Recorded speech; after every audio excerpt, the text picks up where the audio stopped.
to know both good and evil, since his taste of that defended fruit. But let him boast his knowledge of good lost and evil got. Happier had sufficed him to have known good by itself and evil not at all. He sorrows now, repents, and prays contrite, my motions in him, longer than they move. His heart, I know, how wearable and vain, self left, lest therefore his now bolder hand reach also of the tree of life, and eat and live forever, dream at least to live forever. To remove him, I decree, and send him from the garden forth, to till the ground whence he was taken, fitter soil. Michael, this my behest have thou in charge. Take to thee from among the cherubim thy choice of flaming warriors, lest the fiend, or in behalf of man, or to invade vacant possession some new trouble raise. Hast thee, and from the paradise of God without remorse drive out the sinful pair. From hallowed ground the unholy, and denounce to them and to their progeny from thence perpetual banishment. Yet least they faint at the sad sentence rigorously urged. For I behold them softened and with tears bewailing their excess, all terror hide. If patiently thy bidding they obey, dismiss them not to disconsolate. Reveal to Adam what shall come in future days, as I shall thee enlighten. Intermix my covenant in the woman's seed renewed. So send them forth, though sorrowing, yet in peace. And on the east side of the garden place, where entrance up from Eden easiest climbs, cherubic watch, and of a sword the flame wide waving, all approach far off to fright, and guard all passage to the tree of life, lest paradise a receptacle prove to spirits foul, and all my trees their prey, with whose stolen fruit man once more to delude. He ceased, and the archangelic power prepared for swift descent. With him the cohort bright of watchful cherubim. 4 faces each had, like a double Janus, all their shapes spangled with eyes more numerous than those of Argus, and more wakeful than to drowse, charmed with Arcadian pipe, the pastoral reed of Hermes, or his opiate rod. Meanwhile, to resalute the world with sacred light, Licothea waked, and with fresh dews embalmed the earth. When Adam and first matron Eve had ended now their orisons, and found strength from above, new hope to spring out of despair, joy, but with fear yet linked, which thus to Eve his welcome words renewed. Eve, easily may faith admit that all the good which we enjoy from heaven descends, but that from us ought should ascend to heaven so prevalent as to concern the mind of God high blessed, or to incline his will. Hard to believe may seem, yet this prayer, or one short sigh of humane breath, upborne even to the seat of God. For since I sought by prayer the offended deity to appease, kneeled and before him humbled all my heart, methought I saw him placable and mild, bending his ear. Persuasion in me grew that I was heard with favor. Peace returned home to my breast, and to my memory his promise, that thy seed shall bruise our foe, which then not minded in dismay, yet now assures me that the bitterness of death is past, and we shall live. Whence hail to thee, Eve rightly called, mother of all mankind, mother of all things living, since by thee man is to live, and all things live for man. To whom thus Eve with sad demeanor meek? Ill-worthy I such title should belong to me, transgressor, who for thee ordained a help, became thy snare. To me reproach rather belongs, distrust and all dispraise. But infinite in pardon was my judge, that I who first brought death and all, am grace the source of life. Next favorable thou, who highly thus to entitle me vouchsafest, far other name deserving. but the field to labor calls us now with sweat imposed, though after sleepless night. For see the morn, all unconcerned with our unrest, begins her rosy progress, smiling. Let us forth, I never from thy side henceforth to stray, where our day's work lies, though now enjoined laborious, till day drew. While here we dwell, what can be toilsome in these pleasant walks? Let us here live, though in fallen state, content.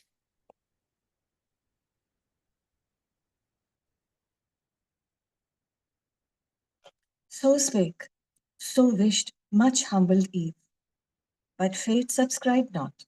Nature first gave signs, impressed on bird, beast, air. Air suddenly eclipsed after short blush of morn. Nigh in her sight, the bird of Jove stooped from his airy tour. Two birds of gayest plume before him drove. Down from a hill, the beast that reigns in woods, first hunter, then pursued a gentle brace, goodliest of all the forest, hart and hind. Direct to the eastern gate was bent their flight. Adam observed, and with his eye the chase pursuing, not unmoved to Eve thus spake: O Eve, some further change awaits us nigh, which heaven by these mute signs in nature shows, forerunners of his purpose, or to warn us haply, to secure of our discharge from penalty, because from death release some days, how long and what till then our life? Who knows? Or more than this, that we are dust, and thither must return and be no more. Why else this double object in our sight of flight pursued in the air and o'er the ground, one way the self-same hour? Why in the east darkness ere day's mid-course, and morning light more orient in yon western cloud that draws over the blue firmament a radiant white, and slow descends with something heavenly fraught? He erred not, for by this the heavenly bands down from the sky of jasper lighted now in paradise, and on a hill made alt. A glorious apparition, had not doubt and carnal fear that day dimmed Adam's eye. Not that more glorious when the angels met Jacob in Mahanaim, where he saw the field pavilioned with his guardians bright, nor that which on the flaming mount appeared in Dothan, covered by a camp of fire, against the Syrian king, who to surprise one man, assassin like, had levied war, war unproclaimed. The princely hierarch, in their bright stand, there left his powers to seize possession of the garden. He alone, to find where Adam sheltered, took his way. Not unperceived of Adam, who to Eve, while the great visitant approached, thus spake: Eve, now expect great tidings, which perhaps of us will soon determine or impose new laws to be observed. For I descry from yonder blazing cloud that veils the hill one of the heavenly host, and by his gate none of the meanest, some great potentate, or of the thrones above, such majesty invests him coming, yet not terrible, that I should fear, nor sociably mild, as Raphael, that I should much confide, but solemn and sublime, whom not to offend, with reverence I must meet, and thou retire. He ended, and the archangel soon drew nigh, not in his shape celestial, but as man clad to meet man. Over his lucid arms a military vest of purple flowed, livelier than the Melibane, or the grain of Sarah, worn by kings and heroes old in time of truce. Iris had dipped the woof, his starry helm unbuckled showed him prime, in manhood where youth ended. By his side, as in a glistening zodiac, hung the sword, Satan's dire dread, and in his hand the spear. Adam bowed low. He, kingly from his state, inclined not, but his coming thus declared: Adam, Heaven's high behest no preface needs, sufficient that thy prayers are heard, and death, then due by sentence, when thou didst transgress, defeated of his seizure many days, given thee of grace, wherein thou mayest repent, and one bad act, with many deeds well done, mayest cover. Well may then thy Lord appeased redeem thee quite from death's rapacious claim, but longer in this paradise to dwell permits not. To remove thee I am come, and send thee from the garden forth to till the ground whence thou wast taken fitter soil. He added not for Adam at the news, heart strook, with chilling gripe of sorrow stood, that all his senses bound. Eve, who unseen, yet all had heard, with audible lament, discovered soon the place of her retire. O unexpected stroke, worse than death! Must I thus leave thee, paradise? Thus leave thee, native soil, these happy walks and shades, fit haunt of gods? Where I had hoped to spend, quiet though sad, the respite of that day that must be mortal to us both. O flowers that never will in other climate grow, my early visitation and my last at the even, which I bred up with tender hand from the first opening bud, and gave ye names. Who now shall rear ye to the sun, or rank your tribes, and water from the ambrosial fount? Thee lastly nuptial bower, by me adorned, with what to sight or smell was sweet. From thee, how shall I part, and whither wander down into a lower world, to this obscure and wild?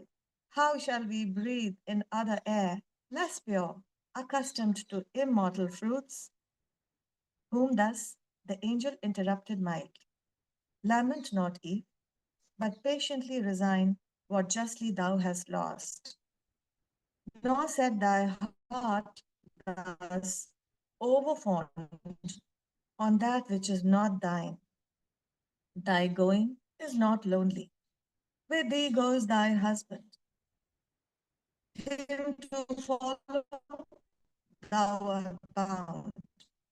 Where he abides, there thy native soil. Adam, by this from the cold sudden tempering, thus his hum still, whether among the thrones or named of them the highest. For such of shape may seem prince of above princes. Gently hast thou told thy message, which might else in telling wound, and in performing end us. What besides of sorrow and dejection and despair our frailty can sustain, thy tidings bring. Departure from this happy place, our sweet recess, and lonely consolation left. Familiar to our eyes, all places else, inhospitable appear and desolate. Nor knowing us, nor known, and if by prayer incessant I could hope to change the will of him who all things can, I would not cease to weary him with my assiduous cries. But prayer against his absolute degree no more avails than breath against the wind, blown stifling back on him that breathes it forth. Therefore, to his great bidding I submit. This most afflicts me, that departing hence, as from his face I shall be hid, deprived his blessed countenance. Here I could frequent with worship, place by place, where he vouchsafed presence divine, and to my sons relate. On this mount he appeared, under this tree stood he visible. Among these pines his voice I heard. Here with him at this fountain talked. So many grateful altars I would rear of grassy turf, and pile up every stone of luster from the brook, in memory or monument to ages, and thereon offer sweet smelling gums and fruits and flowers. In yonder nether world, where shall I seek his bright appearances or footstep trace? For though I fled him angry, yet recall to life prolonged and promised race, I now gladly behold though but his utmost skirts of glory, and far off his steps adore. To whom thus Michael, with regard benign, Adam, thou knowest heaven his, and all the earth, not this rock only. His omnipresence fills land, sea, air, and every kind that lives. Fomented by his virtual power, and warmed all the earth he gave thee to possess and rule. No despicable gift, surmise not then his presence to those narrow bounds confined of paradise or Eden. This had been perhaps thy capital state, from whence had spread all generations, and had hither come from all the ends of the earth to celebrate and reverence thee, thy great progenitor. But this preeminence thou hast lost, brought down to dwell on even ground now with thy sons. Yet doubt not, but in valley and in plain, God is as here, and will be found alike. Present, and of his presence many a sign still following there, still compassing thee round with goodness and paternal love, his face express, and of his steps the track divine. Wish that thou mayst believe and be confirmed ere thou from hence depart. Know I am sent to show thee what shall come in future days. To thee and to thy offspring, good with bad, expect to hear supernal grace contending with sinfulness of men, thereby to learn true patience, and to temper joy with fear and pious sorrow, equally inured by moderation, either state to bear, prosperous or adverse, so shalt thou lead safest thy life, and best prepared endure. Thy mortal passage when it comes, ascend this hill, let Eve, for I have drenched her eyes, here sleep below, while thou to foresight wakest, as once thou sleptst, while she to life was formed. To whom thus Adam gratefully replied, Ascend, I follow thee, safe guide, the path thou leadest me, and to the hand of heaven submit. However chastening to the evil turn, my obvious breast arming to overcome by suffering and earn rest from labor won, if so I may attain. So both ascend to the visions of God. It was a hill of paradise the highest, from whose top the hemisphere of earth in clearest ken stretchest out to amplest reach of prospect lay. Not higher that hill, nor wider looking round, whereon for different cause the tempter set our second Adam in the wilderness, to show him all earth's kingdoms and their glory. His eye might there command wherever stood.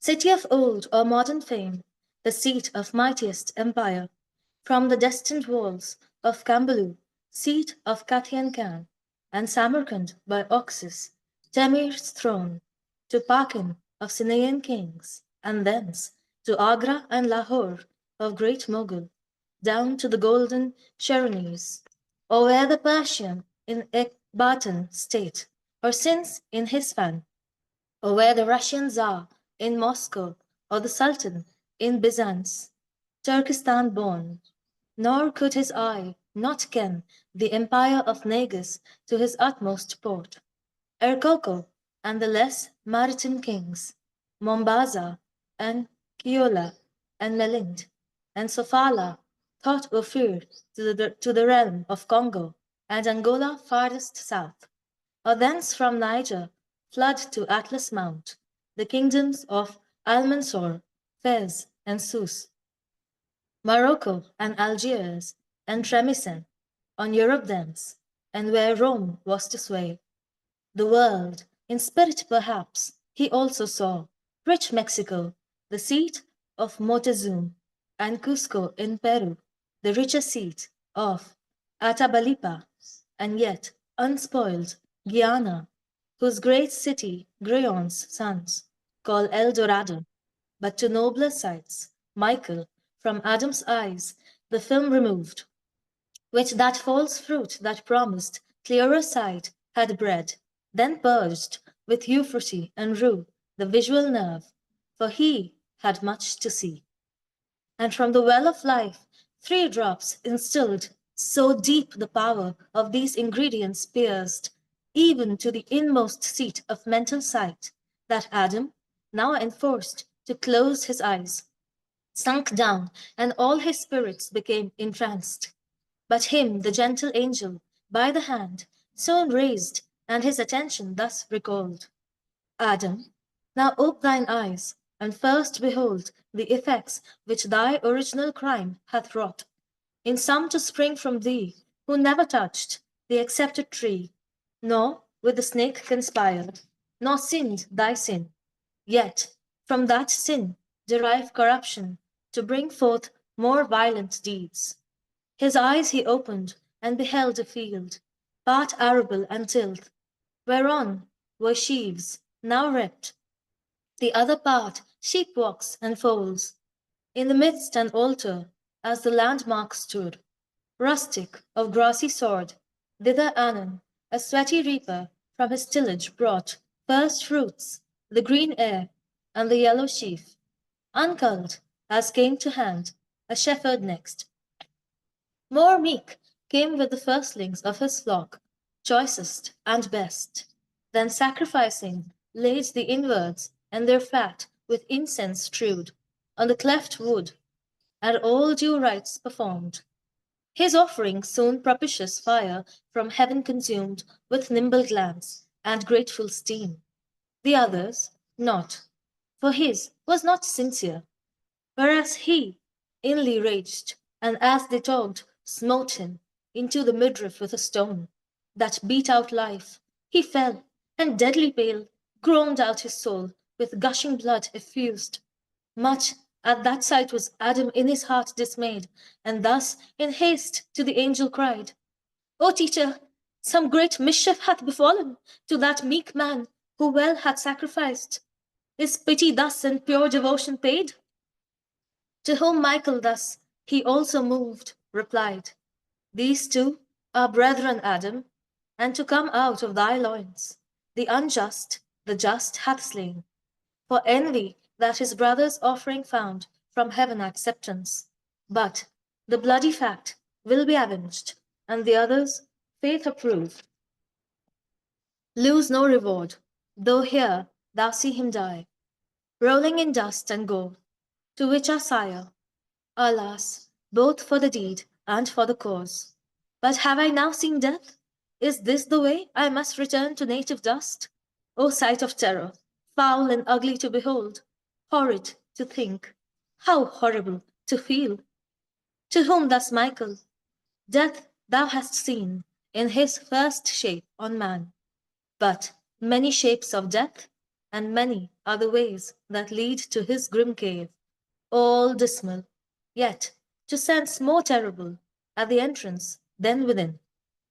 Some, as thou sawest, by violent stroke shall die, by fire, flood, famine, by intemperance, more in meats and drinks, which on the earth shall bring disease dire, of which a monstrous crew before thee shall appear, that thou mayst know what misery the inabstinence of Eve shall bring on men.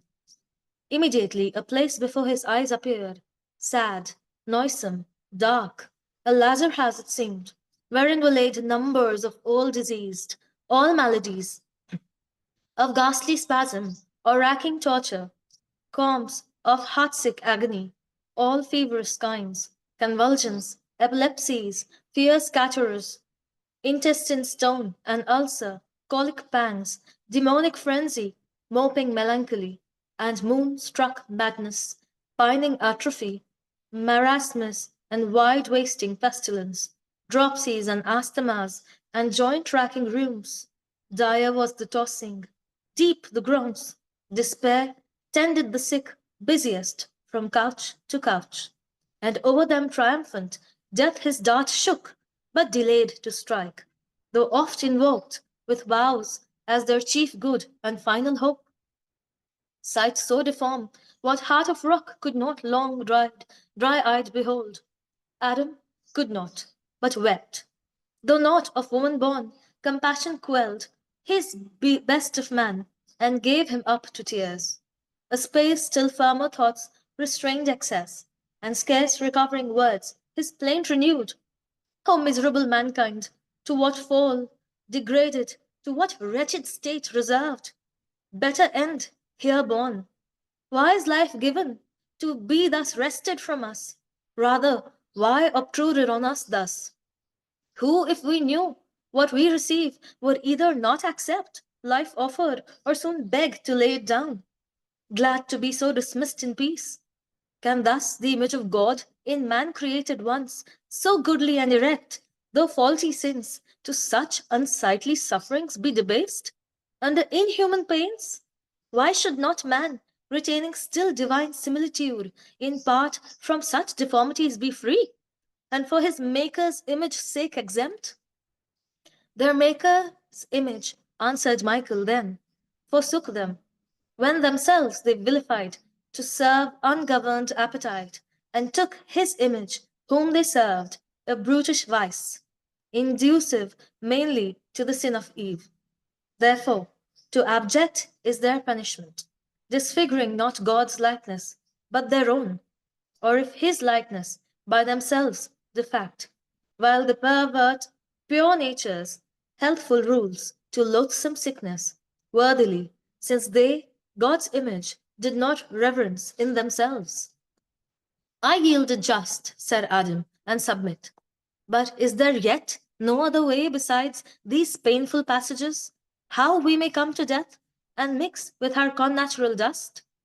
There is, said Michael, if thou well observe the rule of not too much, by temperance taught, in what thou eatest and drinkest, seeking from thence due nourishment, not gluttonous delight, till many years over thy head return. So mayst thou live, till like ripe fruit thou drop into thy mother's lap, or be with ease gathered, not harshly plucked, for death mature. But this is old age. But then thou must outlive thy youth, thy strength, thy beauty, which will change to withered, weak, and grey. Thy senses then, obtuse, all taste of pleasure must forego to what thou hast, and for the air of youth, hopeful and cheerful, in thy blood will reign a melancholy damp of cold and dry, to weigh thy spirits down, and last consume the blame of life, to whom our ancestor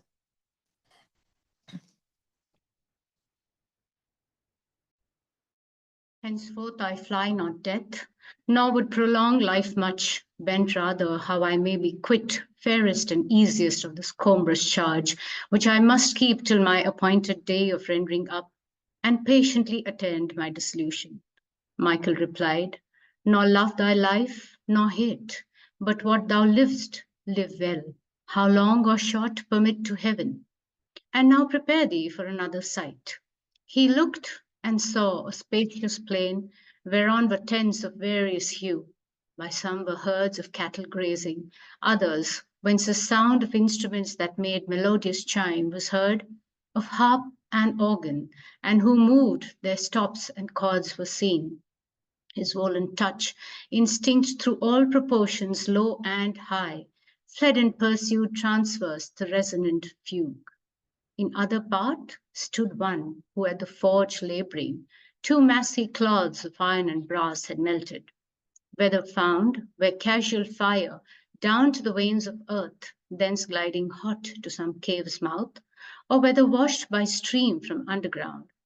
The liquid ore he drained into fit moulds prepared, from which he formed first his own tools, then what might else be wrought? Fusel or graven in metal. After these, but on the hither side, a different sort from the high neighbouring hills which was their seat, down to the plain descended. By their guise, just men they seemed, and all their study bent to worship God aright, and know his works, not hid, nor those things lost which might preserve freedom and peace to men. They on the plain long had not walked, when from the tents, behold, a bevy of fair women, richly gay in gems and wanton dress, to the harp they sung soft amorous ditties, and in dance came on. The men, though grave, eyed them, and let their eyes rove without rein, till in the amorous net fast caught they light, and each his liking chose. And now of love they treat, till the evening star, love's harbinger, appeared. Then all in heat they light the nuptial torch, and bid invoke Hymen. Then first to marriage rites invoked, with feast and music all the tents resound. Such happy interview and fair event of love and youth not lost, songs, garlands, flowers, and charming symphonies attached the heart of Adam, soon inclined to admit delight, the bent of nature, which he thus expressed. True opener of mine eyes, prime angel blessed, much better seems this vision, and more hope of peaceful days portends than those two past. Those were of hate and death, or pain much worse. Here nature seems fulfilled in all her ends. To whom thus Michael, judge not what is best by pleasure, though to nature seeming meet, created as thou art to nobler end, holy and pure, conformity divine. Those tents thou sawest as so pleasant were the tents of wickedness, wherein shall dwell his race who slew his brother. Studious they appear of arts that polish life, inventors rare, unmindful of their maker, though his spirit taught them, but they his gifts acknowledged none. Yet they a beauteous offspring shall beget, for that fair female troop thou sawest, that seemed of goddesses, so blithe, so smooth, so gay, yet empty of all good wherein consists woman's domestic honor and chief praise. Bred only and completed to the taste of lustful appetence, to sing, to dance, to dress, and troll the tongue and roll the eye. To these that sober race of men whose lives religious titled them the sons of God, shall yield up all their virtue, all their fame ignobly to the trains and to the smiles of these fair atheists, and now swim in joy, along to swim at large, and laugh, for which the world along, a world of tears, must weep. To whom thus Adam of short joy bereft, O pity and shame that they who to live well entered so fair should turn aside to tread paths indirect, or in the midway faint.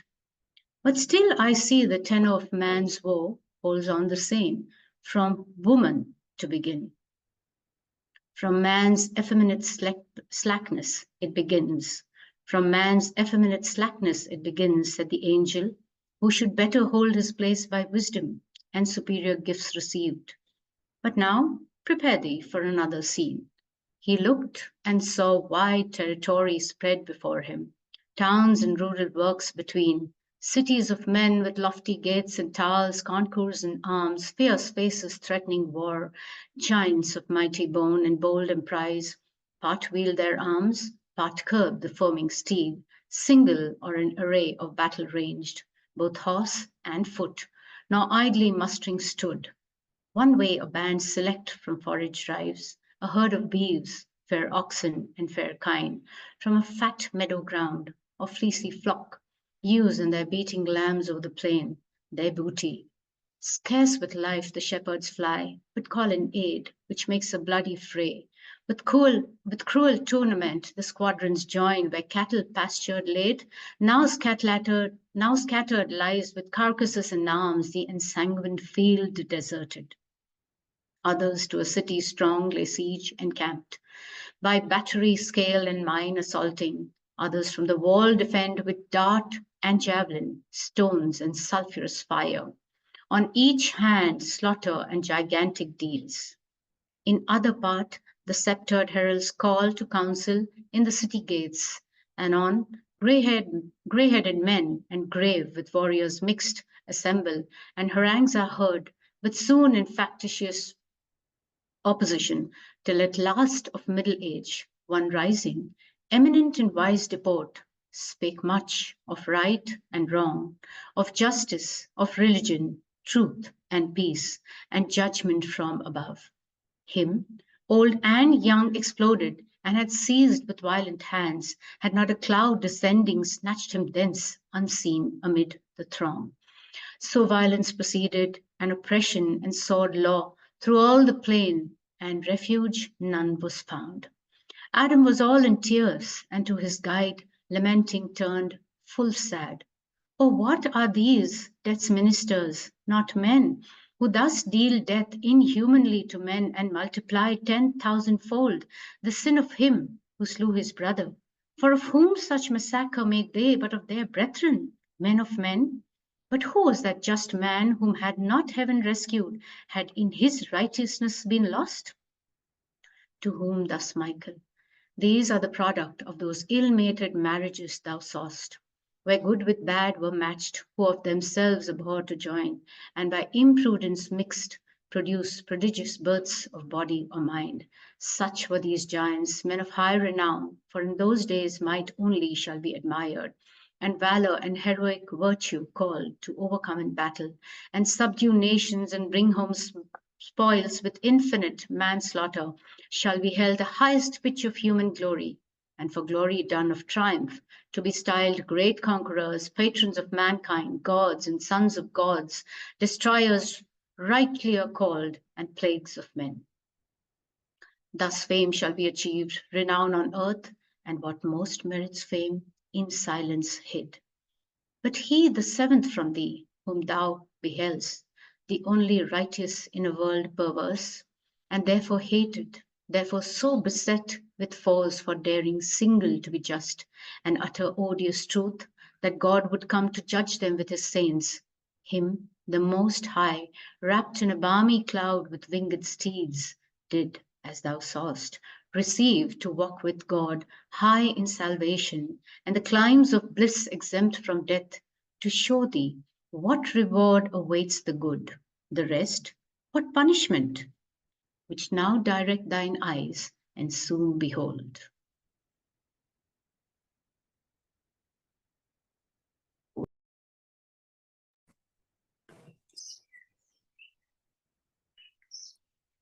He looked and saw the face of things quite changed. The brazen throat of war had ceased to roar. All now was turned to jollity and game, to luxury and riot, feast and dance, marrying or prostituting, as befell, rape or adultery, where passing fair allured them, thence from cups to civil broils. At length a reverend sire among them came, and of their doing great dislike declared, and testified against their ways. He oft frequented their assemblies, where so met triumphs or festivals, and to them preached conversion and repentance, as to souls in prison under judgments imminent, but all in vain. Which when he saw, he ceased contending, and removed his tents far off.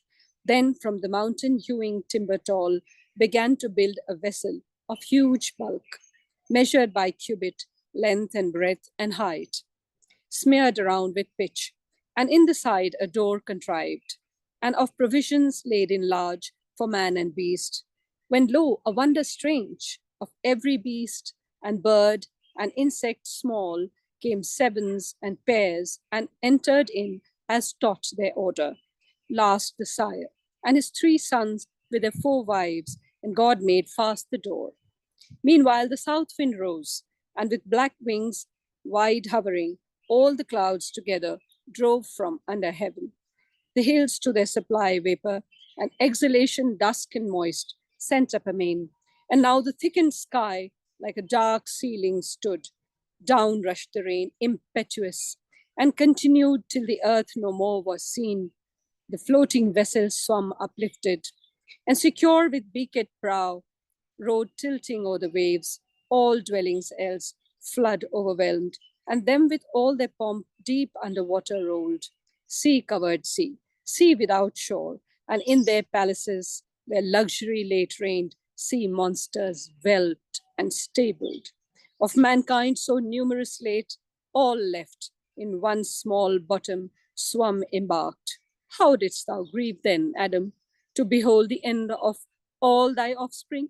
End so sad, depopulation, they another flood of tears and sorrow, a flood thee also drowned, and sunk thee as thy sons, till gently reared by the angel, on thy feet thou stoodst at last, though comfortless, as when a father mourns his children, all in view destroyed at once, and scarce though the angel utteredst thus thy plaint, O visions ill foreseen, better had I lived ignorant of future, so had borne my part of evil only, each day's lot enough to bear. Those now that were dispensed, the burden of many ages, on me light at once.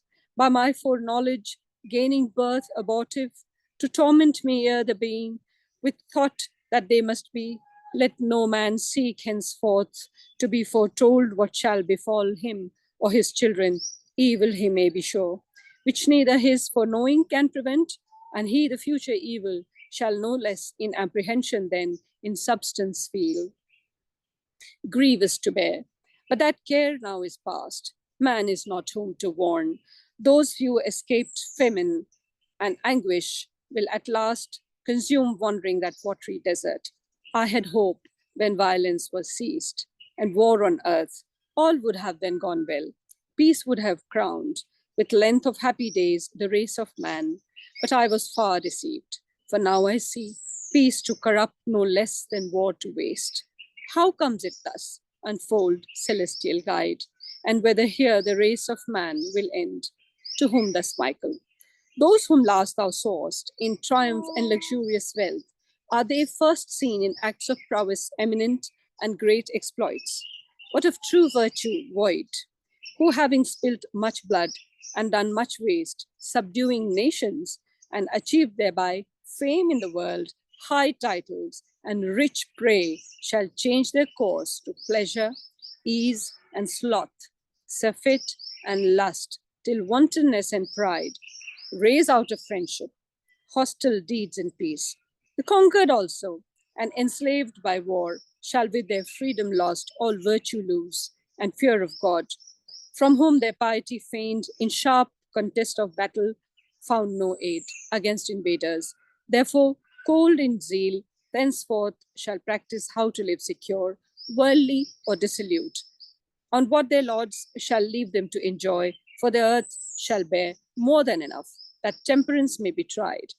So all shall turn degenerate, all deprave, justice and temperance, truth and faith forgot, one man except, the only son of light in a dark age, against example good, against allurement, custom, and a world offended, fearless of reproach and scorn or violence, he of wicked ways shall them admonish, and before them set the paths of righteousness. How much more safe and full of peace, denouncing wrath to come on their impenitence, shall return of them derided, but of God observed, the one just man alive, by his command shall build a wondrous ark, as thou beheldst, to save himself and household from amidst a world devote to universal wrack. No sooner he with them of man and beast, select for life, shall in the ark be lodged and sheltered round. But all the cataracts of heaven set open on earth shall power. Of heaven set open on earth shall pour rain day and night. All fountains of the deep broke up shall heave the ocean to usurp beyond all bounds till inundation rise above the highest hills. Then shall this mount of paradise by might of waves be moved out of his place, pushed by the horned flood, by all his verdure spoiled, and trees adrift down the great river to the opening gulf, and there take root an island, salt and bare, the haunt of seals and orcs and sea mews clang, to teach thee that God attributes to place no sanctity, if none be thither brought by men who there frequent or therein dwell. And now what further shall ensue? Behold, he looked and saw the ark hull on the flood, which now abated, for the clouds were fled, driven by a keen north wind, that blowing dry wrinkled the face of deluge, as decayed. And the clear sun on his wide watery glass gazed hot, and of the fresh wave largely drew, as after thirst, which made their flowing shrink from standing lake to tripping ebb, that stole with soft foot towards the deep, who now had stopped his sluices. As the heaven, his windows shut, the ark no more now floats, but seems on ground, fast on the top of some high mountain fixed, and now the tops of hills as rocks appear. With clamor thence the rapid currents drive towards the retreating sea, the furious tide. Forthwith from out the ark a raven flies, and after him the surer messenger, a dove, sent forth once and again to spy green tree or ground, whereon his foot may light, the second time returning in his bill an olive leaf he brings, pacific sign.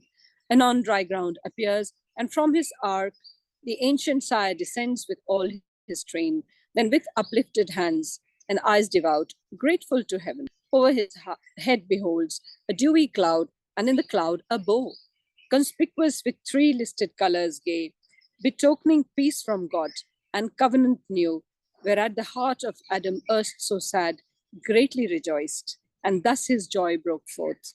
O thou that future things canst represent, as present, heavenly instructor, I revive at this last sight, assured that man shall live with all the creatures and their seed preserve. Far less I now lament for one whole world of wicked sons destroyed, than I rejoice for one man found so perfect and so just that God vouchsafes to raise another world from him, and all his anger to forget. But say, what mean those colored streaks in heaven, distended as the brow of God appeased? Or serve they as a flowery verge to bind the fluid skirts of that same watery cloud, lest it again dissolve and shower the earth? To whom the archangel, dexterously thou aimst. So willingly doth God remit his ire, though late repenting him of man depraved, grieved at his heart, when looking down he saw the whole earth filled with violence, and all flesh corrupting each their way. Yet those removed, such grace shall one just man find in his sight, that he relents, not to blot out mankind, and make a covenant never to destroy the earth again by flood, nor let the sea surpass his bounds, nor rain to drown the world, with man therein or beast. But when he brings over the earth a cloud, will therein set his triple-colored bow, wherein to look and call to mind his covenant, day and night, seed time and harvest, heat and hoary frost, shall hold their course, till fire purge all things new, both heaven and earth, wherein the just shall dwell.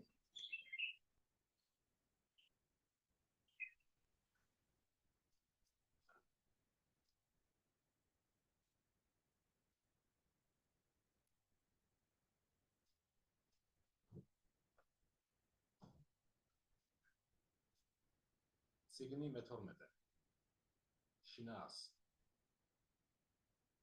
Angelusi Mikaeli, Adam Smoothrops. George, we need to make an introduction. Okay. Book 12 of Paradise Lost will be read by members of the Milton Society of Georgia in the South Caucasus, George Shaduri and Eter Churadze in Tbilisi, Tedo Sharadenidze in Batumi, and Dana and Edward Ralph in Gori. Book 12, The Argument. The argument will be read by George Shaduri in the Georgian language. George?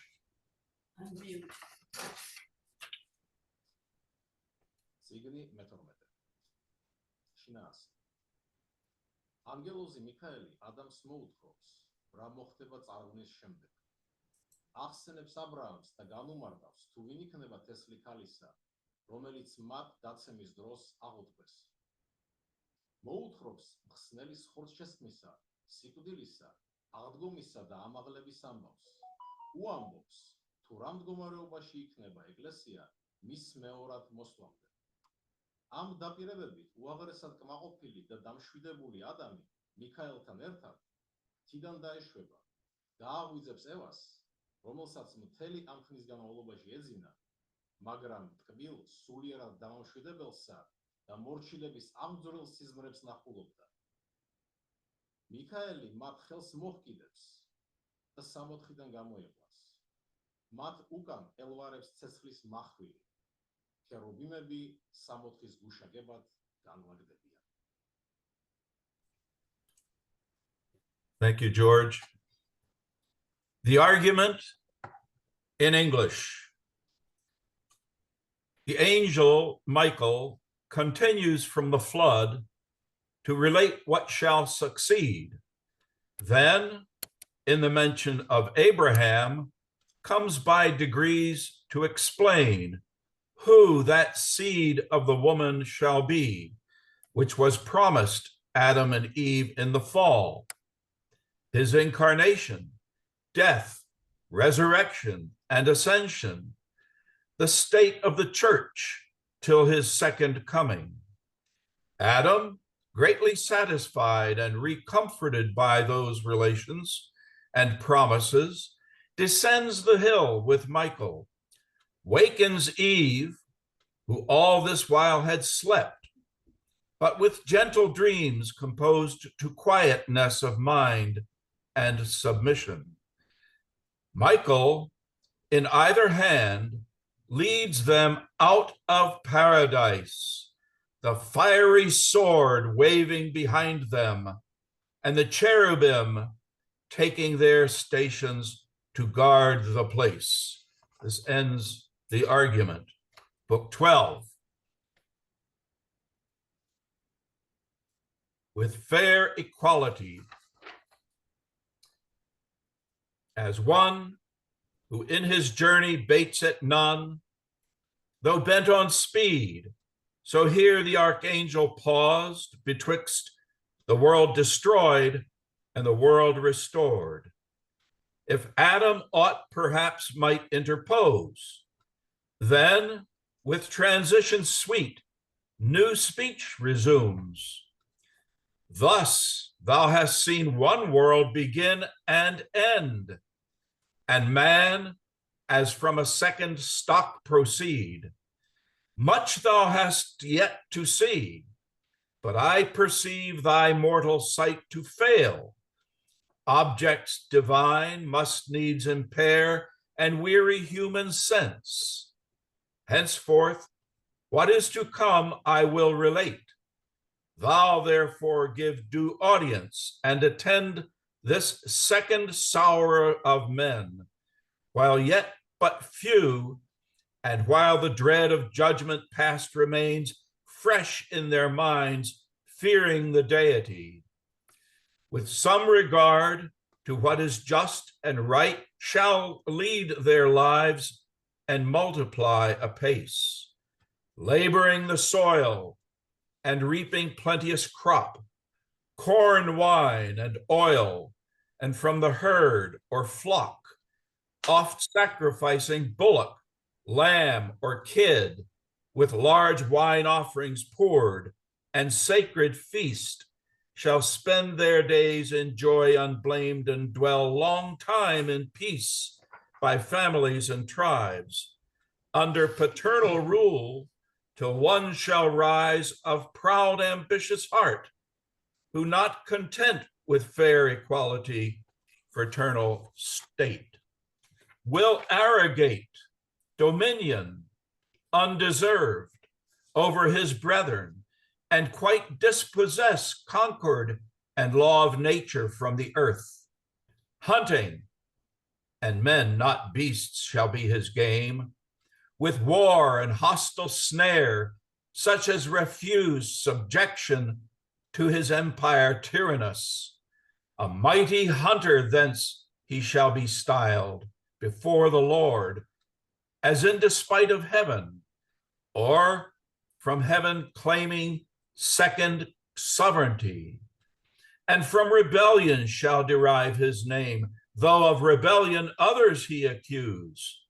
He with a crew, whom like ambition joins with him, or under tyrannize, marching from Eden towards the west, shall find the plain wherein a black bituminous gurge boils out from underground the mouth of hell.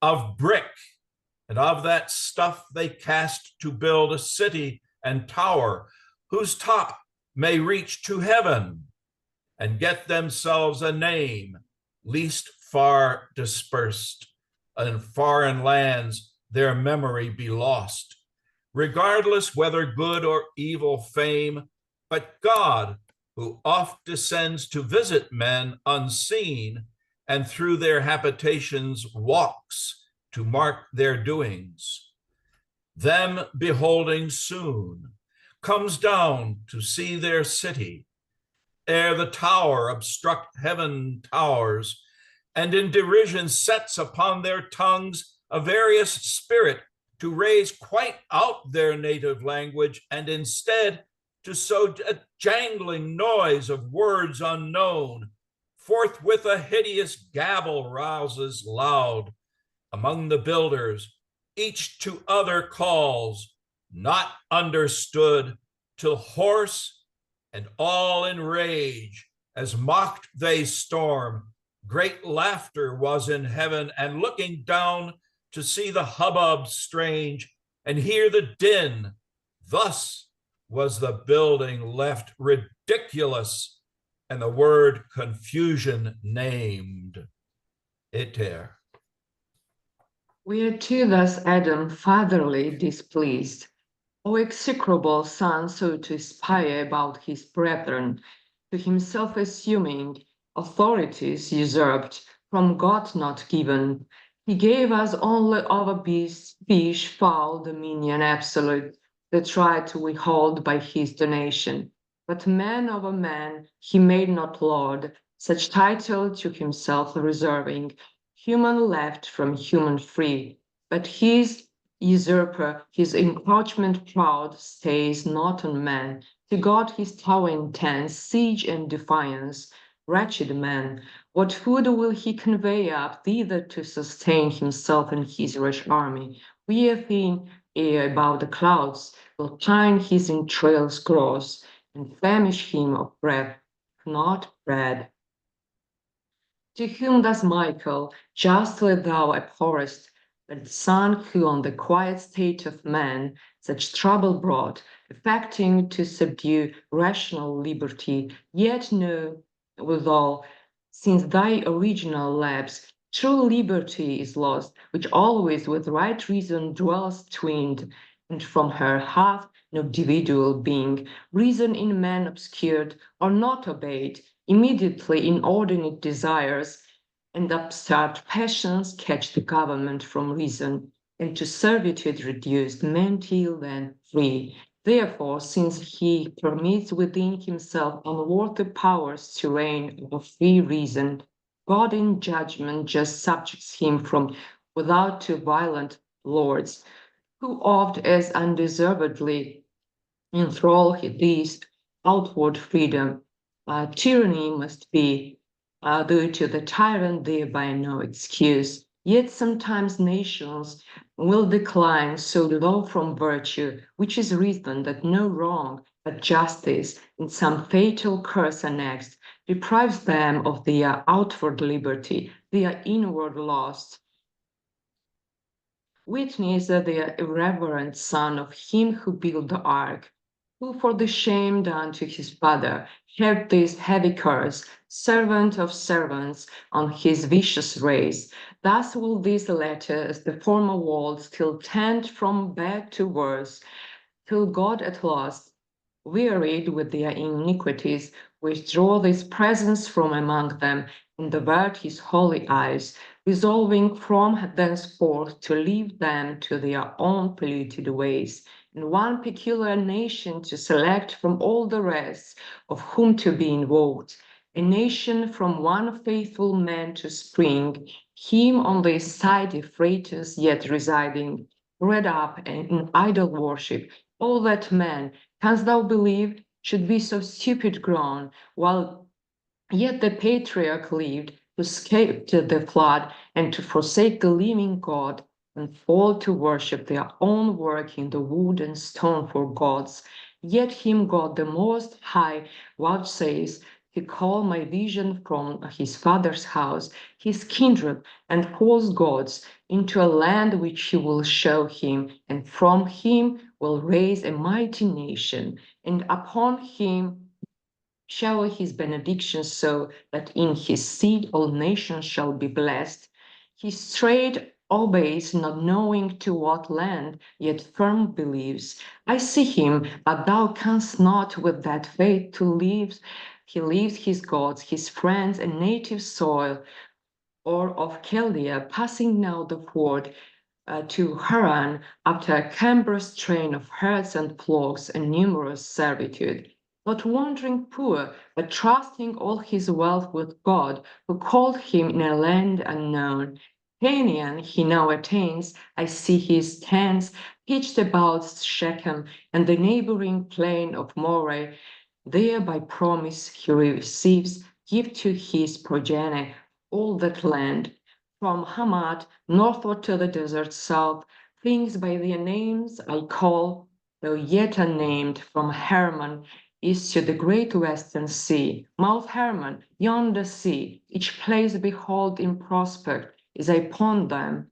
On the shore, Mount Carmel, here the double-founted stream, Jordan, through limit eastward, but his son shall dwell to Senir, that long ridge of hills, this ponder, that all nations of the earth shall in his seed be blessed. By that seed is man thy great deliverer, who shall bruise the serpent's head, thereof to thee anon plainlier shall be revealed. This patriarch blessed from faithful Abraham due time shall call a son, and of his son and grandchild live. Like him in faith, in wisdom and renown, the grandchild with 12 sons increased, departs from Canaan to a land hereafter called Egypt, divided by the river Nile. See where it flows, disgorging at 7 mouths into the sea. To sojourn is that land. He comes invited by a younger son in time of death, a son whose worthy deeds raised him to the second in that realm of Pharaoh. There he dies and leaves his race growing into a nation, and now grown suspected to a second king who seeks to stop their overgrowth. And as inmate guests too numerous, whence of course he makes them slaves inhospitable, and kills their infant males, till by 2 brethren, those 2 brethren called Moses and Aaron, sent from God to claim his people from enthrallment, they return with glory and spoil back to their promised land. But first the lawless tyrant who denies to know their God or message to regard must be compelled by signs and judgments dire. To blood and shed the rivers must be turned. Froge lice and flies must all the palace fill. I think you can continue. With loathed intrusion and fill all the land, his cattle must of rot and mourn die. Botches and blames must all his flesh emboss, and all his people, thunder mixed, will hail, hail mixed with fire, must render the Egyptian sky, and will on the earth devouring where it rolls.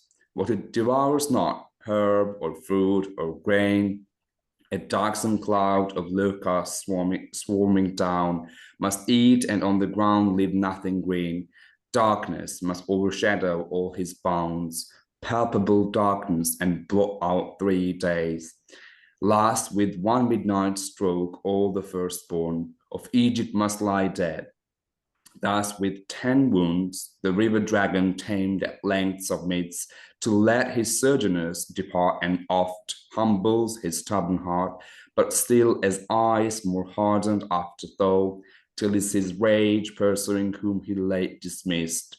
The sea swallows him with his host, but then lets pass, as on dry land between 2 crystal walls, awed by the rod of Moses, so to stand divided, till his rescued gain their shore. Such wondrous power God to his saint will lead, though present in his angel, who shall go before them in a cloud and pillar of fire. By day a cloud, by night a pillar of fire, to guide them in their journey and remove behind them, while the obdurate king pursues. All night he will pursue, but his approach darkness defends between till morning watch, then through the fiery pillar and the cloud, that looking forth will trouble all his host, and craze their chariot wheels, when by command Moses once more his potent rod extends over the sea his rod obeys. On their embattled ranks the waves return, and overwhelm their war. The race elect safe towards Canaan from their shore advance, through the wild desert not the readiest way, lest entering on the Canaanite, alarmed war terrified them inexpert, and fear returned them back to Egypt, choosing rather inglorious life with servitude, for life to noble and ignoble is more sweet, untrained in arms where rashness leads not on.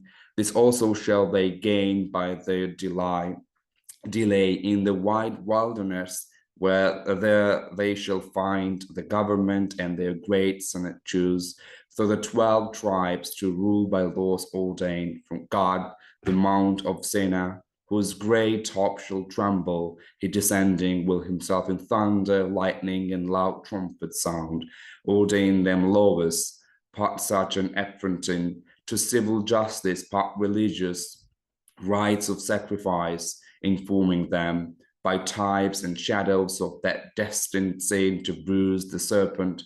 By that means he shall achieve mankind's deliverance.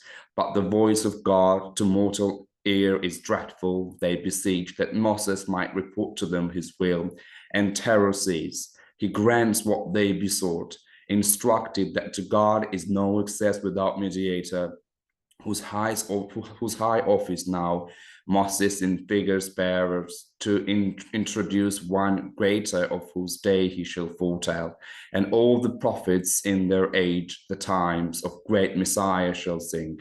Thus laws and rights established, such delight hath God in man, obedient to his will, that he vouchsafes among them to set up his tabernacle, the Holy One with mortal men to dwell. By his prescript, a sanctuary is framed of cedar overlaid with God therein, an ark, and in the ark his testimony, the records of his covenant. Over this, a mercy seat of gold between the wings of 2 bright cherubim. Before him burn 7 lamps as in a zodiac representing. The heavenly fires over the tent a cloud shall rest by day, a fiery gleam by night, save them their journey, and at length they come, conducted by his angel to the land, promised to Abraham and his seed the rest. Well long to tell how many battles fought, how many kings destroyed and kingdoms won, or how the sun shall in mid-heaven stand still a day in ties, the nights due course adjourn, men's voice commanding, sun in Gibeon stand, and thou moon in the vale of Elan, till Israel overcome, so called the third, from Abraham son of Isaac, and from him his whole descent, who thus shall Canaan win.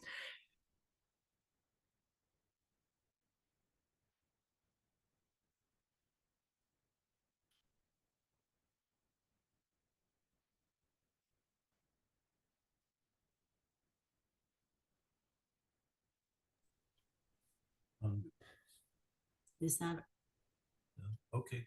okay? Here Adam interposed.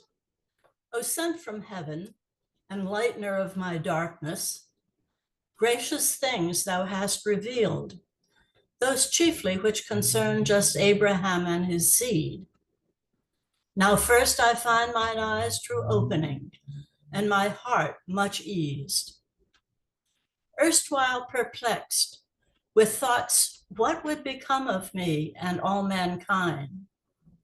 But now I see his day, in whom all nations shall be blessed. Favor unmerited by me, who sought forbidden knowledge by forbidden means. This yet I apprehend not. Why to those among God will deign to dwell on earth, so many and so various laws are given?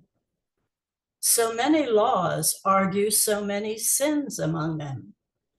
How can God with such reside? To whom thus Michael, doubt not but that sin will reign among them, as of thee begot. And therefore was law given them to evince their natural pravity by stirring up sin against law to fight.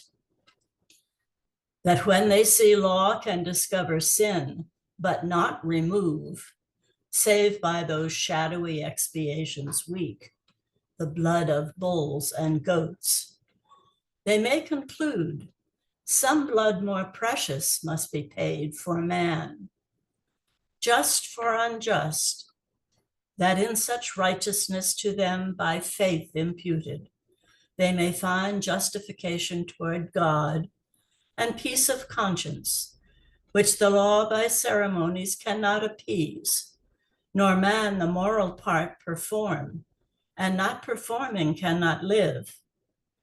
So law appears imperfect, and but given with purpose to resign them in full time up to a better covenant, discipline from shadowy types to truth, from flesh to spirit, from imposition of strict laws to free acceptance of large grace, from servile fear to filial, works of law to works of faith.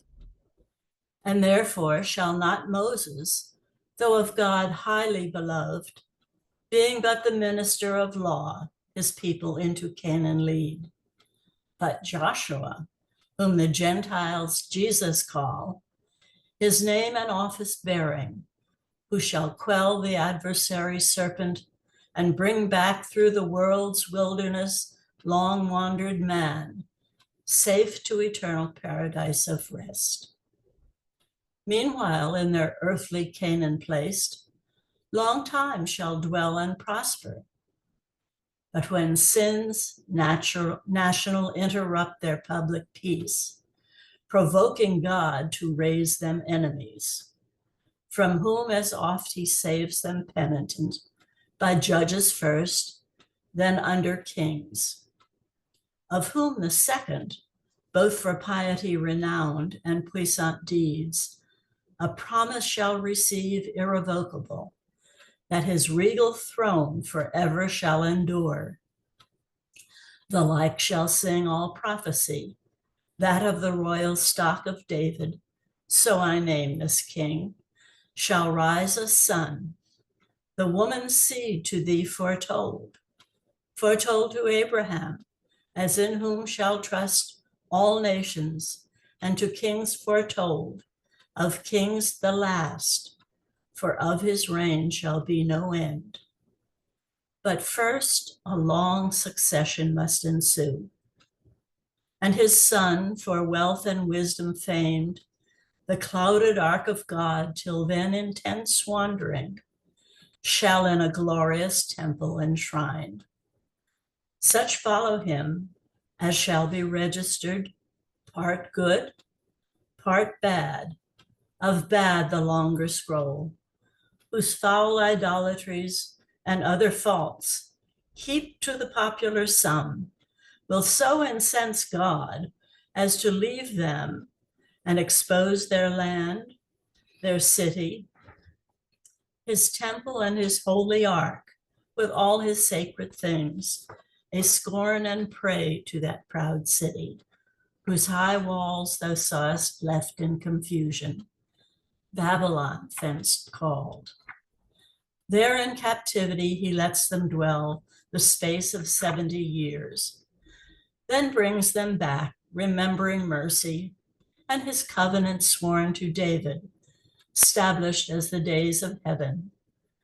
Returned from Babylon, by leave of kings their lords, whom God disposed. The house of God first they re-edify, and for a while in mean estate live moderate, till grown in wealth and multitude, factious they grow. But first among the priests dissension springs, men who attend the altar and should most endeavor peace. Their strife pollution brings upon the temple itself. At last they seize the scepter and regard not David's sons, then loose it to a stranger, that the true anointed King Messiah might be born bard of his right. Yet at his birth, a star, unseen before in heavens, proclaim him come, and guides the Eastern sages who inquire his place to offer incense, myrrh, and gold. His place of birth a solemn angel tells to simple shepherds, keeping watch by night. They gladly thither haste, and by a choir of squadron angels hear his carol sung. A virgin is his mother, but his sire the power of the Most High. He shall ascend the throne hereditary, and bound his reign with earth's wide bounds, his glory with the heavens. He sees discerning Adam with such joy, such urge as had his grief been endured in tears, without the vent of words, which these he breathed. O prophet of glad tidings, finisher of utmost hope, now clear I understand what oft my steadiest thoughts have searched in vain, why our great expectation should be called the seed of woman. Virgin Mother, hail, high in the love of heaven, yet from my loins thou shalt proceed, and from my womb the Son of God Most High. So God with man unites. Needs must the serpent now his capital bruise expect with mortal pain. Say where and when their fight, what stroke shall bruise the victor's head? To whom does Michael? Dream not of their fight, as of a duel, of the local wounds of head or heel, not therefore joins the Son manhood to Godhead, with more strength to foil thy enemies, nor so is overcome Satan, whose fall from heaven, a deadlier bruise, is able not to give thee thy death's wound, which he who comes by Saviour shall recure, not by destroying Satan, but his works in thee and in thy seed. Nor can this be, but by fulfilling that which thou did not want, obedience to the law of God, impose a penalty of death, and suffering death, the penalty to thy transgression due, and due to theirs which out of thine will grow. So only can high justice rest paid. The law of God exact he shall fulfill both by obedience and by love, though love alone fulfill the law. Thy punishment he shall endure by coming in the flesh to a reproachful life and cursed death, proclaiming life to all who shall believe in his redemption. And thus his obedience imputed becomes theirs by faith. He permits marries to save them, not their own, though legal works. For this he shall live hated, be blasphemed, seized on by force, judged, and to death condemned, and shameful and accursed, nailed to the cross by his own nation, slain for bringing life.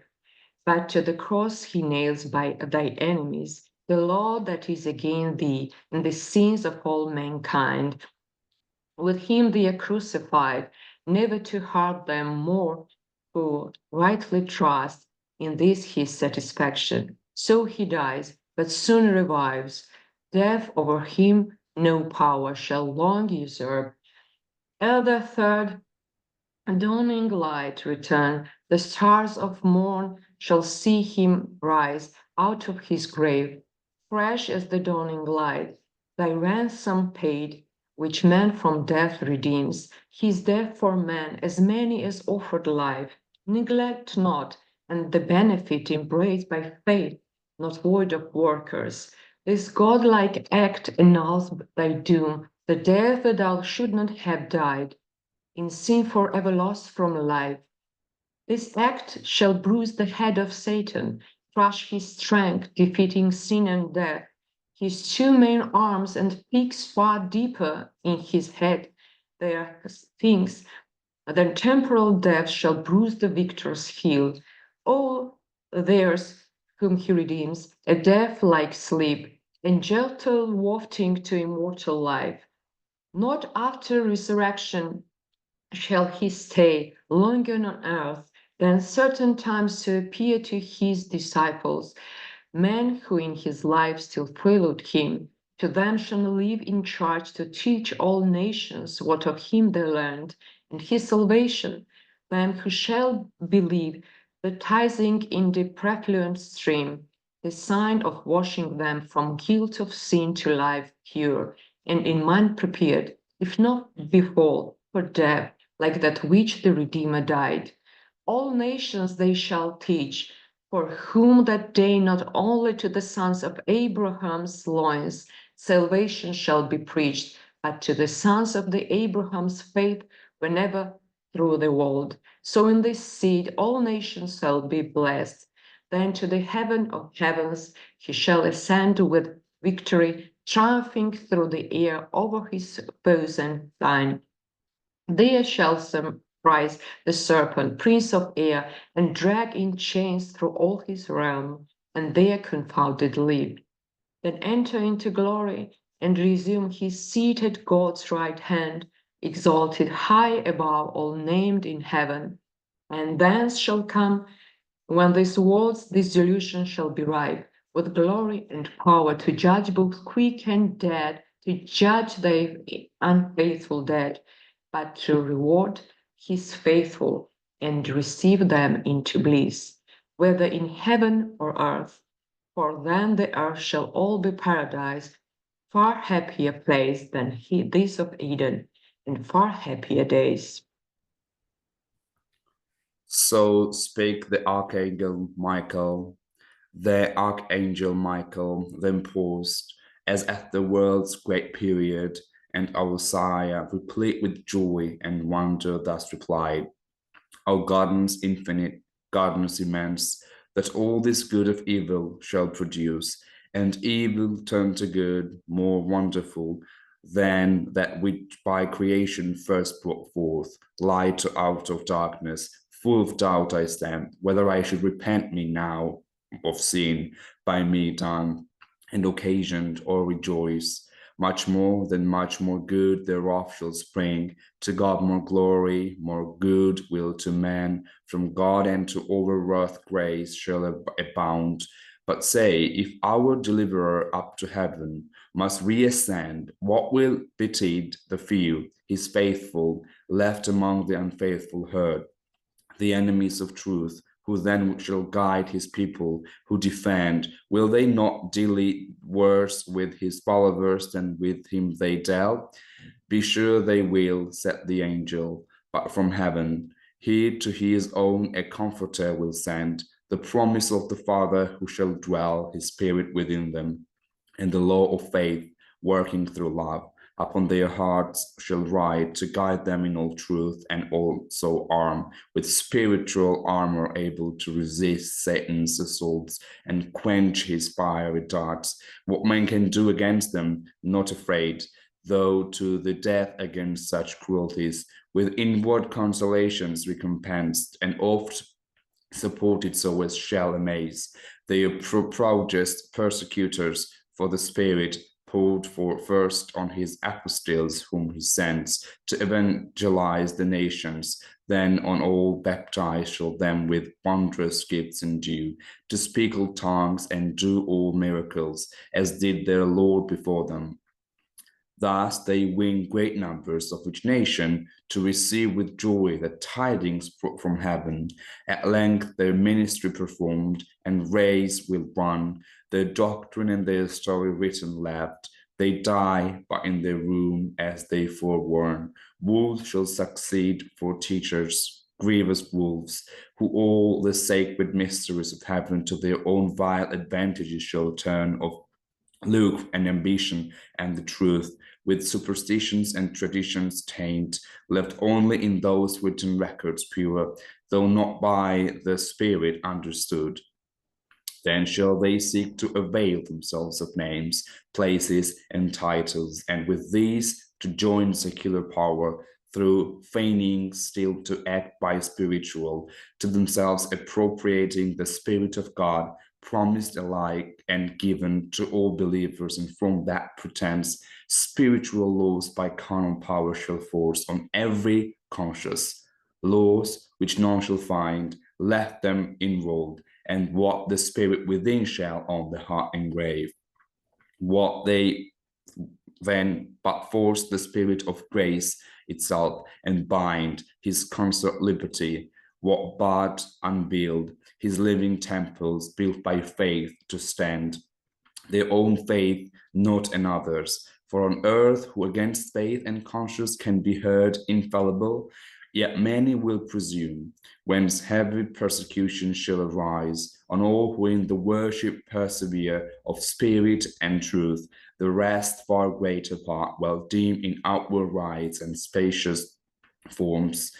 Religion satisfied, truth shall retire, be stuck with slanderous darts and works of faith, rarely be found. So shall the world go on, to good malignant, to bad men benign, under her own weight groaning till the day appear of respiration of to the just, and vengeance to the wicked, and return of him so lately promised to thy aid. The woman's seed, obscurely then first foretold, now empire known, thy Saviour and thy Lord, last in the clouds from heaven be revealed, in glory of the Father, to dissolve Satan with his perverted world, then raised from the conflagrant mass, purged and refined, new heavens, new earth, ages of endless state, founded in righteousness and peace and love, to bring forth fruits, joy, and eternal bliss. He ended, and thus Adam last replied, how soon hath thy prediction, seer blessed, masked this transient world, the race of time, till time stand fixed beyond his all abyss, eternity whose end no eye can reach. Greatly instructed I shall hence depart, greatly in peace of thought, and have my fill of knowledge, that what this vessel can continue, beyond which was my folly to aspire. Henceforth I learn that to obey is best, and love with fire, and only God, to walk as in his presence, ever to observe his providence, and on him soul depend, merciful over all his works with good, still overcoming evil, and by small accomplishing great things, by things deemed weak, subverting worldly strong and worldly wise, by simply meek, but suffering for truth's sake, in fortitude to highest victory, and to the faithful death, the gate of life, taught this by his example, whom I now acknowledge my Redeemer, ever blessed. To whom thus also the angel last replied, this having learned, thou hast attained the sum of wisdom, hope no higher.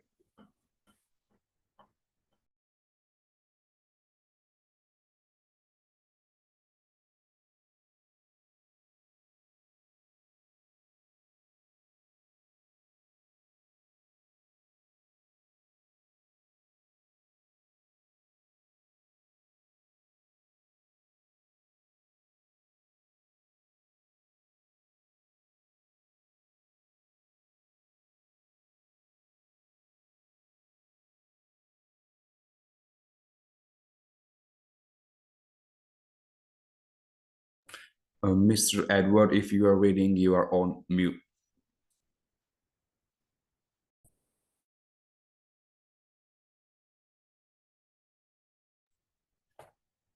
To whom thus also the angel last replied, thus having learnt, thou hast attained the sum of wisdom, hope no higher, though all the stars thou knewest by name, and all the ethereal powers, all secrets of the deep, all nature's works, or works of God in heaven, air, earth, or sea, and all the riches of this world enjoyest, and all the rule, one empire, only add deeds to thy knowledge answerable, and add faith.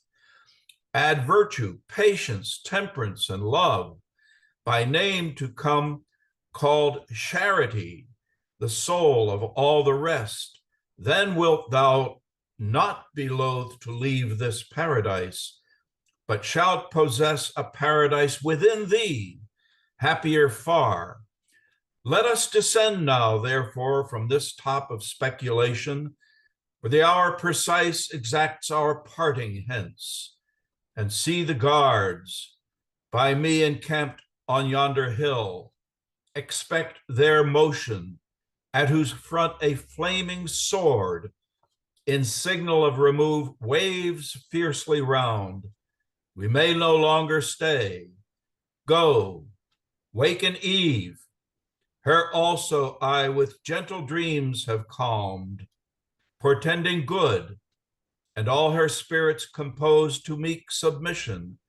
Thou at season fit, let her with thee partake what thou hast heard, chiefly what may concern her faith to know, the great deliverance by her seed to come. For by the woman's seed, on all mankind that ye may live, which will be many days, both in one faith, unanimous, though sad, with cause for evils past, yet much more cheered, with meditation on the happy end. He ended, and they both descend the hill. Descended Adam to the bowery where Eve lay sleeping, ran before, but found her waked, and thus with words, and not sad, she him received. Whence thou returnest, and whither wentst, I know, for God is also in sleep, and dreams advise, which he hath sent propitious some great good, presaging since with sorrows and heart's distress, wearied I fell asleep, but now lead on. In me is no delay. With thee to go is to stay here. Without thee here to stay is to go hence unwilling. Thou to me art all things under heaven, all places thou, who for my willful crime art banished hence. This further consolation yet secure, I carry hence, though all by me is lost. Such favor I unworthy am vouchsafed. By me the promised seed shall all restore. So spake our mother Eve, and Adam heard, well pleased, but answered not. For now too nigh the archangel stood, and from the other hill to their fixed station, all in bright array, the cherubim descended on the ground, gliding meteorous as evening mist, risen from a river or the marish glades, and gathers ground fast at the laborer's heel, homeward returning, high in front advanced, the brandished sword of God before them blazed, fierce as a comet, which with torrid heat and vapor as the Libyan air adust, began to parch the temperate clime, whereat in either hand the hastening angel caught our lingering parents, and to the eastern gate led them direct, and down the cliff as fast to the subjected plain, and then disappeared. They, looking back, all the eastern side beheld of paradise, so late their happy seat, waved over by that flaming brand, the gate, with dreadful faces thronged and fiery arms, Some natural tears they dropped, but wiped them soon. The world was all before them, where to choose their place of rest, and Providence their guide. They, hand in hand, with wandering steps and slow, through Eden, took their solitary way. Here ends Book 12. Here ends Paradise Lost.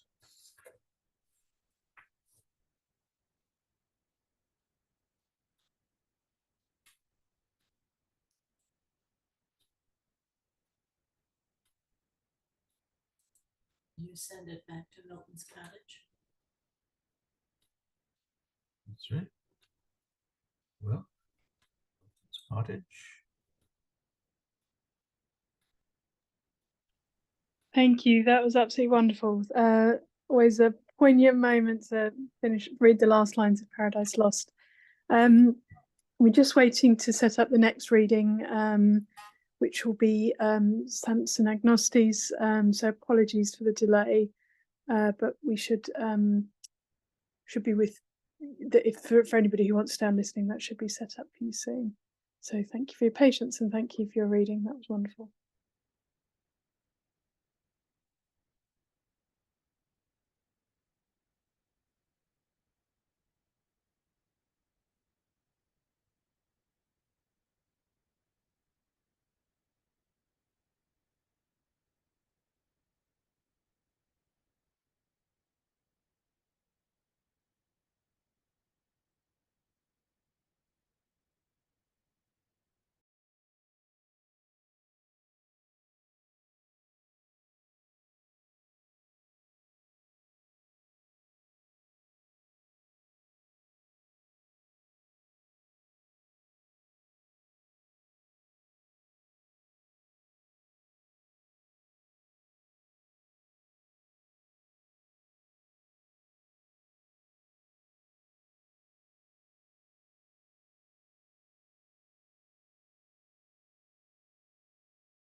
little onward, lend thy guiding hand to these dark steps. A little further on, for yonder bank hath choice of sun or shade.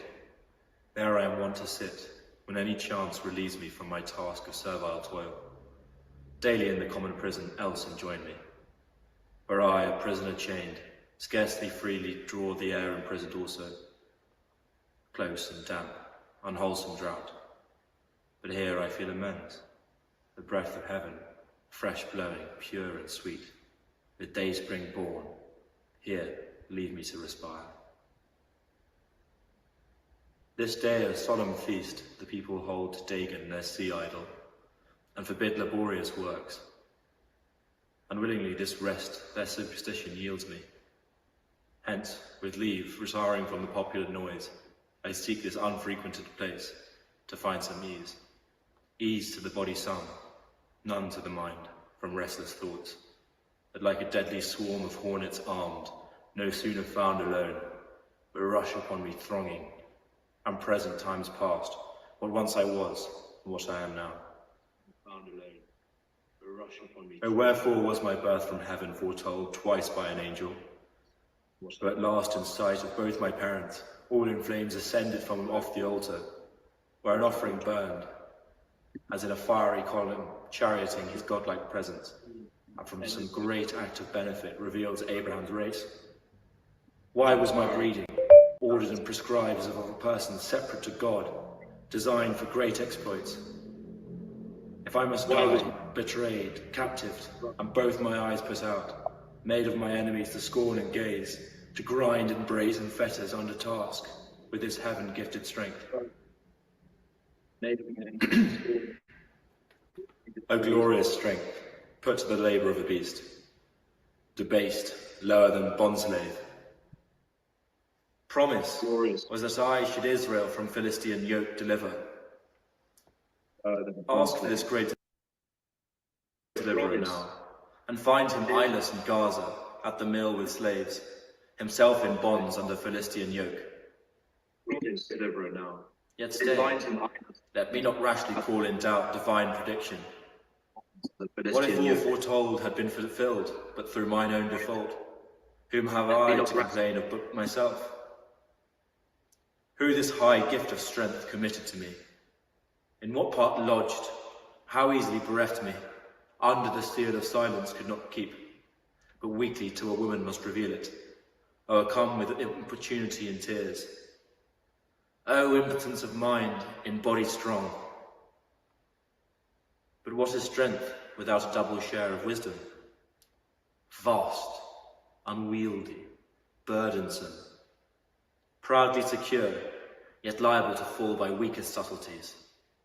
Not made to rule, but to subserve where wisdom bears command. God, when he gave me strength to show withal how slight the gift was, hung it in my hand.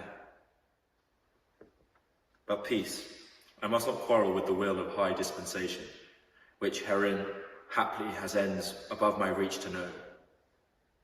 Suffices that to me strength is my bane, and proves the source of all my miseries, so many and so huge, that each apart would ask a life to wail.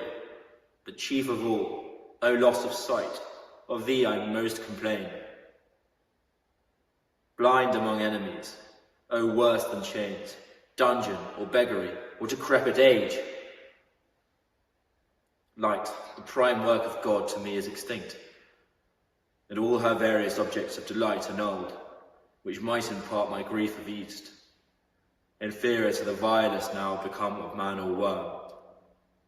The vilest here excel me, they creep, yet see, I dark in light, exposed to daily fraud, contempt, abuse and wrong, within doors or without, still as a fool, in powers of others, never in my own. Scarce half I seem to live, dead more than half. Oh dark, dark, dark amid the blaze of noon, irrecoverably dark, total eclipse without all hope of day. O first created being, and thou great word, let there be light, and light was over all. Why am I thus bereaved thy prime decree? The sun to me is dark, and silent as the moon, when she deserts the night, hid in her vacant interlunar cave. Since light so necessary is to life, and almost life itself, if it be true that light is in the soul, she all in every part, why was the sight to such a tender ball as the eye can find? So obvious and so easy to be quenched, and not, as feeling, through all parts diffused, that she might look at will through every pore.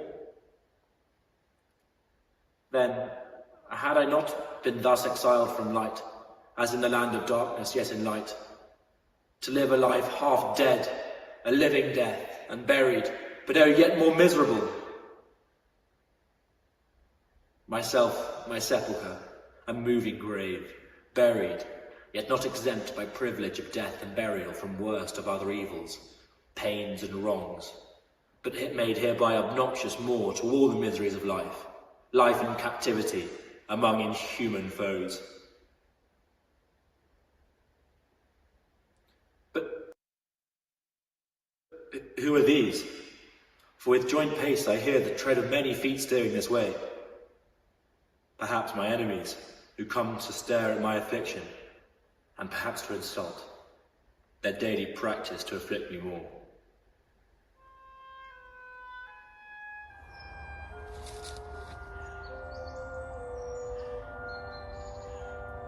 This is he. Softly a while, let us not break in upon him. Oh, change beyond report, thought, or belief. See how he lies at random, carelessly diffused with languished head unpropped, as one past hope, abandoned, and by himself given over in slavish habit, ill-fitted weeds, or worn and soiled. Or do my eyes misrepresent?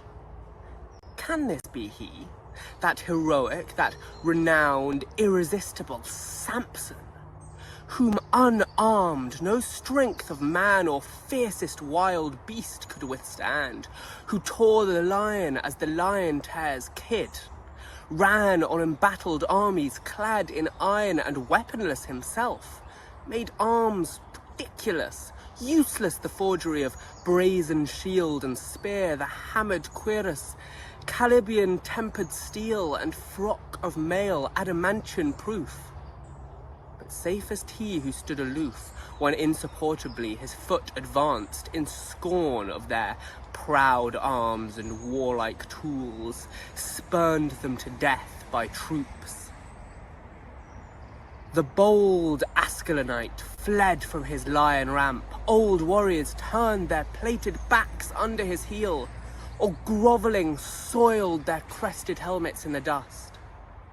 Then with what trivial weapon came to hand the jaw of a dead ass, his sword of bones? 1,000 foreskins fell, the flower of Palestine, in Ramath Lehi famous to this day.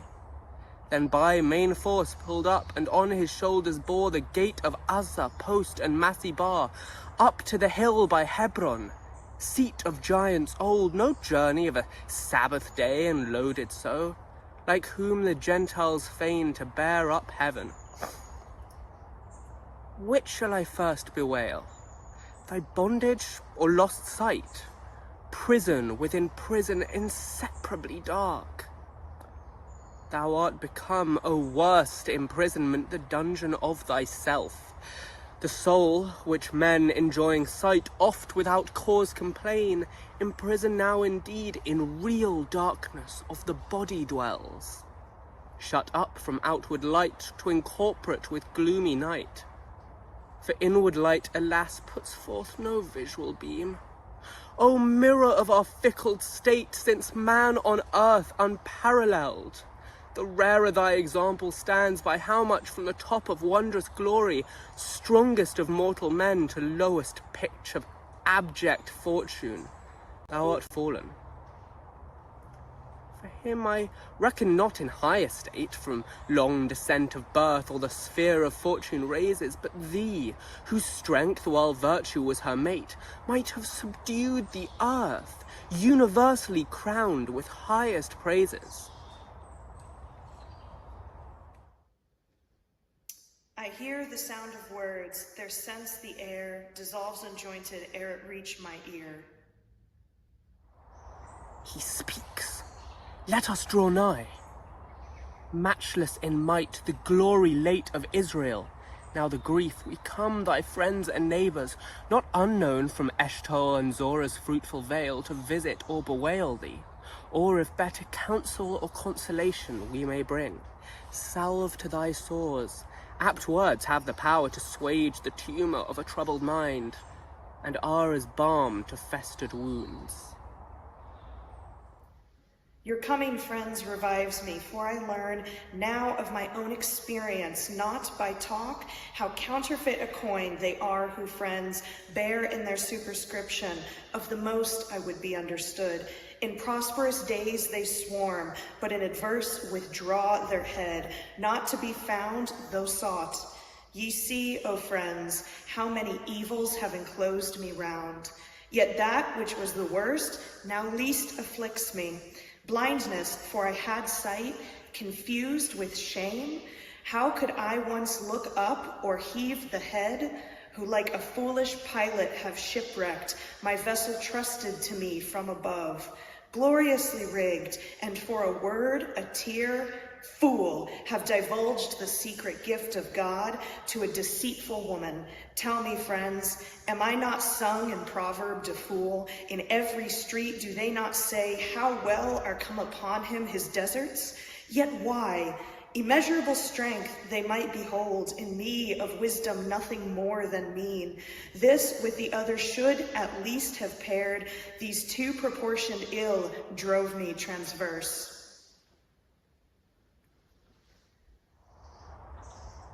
Tax not divine disposal. Wisest men have erred and by bad women been deceived, and shall again pretend they ne'er so wise.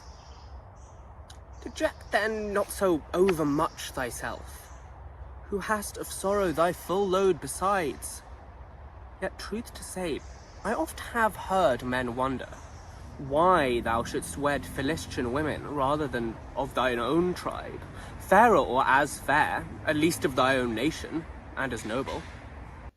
The first I saw at Timnah, and she pleased me, not my parents, that I sought to wed, the daughter of an infidel. They knew not that what I motioned was of God. I knew from intimate impulse, and therefore urged the marriage on, that by occasion hence I might begin Israel's deliverance. The work to which I was divinely called, she proving false, the next I took to wife. Oh, that I never had fond wish too late. That was in the vale of Sorek, Delilah, that specious monster, my accomplished snare. I thought it lawful from my former act and the same end, still watching to oppress Israel's oppressors, of what now I suffer. She was not the prime cause, but I myself, who vanquished with a peal of words, O weakness, gave up my fort of silence to a woman. In seeking just occasion to provoke the Philistine, thy country's enemy, thou never wast remiss, I bear thee witness. Yet Israel still serves with all his sons.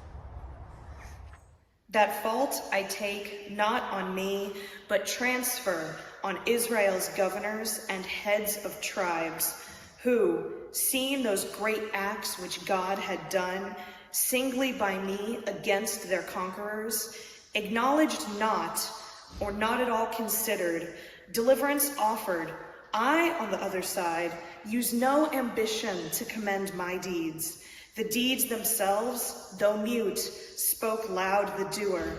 But they persisted deaf and would not seem to count them things worth notice, till at length their lords the Philistines with gathered powers entered Judea seeking me, who then, safe to the rock of Etham, was retired, not flying, but forecasting in what place to set upon them, what advantaged best.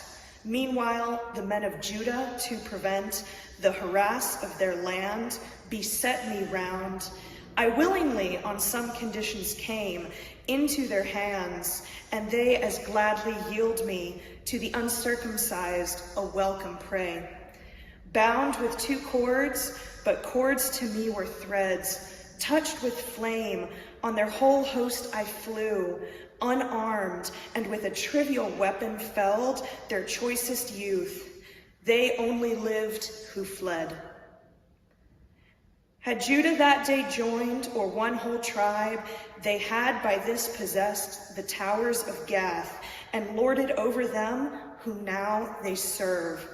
But what more oft in nations grown corrupt, and by their vices brought to servitude, than to love bondage more than liberty, bondage with ease than strenuous liberty, and to despise or envy or suspect whom God hath of his special favor raised as their deliverer, if he aught begin, how frequent to desert him, and at last to heap ingratitude on worthiest deeds. Thy words to my remembrance bring how Succoth and the fort of Penuel their great deliverer contemned, and the matchless Gideon in pursuit of Madian and her vanquished kings, and how ingrateful Ephraim had dealt with Jephthah, who, by argument not worse than his shield and spear, defended Israel from the Ammonite, had not his prowess quelled their pride in that sore battle, when so many died without reprieve, adjudged to death, for want of well pronouncing Shibboleth. Of such examples, add me to the roll. Me easily, indeed, mine may neglect, but God's proposed deliverance, not so. Just are the ways of God, and justifiable to men, unless there be who think not God at all, if any be they walk obscure. For of such doctrine never was there school but the heart of the fool, and no man therein doctor but himself.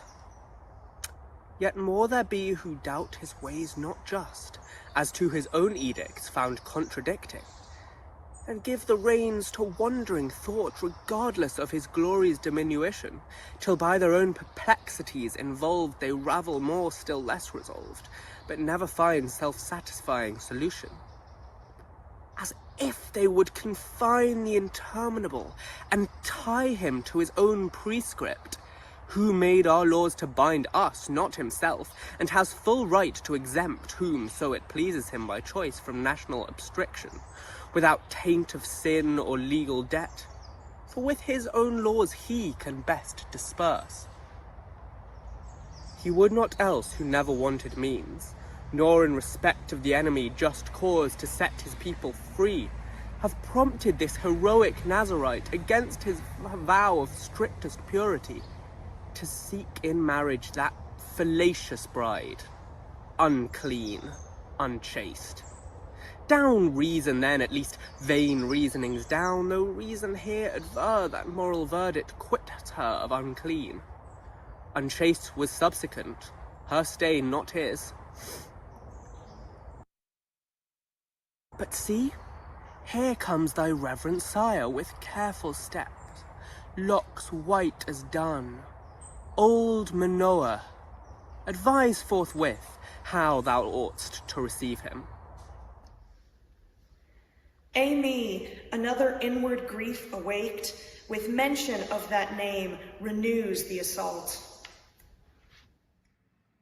Brethren and men of Dan, for such ye seem, though in this uncouth place, with old respect, as I suppose, towards your once gloried friend, my son, now captive, hither hath informed your younger feet, while mine cast back with age came lagging after.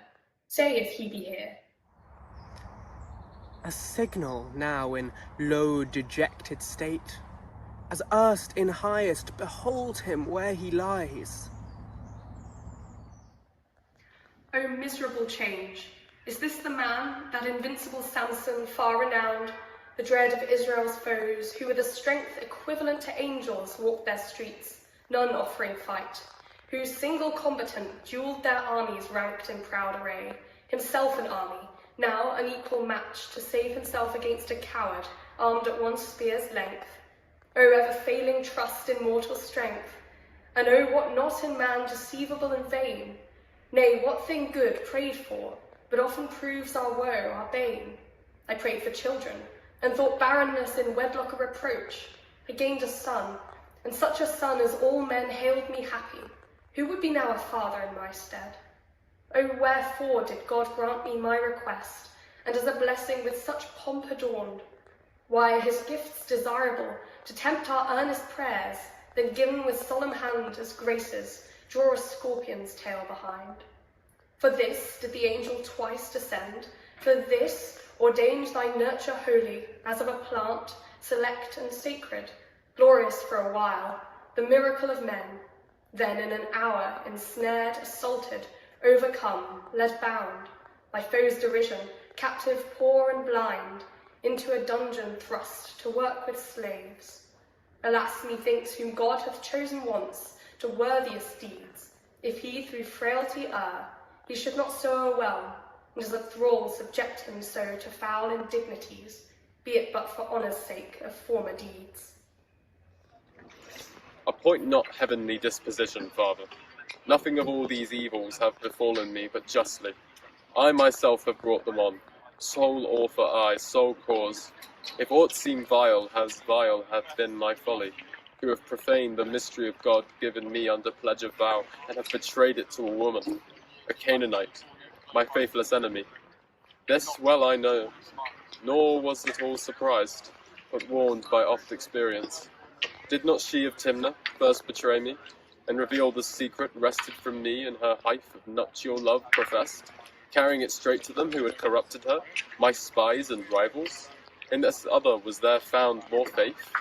Who also in her prime of love spousal embraces, vitiated with gold, though offered only by the scent conceived her spurious firstborn, treason against me? Thrice she essayed with flattering prayers and sighs, and amorous reproaches to win from me my capital secret, and in what part my strength lay stored, in what part summed, that she might know. Thrice I deluded her, and turned to sport her importunity, each time perceiving how openly and with what impudence she purposed to betray me, and, which was worse than undissembled hate, with what contempt she sought to make me traitor to myself. Yet the fourth time, when mustering all her wiles, with blandished parleys, feminine assaults, tongue batteries, she surceased not day nor night to storm me overwatched and wearied out. At times when men seek most repose and rest, I yielded and unlocked her all my heart, who with a grain of manhood well resolved might easily have shook off all her snares. But foul effeminacy held me, yoked her bondslave. O indignity! O blot to honour and religion! Servile mind rewarded well with servile punishment.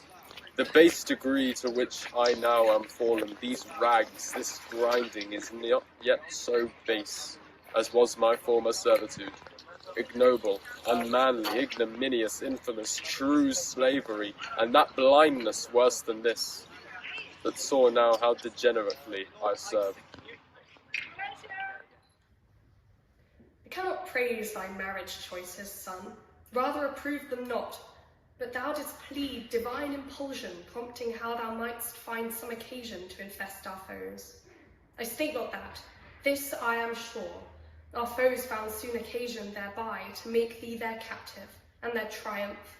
Thou the sooner temptation foundst, or over potent charms to violate the sacred trust of silence deposited within thee, which to have kept tacit was in thy power.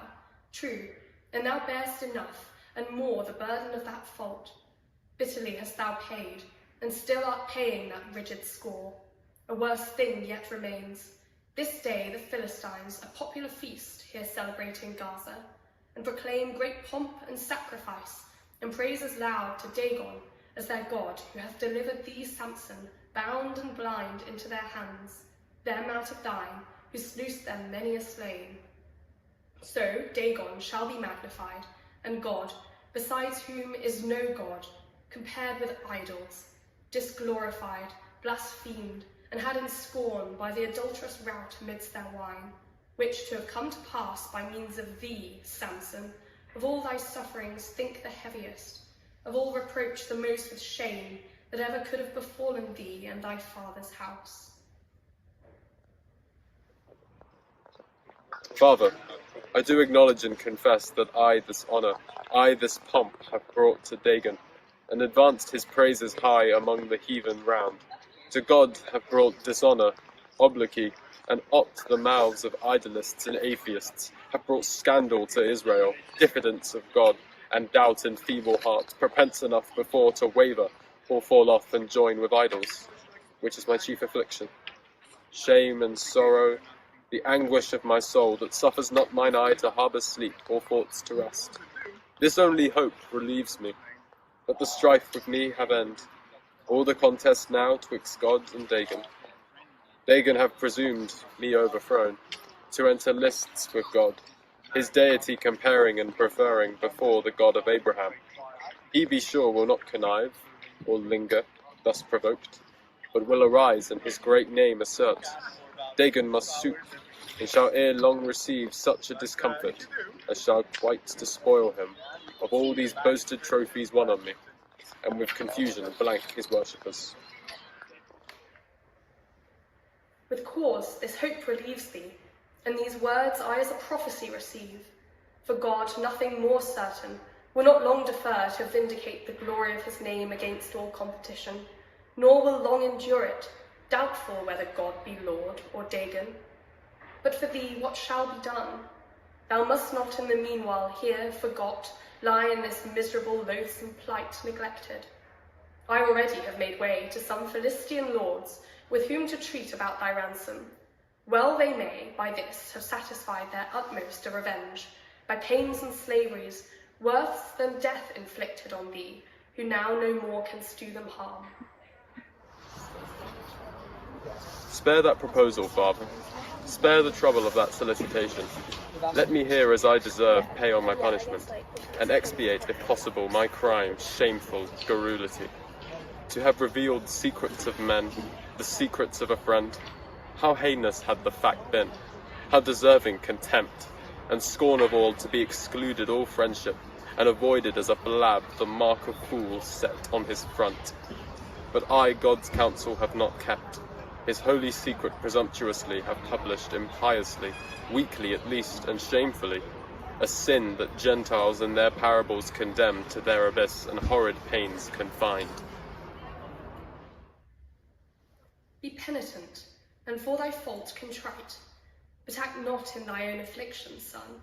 Repent the sin, but if the punishment thou canst avoid self-preservation bids, or the execution leave to high disposal, and let another hand, not thine, exact thy penal forfeit from thyself, perhaps God will relent and quit thee all his debt, whoever more approves and more accepts, best pleased with humble and filial submission, him who, imploring mercy, sues for life, than who, self-rigorous, chooses death as due, which argues over just and self-displeased for self-offence more than for God offended. Reject not then what offered means, who knows but God hath set before us to return thee home to thy country and his sacred house, where thou mayst bring thy offerings to avert his further ire, with prayers and vows renewed.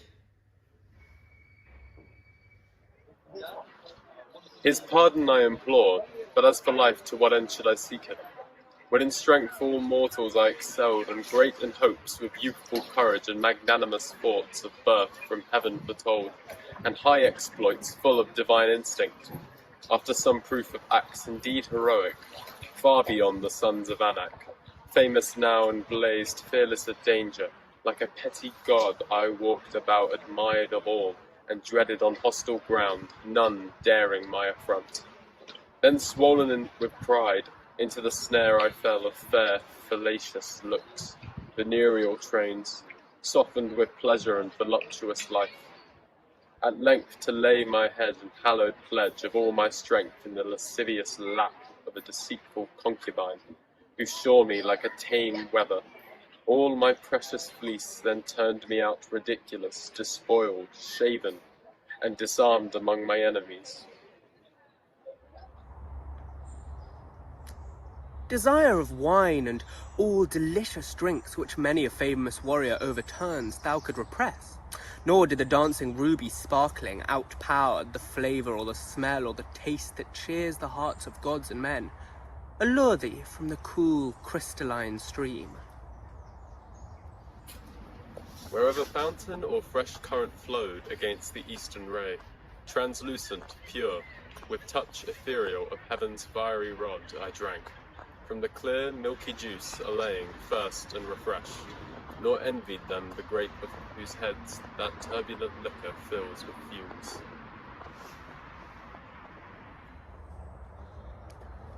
Oh, madness!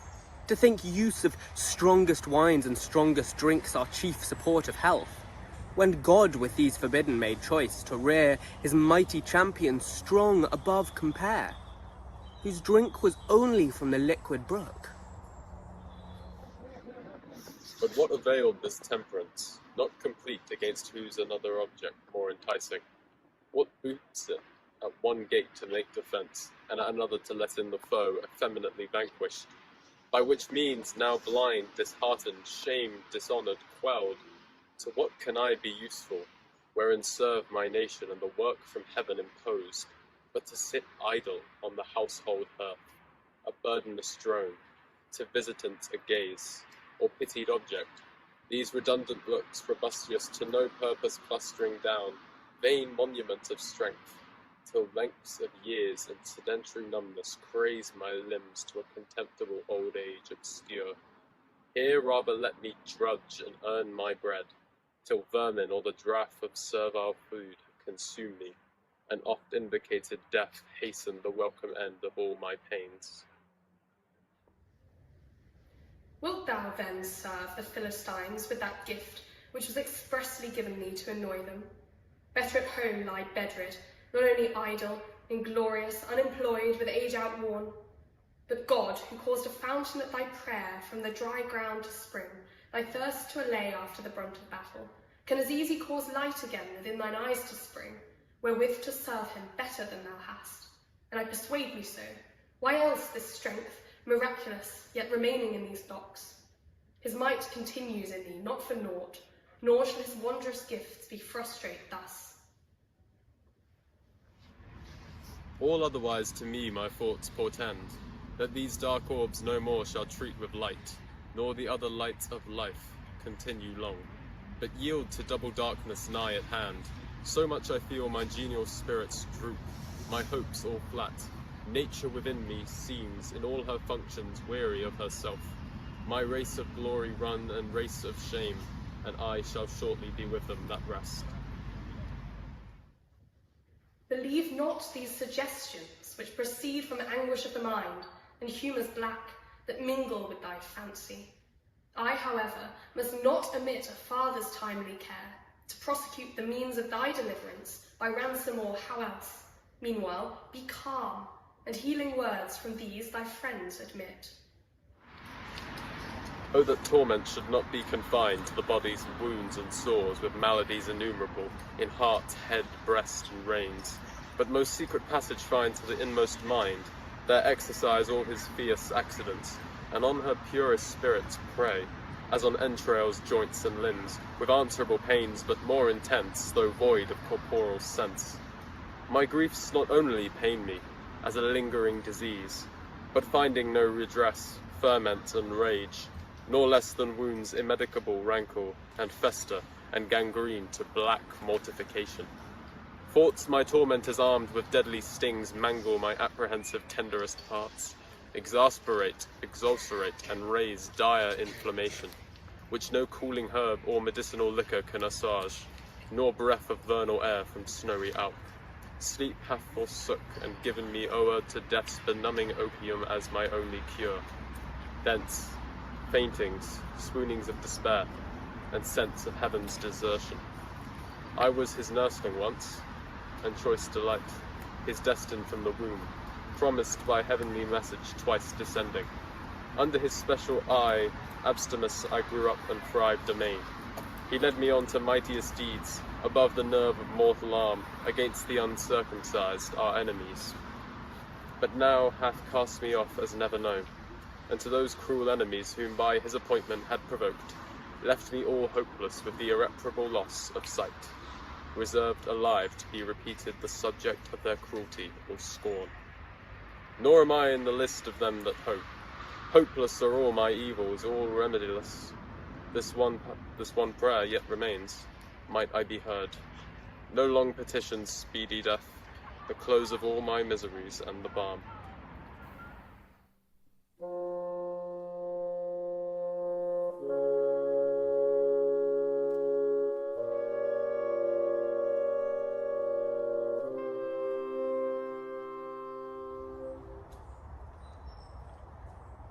Many are the sayings of the wise in ancient and in modern books enrolled, extolling patience as the truest fortitude.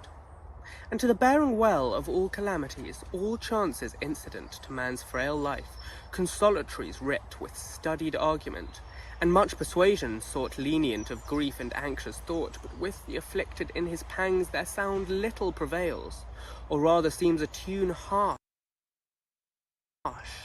and of dissonant mood from his complaint, unless he feel within some source of consolation from above. Secret refreshings that repair his strength and fainting spirits uphold. God of our fathers, what is man? That thou towards him with hand so various, or might I say contrarious, tempest thy providence through his short course, not evenly as thou rulest the angelic orders and inferior creatures mute, irrational, and brute. Nor do I name of men the common rout that wandering loose about grow up and perish as the summer fly, heads without name no more remembered, but such as thou hast solemnly elected, with gifts and graces eminently adorned to some great work, thy glory and people's safety which impart their effect. Yet towards these thus dignified, thou, oft amidst their high noon, changest thy countenance, and thy hand with no regard of highest favours pass from thee on them, or them to thee of service. Nor only dost degrade them, or remit to life obscured, which were a fair dismission, but thrust them lower than thou didst exalt them high. Unseemly fools in human eye, too grievous for the trespass or omission, oft leavest them to the hostile sword of heathen and profane, their carcasses to dogs and fowls a prey, or else captived, or to the unjust tribunal under chains of time, and condemnation of the ingrateful multitude. If these they scape, perhaps in poverty, with sickness and disease thou barst them down, painful diseases and deformed in crude old age, though not disordinate, yes, causeless suffering, the punishment of dissolute days, and fine, just or unjust, alike seem miserable, for oft alike both come to evil end. So deal not with this once thy glorious champion, the image of thy strength and mighty minister. What do I beg? How hast thou dealt already? Behold him in this state calamitous, and turn his labours, for thy canst, to peaceful end. But who is this? What thing of sea or land, female of sex it seems, that so bedecked, ornate and gay comes this way sailing like a stately ship of Tarsus, bound for the isles of Javan or Gaudier, with all her bravery on, and tackle trim, sails filled, and streamers waving, courted by all the winds that hold them play, an amber scent of odorous perfume, her harbinger, a damsel train behind, some rich Philistian matron she may seem, and now at nearer view, no other certain than Delilah, thy wife. My wife, my traitress, let her not come near me. With doubtful feet and wavering resolution, I came still dreading thy displeasure, Samson.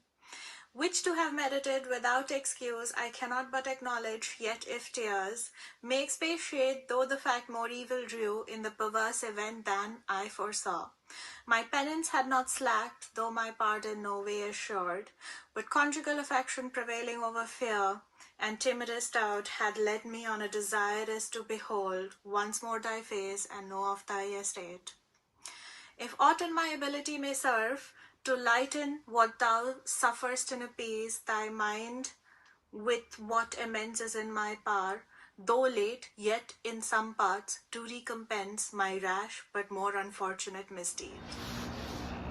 Out, out, hyena, these are thy wanted arts, and arts of every woman false like thee, to break all faith, all vows, deceive, betray, then as repentant to submit, beseech, and reconcilement move with feigned remorse, confess, and promise wonders in her change, not truly penitent, but chief to try her husband, how far urge his patience bears, his virtue or weakness which way to assail, then, with more cautious instructed skill, again transgresses, and again submits, that wisest and best men, full oft beguiled, with goodness principled not to reject the penitent, but ever to forgive, are drawn to wear out miserable days, entangled with a poisonous bosom snake, if not by quick destruction soon cut off as I by thee, to ages in example.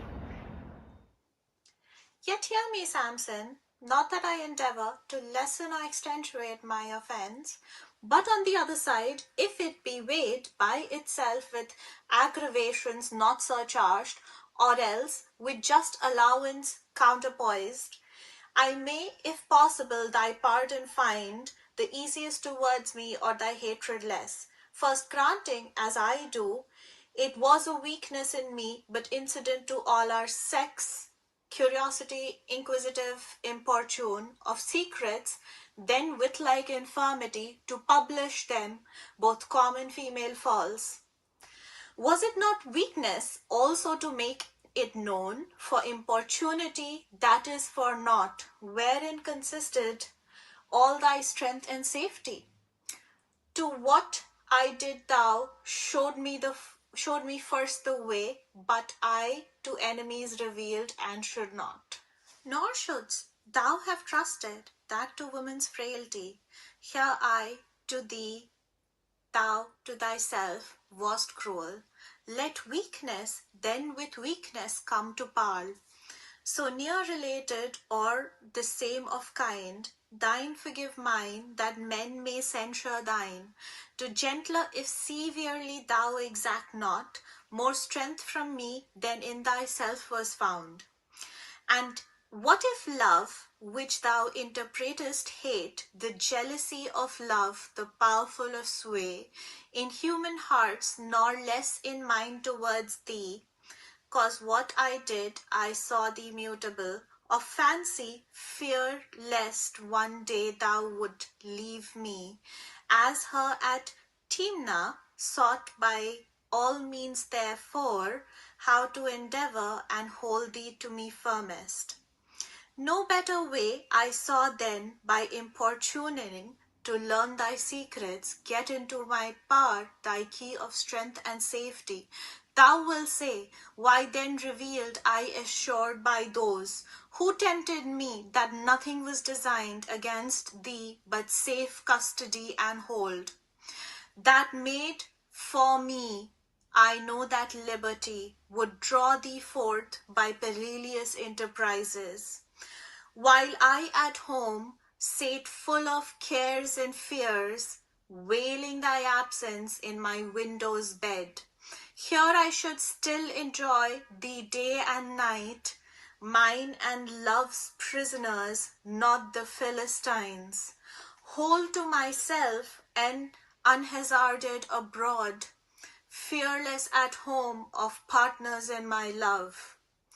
These reasons in love law have passed for good, though fond and reasonless to some perhaps, and love hath oft well-meaning wrought much woe, yet always pity or pardon hath obtained, but not unlike all others, not eschewed, as thou art strong, inflexible as steel, if thou in strength all mortals dost exceed, in uncompassionate anger do not so.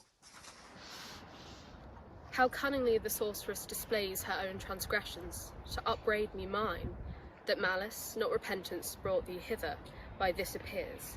I gave, thou sayest, the example, I led the way, bitter reproach, but true. I to myself was false, thou to me. Such pardon, therefore, as I give my folly. Take to thy wicked deed, which, when thou seest impartial, self-severe, inexorable, thou wilt renounce thy seeking, and much rather confess it feigned. Weakness is thy excuse, and I believe it. Weakness to resist Philistine gold, if weakness may excuse. What murderer, what traitor, parricide, incestuous, sacrilegious, but may plead it? All wickedness is weakness. That plea, therefore, with God or man, will gain thee no remission. But love constrain thee. Call it furious rage to satisfy thy lust. Love seeks to have love.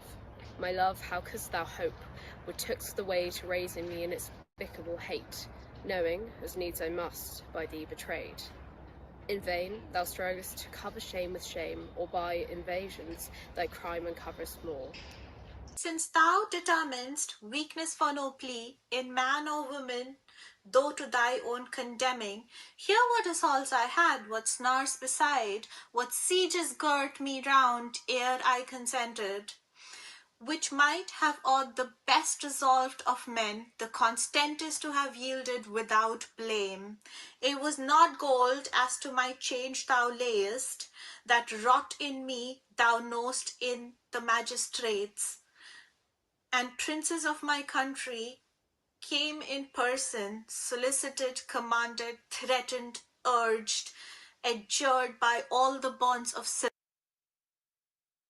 duty and of religion, pressed how just it was, how honorable, how glorious to entrap a common enemy who had destroyed such numbers of our nation, and the priest was not behind, but ever at my ear, preaching how meritorious with the gods it would be to ensnare an irreligious dishonor of Dagon.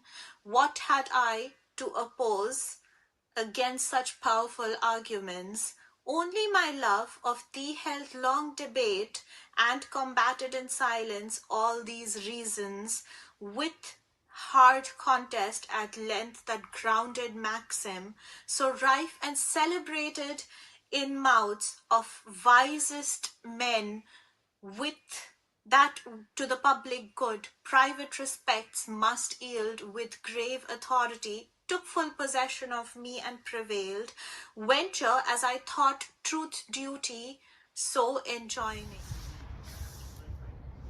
I thought where all thy circling wiles would end, in feigned religion, smooth hypocrisy.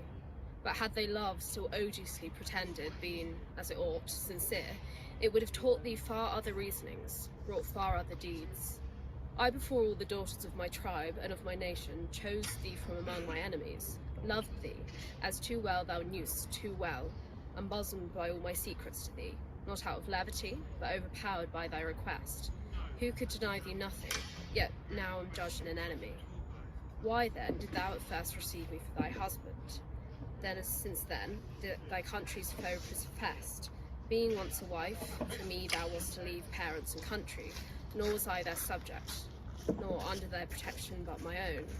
Thou mine, not theirs. If aught against my life thy country sought of thee, it sought unjustly, against the law of nature, law of nations, no more thy country, but an impious crew of men conspiring to uphold their state by words and hostile deeds, violating the ends for which our country is a name so dear, not therefore to be obeyed.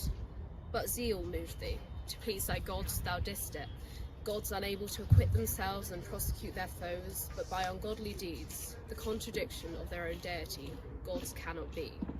Thus therefore to be pleased, obeyed, or feared, these false pretexts and varnished colours failing, bear in thy guilt, how foul must thou appear. In argument with men, a woman ever goes by the words, whatever be her cause. For want of words, no doubt, or lack of breath, witness when I was worried with thy peers. I was a fool, too rash and quite mistaken. In what I thought would have succeeded best, let me obtain forgiveness of thee, Samson. Afford me place to shew what recompense towards thee I intend for what I have misdone. Misguided, only what remains past cure, bear not too sensibly nor still insist. To afflict thyself in vain, though sight be lost, life yet hath many solaces enjoyed. Where other senses want not their delights, at home in leisure and domestic case, exempt from many a care and chances to which eyesight exposes daily men abroad, I to the Lord will intercede, not doubting their favourable ear, that I may fetch thee from forth this loathsome prison house to abide with me, where my redoubled love and care with nursing diligence to me glad office may ever tend about thee to old age. With all things grateful cheered and so supplied, that what by me thou hast lost thou least shalt miss. No, of my condition take no care. It fits not, thou and I long since are twain, nor think me so unwary or accursed to bring my feet again into the snare where once I have been caught. I know thy trains, though dearly to my cost, thy gins and toils, thy fair enchanted cup and warbling charms. No more in me have power, their force is nulled, so much of added wisdom I have learnt to fence my ear against thy sorceries. If in my flower of youth and strength, when all men loved, honoured, feared me, thou alone could hate me, thy husband, slight me, sell me, and forgo me. How would thou use me now, blind and thereby deceivable, in most things as a child, helpless, thence easily contemned, and scorned, and last neglected? How would thou insult when I must live uxoriousness to thy will in perfect thraldom? How again betray me, bearing my words and doings to the Lords to gloss upon, and censoring, frown or smile? This gal I count the house of liberty, to thine whose doors to my feet shall never enter. Let me approach at least and touch thy hand. Not for thy life, lest fierce remembrance wake my sudden rage to tear thee joint by joint. At distance I forgive thee, go with that. Bewail thy falsehood, and the pious works that have brought forth to make thee memorable among illustrious women, faithful wives. Cherish thy hasted widowhood with the gold of matrimonial treason. So farewell. I see thou art implacable, more deaf to prayers than winds and seas, yet winds to seas are reconciled at length, and sea to shore. Thy anger unappeasable still rages, eternal tempest never to be calmed. Why do I humble thus myself and suing? For peace reap nothing but repulse and hate. Bid go with evil omen and the brand of infamy upon my name denounced. To mix with thy concernments I desist, henceforth nor too much disapprove of my own. Fame, if not double-faceted, is double-mouthed, and with contrary blast proclaims most deeds. On both his wings, one black, the other white, bears greatest names in his vile daily flight. My name perhaps amongst the circumcised, in Dan, in Judah, and the bordering tribes, to all posterity may stand defamed, with malediction mentioned and the blot of falsehood, most conjugal traduct. But in my country where I most desire, in Ekron, Gaza, Asdod, and in Gath, I shall be named amongst the famousest of women, sung at solemn festivals. Living and dead recorded, who to save her country from a fierce destroyer choose. Above the faith of wedlock bands, my tomb with odors visited in annual flowers. not less renowned than in Mount Ephraim. Jael, who with inhospitable guile psalmed Sisera sleeping through the temples nailed, nor shall I count it heinous to enjoy the public marks of honor and reward conferred upon me for the pity which to my country I was judged to have shown. At this whoever envies or repines, I leave him to his lot and like my own. She's gone. A manifest serpent by her sting, discovered in the end, till now concealed. So let her go. God sent her to debase me and aggravate my folly, who committed to such a viper his most sacred trust of secrecy, my safety, and my life. Yet beauty, though injurious, hath strange power, after offence returning to regain love once possessed, nor can be easily repulsed without so much inward passion felt, and secret sting of amorous remorse. Love quarrels oft in pleasing concord end, not wedlock treachery endangering life. It is not virtue, wisdom, valour, wit, strength, comeliness of shape, or amplest merit that woman's love can win or long inherit. But what it is, hard is to say, harder to hit, which way soever men refer it, much like thy riddle, Samson, in one day or 7, though one should musing sit. If any of these or all the Timnian bride had not so soon preferred thy paranymph, worthless to thee compared successor in thy bed, nor both so loosely disallied their nuptials, nor this last so treacherously had shorn the fatal harvest of thy head, is it for that such outward ornament was lavished on their sex, that inward gifts were left for hast unfinished, judgment scant, capacity not raised to apprehend or value what is best in choice, but oftest to effect the wrong? Or was too much of self-love mixed, of constancy no root in fixed, that either they love nothing, or not long?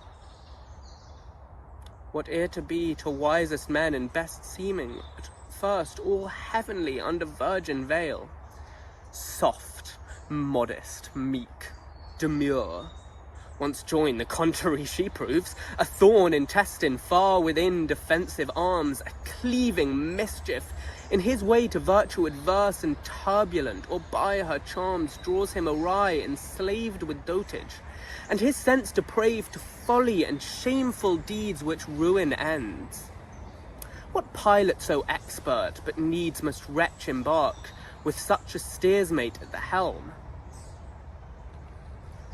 Favoured of heaven, who finds one virtuous rarely found, that in domestic good combines, happy that house, his way to peace is smooth, but virtue which breaks through all opposition, and all temptation can remove, most shines and most is acceptable above. Therefore, God's universal law gave to the man despotic power over his female, in due awe, nor from that right to part an hour, smile she or lure, so least shall he confusion draw on his whole life, not swayed by female usurpation, or dismayed. But had we best retire? I see a storm. Fair days have oft contracted wind and rain, but this another kind of tempest brings. Be less obtruse, my riddling days are past. Look now for no enchanting voice, nor fear the bait of honeyed words. A rougher tongue draws hitherward. I know him by his stride, the giant, Harifer of Gath, his look haughty, as is his pile, high-built and proud. Comes he in peace? What wind has blown him hither, I less conjecture than when first I saw the sumptuous Delilah floating this way. His habit carries peace, his brow defiance. Or peace or not, alike to me he comes. His fraught, we soon shall know. He now arrives.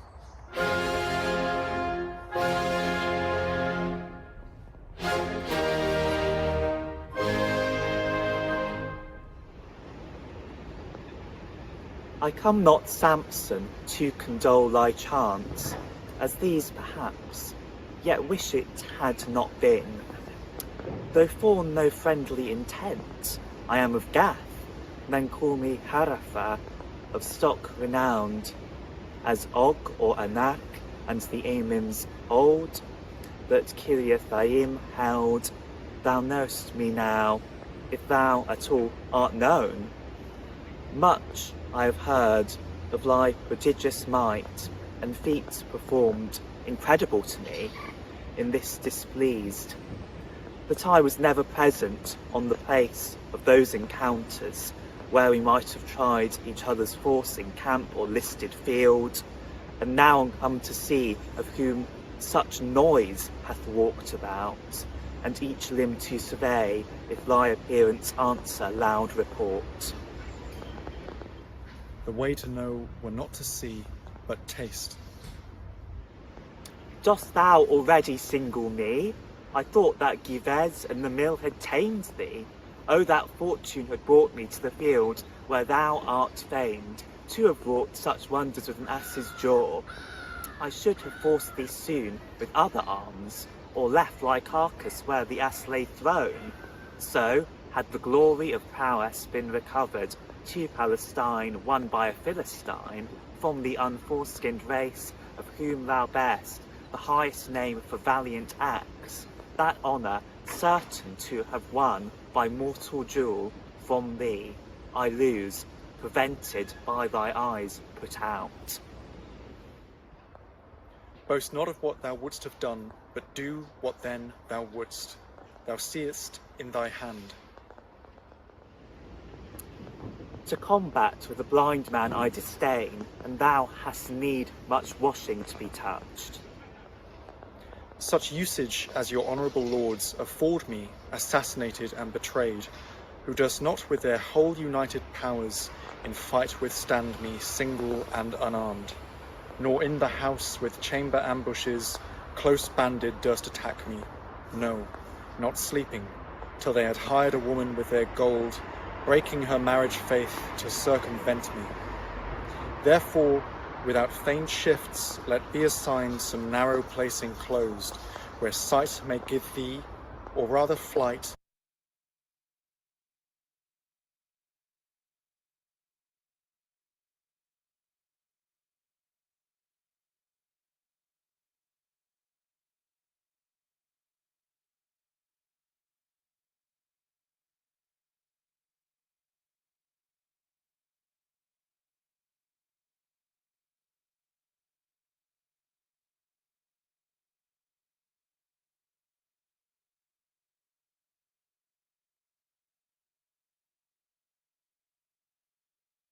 no great advantage on me. Then put on all thy gorgeous arms, thy helmet and brigandine of brass, thy broad habergeon, vantbrace and greaves, and gauntlet, add thy spear, a weaver's beam, and 7 times folded shield. I only with an oaken staff will meet thee, and raise such outcries on thy clattered iron, which long shall not withhold me from thy head, that in a little time, while breath remains thee, thou oft shalt wish thyself at Gath to boast, again in safety, what thou wouldst have done to Samson, but shalt never see Gath more. Thou durst not thus disparage glorious arms, which greatest heroes have in battle worn. Their ornament and finery had not spells and black enchantments. Some magician's art armed thee or charmed thee strong, which thou from heaven feign'st at thy birth was given thee in thy hair, where strength can least abide, though all thy hairs were bristles, ranged like those that ridge the back of chafed wild boars or ruffled porcupines. I know no spells, use no forbidden arts. My trust is in the living God who gave me at my nativity this strength, diffused no less through all my sinews, joints and bones than thine, while I preserve these locks unshorn, the pledge of my unviolated vow. For proof hereof, if Dagon be thy God, go to his temple, invocate his aid with solemnest devotion, spread before him how highly it concerns his glory now to frustrate and dissolve these magic spells, which I, to be the power of Israel's God, avow, and challenge Dagon to the test, offering to combat thee, his champion bold, with the utmost of his Godhead seconded. Then thou shalt see, or rather to thy sorrow soon feel, whose God is strongest, thine or mine. Presume not on thy God, whate'er he be. Thee he regards not, owns not, hath cut off quite from his people, and delivered up into thy enemy's hand, permitted them to put out both thine eyes, and fettered send thee into the common prison, there to grind among the slaves and asses thy comrades, as good for nothing else. No better service with those thy boisterous locks, no worthy match for valour to assail, nor by the sword of noble warrior so to stain his honour, but by the barber's razor best subdued.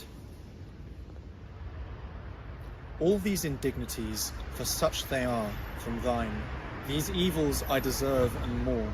Acknowledge them from God inflicted on me justly, yet despair not of his final pardon, whose ear is ever open, and his eye gracious to readmit the suppliant, in confidence whereof I once again defy thee to the trial of mortal fight, by combat to decide whose God is God, thine, or whom I with Israel's sons adore.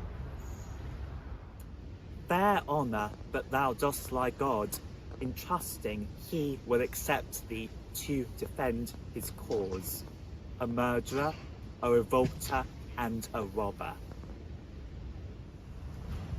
Tongue doughty giant, how dost thou prove me these?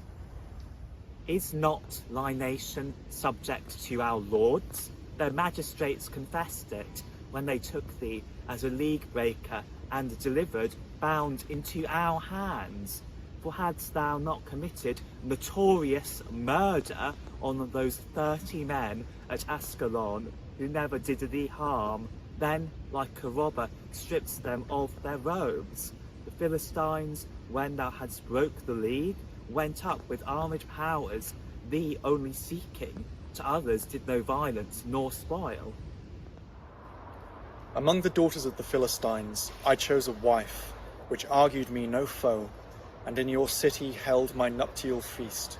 But your ill-meaning politician lords, under pretense of bridal friends and guests, appointed to await me 30 spies, who threatening cruel death, constrained the bride to wring from me and tell to them my secret, that solved the riddle which I had proposed.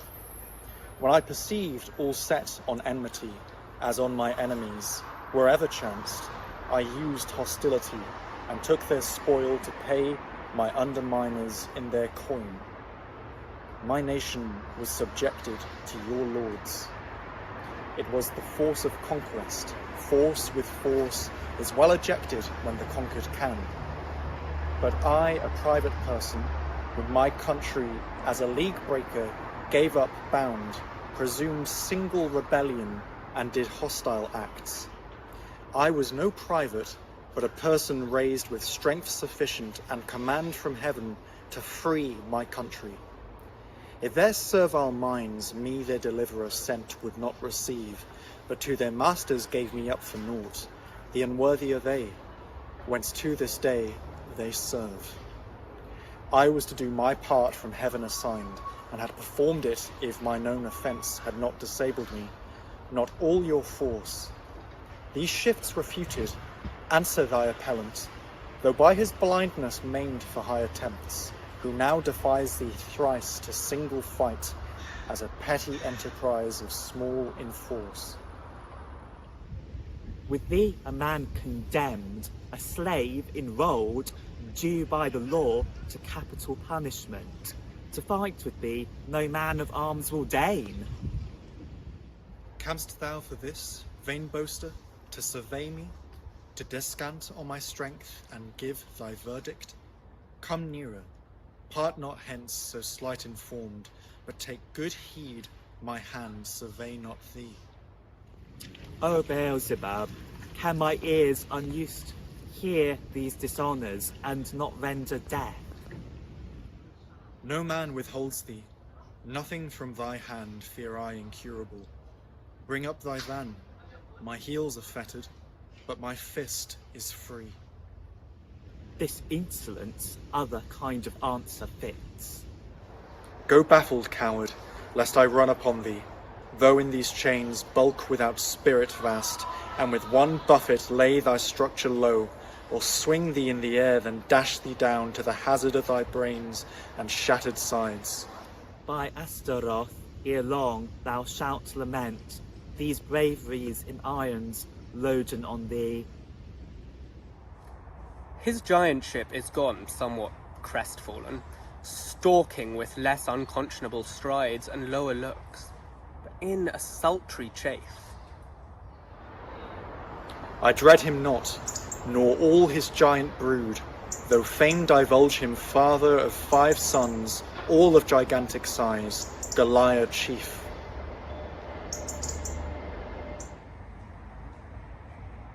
He will directly to the lords, I fear, and with malicious counsel stir them up some way or other yet further to afflict thee. He must allege some cause, and offered fight will not dare mention, lest a question rise whether he durst accept the offer or not, and that he durst not plain enough appeared. Much more affliction than already felt they cannot well impose, nor I sustain. If they intend advantage of my labours, the work of many hands, which earns my keeping, with no small profit daily to my owners. But come what will, my deadliest foe will prove my speediest friend, by death to rid me hence, the worst that he can give, to me the best. Yet so it may fall out, because their end is hate, not help to me. It may with mine draw their own ruin, who attempt the deed. Oh, how comely it is, and how reviving to the spirits of just men long oppressed, when gods into the hands of their deliverer put invincible might to quell the mighty of the earth, the oppressor, the brute and boisterous force of violent men, hardy and industrious to support tyrannic power, but raging to pursue the righteous, and all such as honour truth. He all their ammunition and feats of war defeats with plain heroic magnitude of mind, and celestial vigour armed. Their armories and magazines contemns, renders them useless, while with winged expedition, swift as the lightning glance, he executes his errand on the wicked, who, surprised, lose their defence, distracted and amazed. But patience is more oft the exercise of saints, the trial of their fortitude, making each of them his own deliverer and victor over all, that tyranny or fortune can inflict. Either of these is in thy lot, Samson. With might endued above the sons of men, but sight bereaved may chance to number thee with those whom patience finally must crown. This idle's day hath been to thee no day of rest, labouring thy mind more than the working day thy hands, and yet perhaps more trouble is behind. For I descry this way some other tending in his hand a sceptre or quaint staff he bears, comes on amain, speed in his look. By his habit I discern him now a public officer, and now at hand. His message will be short and voluble.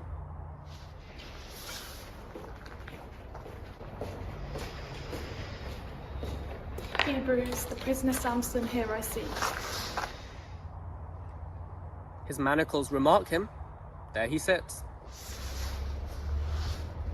Samson, to thee our lords thus bid me say, this day to Dagon is a solemn feast, with sacrifices, triumph, pomp and games, though strength they know surpassing human rate, and now some public proof thereof require, to honour this great feast and great assembly.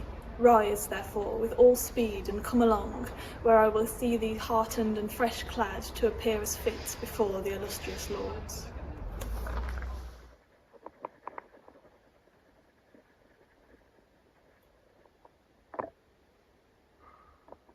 Thou knowest I am an Hebrew, therefore tell them, our law forbids at their religious rites my presence. For that cause I cannot come. This answer, be assured, will not content them. Have they not sword players and every sort of gymnic artists, wrestlers, riders, runners, jugglers and dancers, antics, mummers, mimics?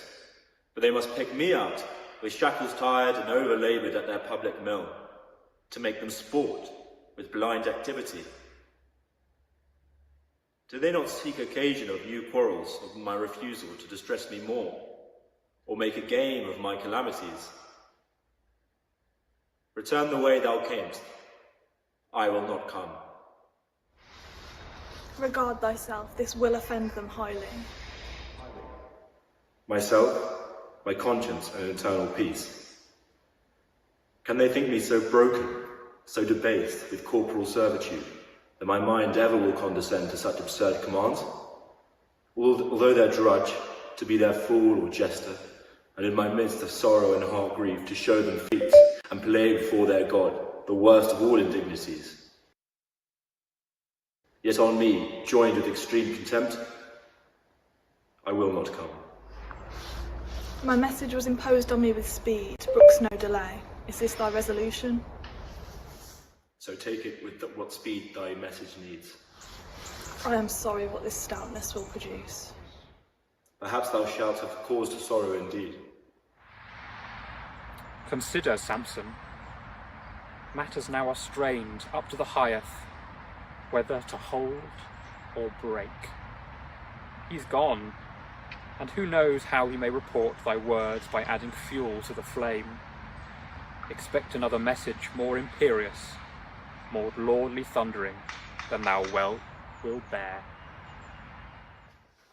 Shall I abuse this consecrated gift of strength, again returning with my hair after my great transgression, so requite favour renewed, and at a greater sin by prostituting holy things to idols, a Nazarite in place abominable, vaunting my strength and honour to their Dagon?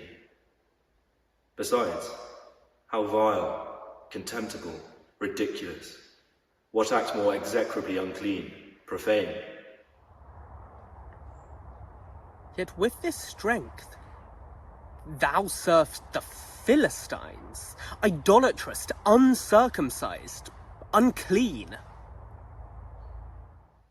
Not in their idol worship, but by labour, honest and lawful, to deserve my food of those who have me in their civil power. Where the heart joins not, outward acts defile not.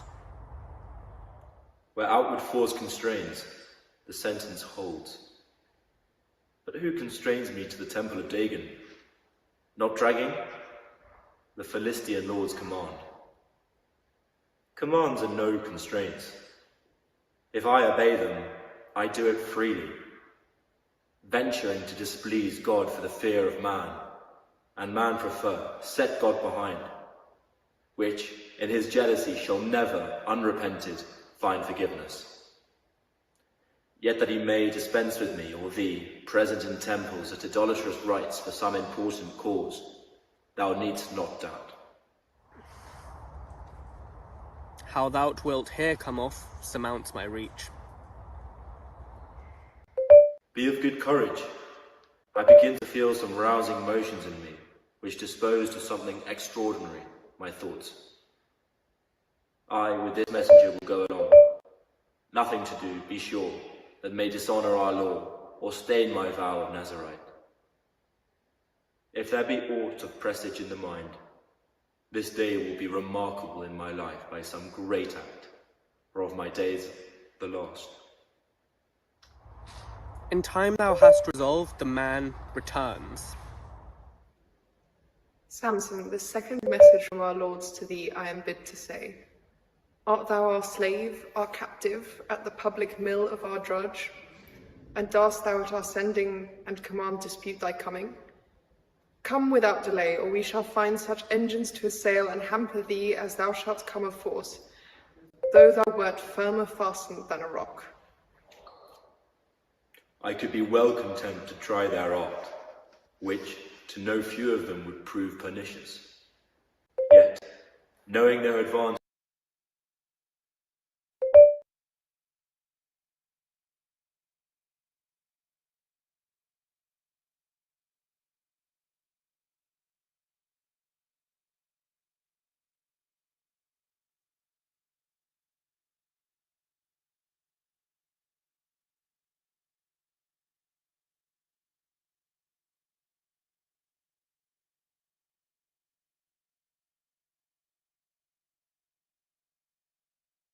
is too many, because they shall not trail me through their streets like a wild beast, I am content to go.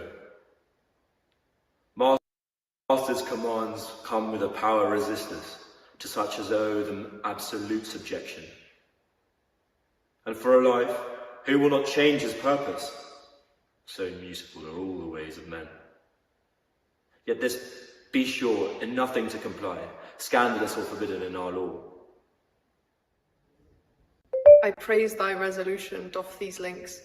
By this compliance thou wilt win the lords, to favour and perhaps to set thee free. Brethren, farewell.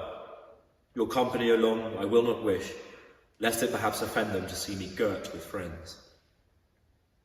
And how the sight of me, as of a common enemy, so dreaded once, may now exasperate them, I know not. Lords are lordliest in their wine, and the well-feasted priest then soonest fired with zeal, if aught religion seem concerned. No less the people on their holy days, impetuous, insolent, unquenchable, happen what may.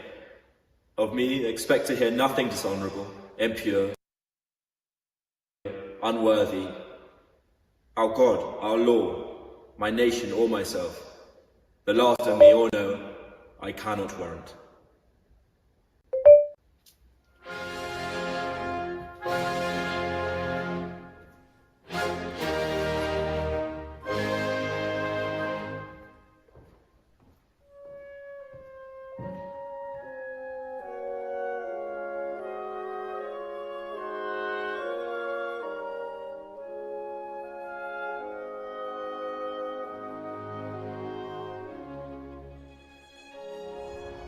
Go, and the Holy One of Israel be thy guide, to what may serve his glory best, and spread his name great among the heathen round.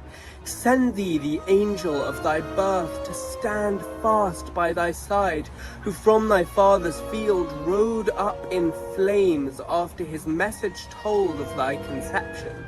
And be now a shield of fire, that spirit that first rushed on thee in the camp of Dan be officious in thee now at speed. For never was from heaven's imparted measure of strength so great to mortal seed, as in thy wondrous actions hath been seen. But wherefore comes old Manure in such haste with youthful steps, much liveliest than e'er while he seems, supposing here to find his son? Or of him bringing us some glad news? Peace with you, brethren. My inducement hither was not at present here to find my son, by order of the lords new parted hence, to come and play before them at their feast. I heard all as I came. The city rings and numbers thither flock. I had no will, lest I should see him forced to things unseemly. But that which moved my coming now was chiefly to give ye part with me, what hope I have with good success to work his liberty. That hope would much rejoice us to partake with thee. Say, reverend sire, we thirst to hear. I have attempted one by one the lords either at home or through the street passing, with supplication prone and father's tears, to accept of ransom for my son their prisoner. Some, much averse I found, and wondrous harsh, contemptuous, proud, set on revenge and spite. That part most reverenced Dagon and his priests. Others, more moderate seeming, but their aim private reward, for which both God and state they easily would set to sail. A third, more generous far, and civil, who confessed they had enough revenge, having reduced their foe to misery beneath their fears. The rest was magnanimity to remit, if some convenient ransom were proposed. What noise or shout was that? It tore the sky. Doubtless the people shouting to behold their once great dread, captive and blind before them, or as some proof of strength before them showed. His ransom, if my whole inheritance may compass it, shall willingly be paid and numbered down. Much rather shall I choose to live the poorest in my tribe than richest, and he in that calamitous prison left. No, I am fixed not to part thence without him. For his redemption, all my patrimony, if need be, I am ready to forgo and quit. Not wanting him, I shall want nothing. Fathers are wont to lay up for their sons.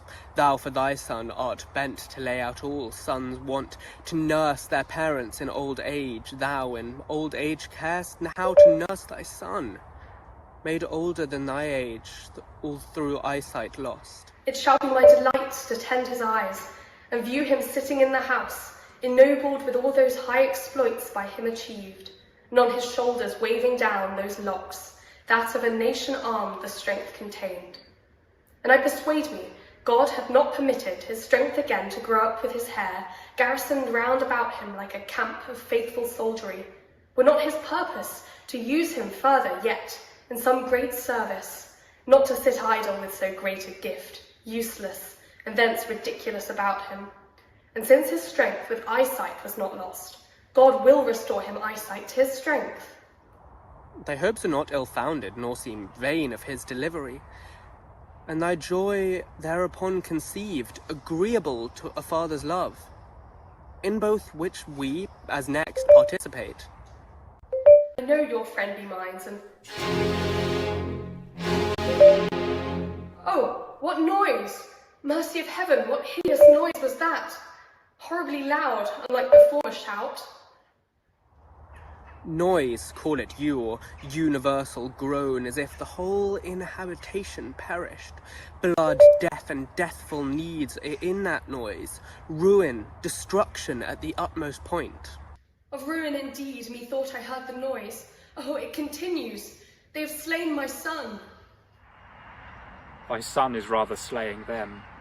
That outcry from slaughter of one foe could not ascend. Some dismal accident it needs must be.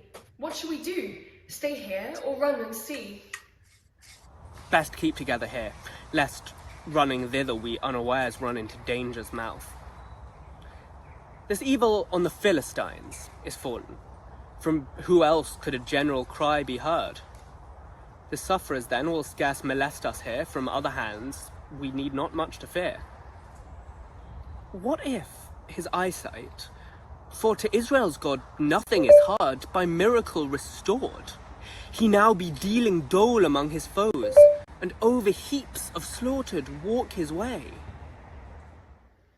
That were a joy, presumptuous to be thought. Yet God hath wrought things as incredible for his people of old. What hinders now? He can, I know, but doubt to think he will. Yet hope would fain subscribe, and tempts belief. A little stay will bring some notice hither. Of good or bad, so great, of bad the sooner. For evil news rides post, while good news baits. And to our wish, I see one hither speeding. An Hebrew, as I guess, and of our tribe. Oh, whither shall I run, or which way fly the sight of this so horrid spectacle, which erst my eyes beheld and yet behold, for dire imagination still pursues me. But providence or instinct of nature seems, or reason though disturbed and scarce consulted, to have guided me aright, I know not how, To thee, first Reverend Manoah, and to these my countrymen, whom here I knew remaining, as at some distance from the place of horror, so in the sad event too much concerned. The accident was loud, and here before thee, with ruthful cry, yet what it was we hear not. No preface needs, thou seest we long to know. It would burst forth, but I recover breath and sense distract, to know well what I utter. Tell us the sum, the circumstance defer. Gaza yet stands, but all her sons are fallen, all in a moment overwhelmed and fallen. Sad, but thou know'st to Israelites not saddest the desolation of a hostile city. Feed on that first, there may in grief be surfeit. Relate by whom? By Samson. That still lessens the sorrow and converts it nigh to joy. Ah, Manoah, I refrain too suddenly to utter what will come at last too soon, lest evil tidings with too rude eruption hitting thy aged ear should pierce too deep. Suspense in news is torture. Speak them out. Then take the worst in brief. Samson is dead.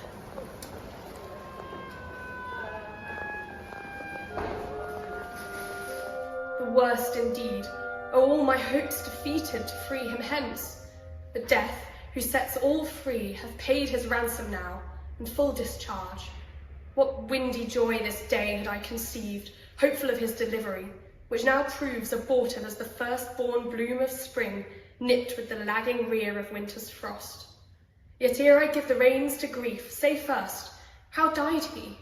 Death to life as crown or shame? All by him fell, thou sayest. By whom fell he? What glorious hand gave Samson his death's wound? Unwounded of his enemies he fell. Wearied with slaughter, then or how? Explain. By his own hand. Self-violence? What cause brought him so soon at variance with himself among his foes? Inevitable cause, I once both to destroy and be destroyed, the edifice where all were met to see him upon their heads and on his own he pulled. O lastly, overstrong against thyself, a dreadful way thou took'st to thy revenge. More than enough we knew, but while things yet are in confusion, give us, if thou canst, eyewitness of what first or last was done, relation more particular and more distinct. Occasions drew me early to the city, and as the gates I entered with sunrise, the morning trumpets festival proclaimed through each high street. Little I had dispatched when all abroad was rumoured that this day Samson should be brought forth to show the people proof of his mighty strength in feats and games. I sorrowed at his captive state, but minded not to be absent at that spectacle. The building was a spacious theatre, half round on two main pillars vaulted high, with seats where all the lords in each degree of sort might sit in order to behold. The other side was open, where the throng on banks and scaffolds under sky might stand. I among these aloof obscurely stood. The feast and noon grew high, and sacrifice had filled their hearts with mirth, high cheer, and wine, when to their sports they turned. Immediately was Samson as a public servant brought in their state livery clad. Before him pipes and timbrels, on each side went armoured guards, both horse and foot before him and behind, archers and slingers, cataphracts and spears. At sight of him, the people with a shout rifted the air, clamouring their God with praise. Who had made their dreadful enemy their thrall? He, patient but undaunted where they led him, came to the place, and what was set before him, which without help of eye might be essayed, to heave, pull, draw, or break, he still performed, all with incredible stupendous force, none daring to appear antagonist. At length, for intermission's sake, they led him between the pillars. He his guide requested, for so, from such as nearest stood, we heard, as overtired, to let him lean awhile with both his arms on those two massy pillars that to the arched roof gave main support. He unsuspicious led him, which, when Samson felt in his arms, with head awhile inclined, and eyes fast fixed, he stood, as one who prayed, or some great matter in his mind revolved. At last with head erect was cried aloud, Hitherto, lords, what your commands imposed I have performed, as reason was, obeying, not without wonder or delight beheld. Now of my own accord such other trial I mean to show you of my strength, yet greater, as with a maze shall strike all who behold. This uttered, straining all his nerves he bowed, as with the force of winds and waters pent, when mountains tremble those two massy pillars, with horrible convulsion to and fro he tugged, he shook, till down they came and drew the whole roof after them, with bursts of thunder upon the heads of all who sat beneath, lords, ladies, captains, councillors, or priests, their choice nobility and flower, not only of this, but each Philistine city round that from all parts to solemnize this feast. Samson, with these immixed, inevitably pulled down the same destruction of himself. The vulgar only escaped who stood without. Oh, dearly bought revenge, yet glorious! Living or dying, thou hast fulfilled the work for which thou wast foretold to Israel, and now liest victorious among thy slain, self-killed not willingly, but tangled in the fold of dire necessity, whose law in death conjoined thee with thy slaughtered foes in number more than all thy life had slain before.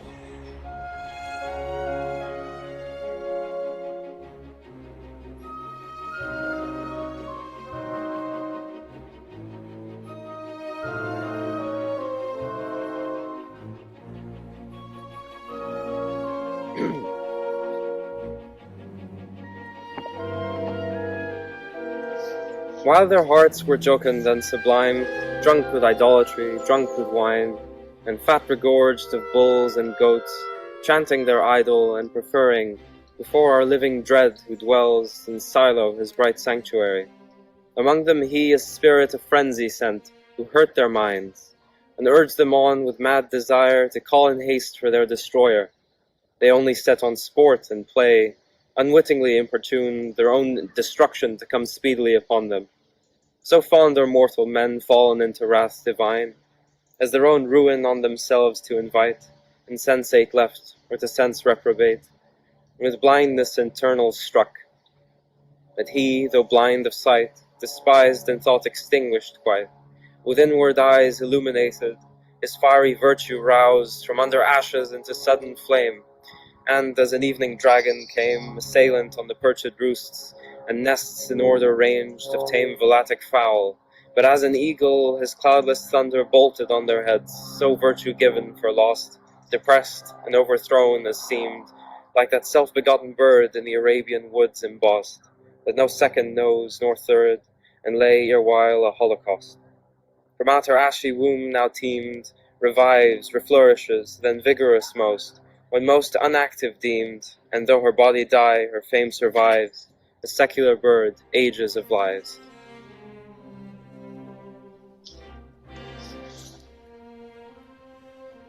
Come, come, no time for lamentation now, nor much more cause. Samson hath quit himself like Samson, and heroically hath finished a life heroic. On his enemies fully revenged, hath left them years of mourning, and lamentation to the sons of Captor through all Philistine bounds. To Israel honour hath left, and freedom, let but them find courage to lay hold on this occasion. To himself and father's house eternal fame, and which is best and happiest yet, all this with God not parted from him, as was feared, but favouring and assisting to the end. Nothing is here for tears, nothing to wail or knock the breast, no weakness, no contempt, dispraise or blame, nothing but well and fair, and what may quiet us in a death so noble. Let us go and find the body where it lies, soaked in his enemy's blood, and from the stream with lavers pure and cleansing herbs wash off the clotted gore. I, with what speed the while, Gaza is not in plight to say us nay, will send for all my kindred, all my friends, to fetch him hence, and solemnly attend with silent obsequy and funeral train home to his father's house. There will I build him a monument, and plant it round with shade of laurel evergreen, and branching palm, with all his trophies hung, and acts enrolled in copious legend, or sweet lyric song. Thither shall all the valiant youth resort, and from his memory inflame their breasts to matchless valour and adventures high. The virgins also shall on feastful days visit his tomb with flowers, only bewailing his lot unfortunate in nuptial choice, from whence captivity and loss of eyes. All is best, though we oft doubt what the unsearchable dispose of highest wisdom brings about, and ever best found in the close. Oft he seems to hide his face, but unexpectedly returns, and to his faithful champion hath in place bore witness gloriously, whence Gaza mourns, and all that band them to resist his uncontrollable intent. His servants he with new acquists of true experience from this great event, with peace and consolation hath dismissed, and calm of mind all passions spent.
solemn feast to Dagon held relieves me from my task of servile toil.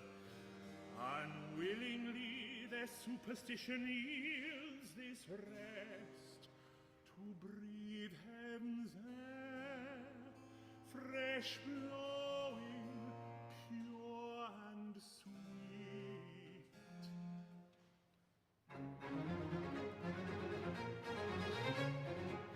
Awake the trumpet's lofty song!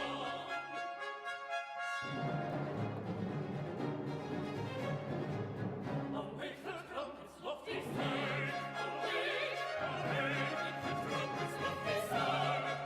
It's like the sacred festival of love.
Why, by an angel was my birth foretold, as in a fiery column ascending from off the altar in my parents' sight? Why was my nurture ordered and prescribed as of a person separate to God? If I must die, betrayed and captived thus, the scorn and gaze of foes, oh, cruel thought, my griefs find no redress. They inward prey like gangrened wounds, immedicable groan.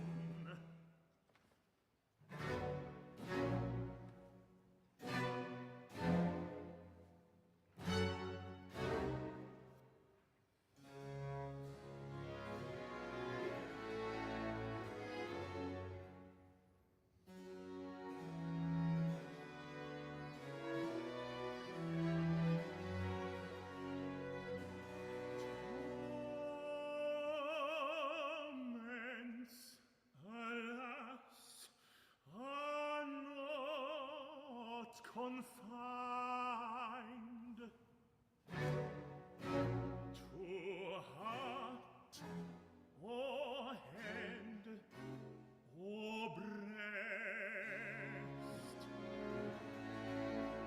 To heart or hand or breast.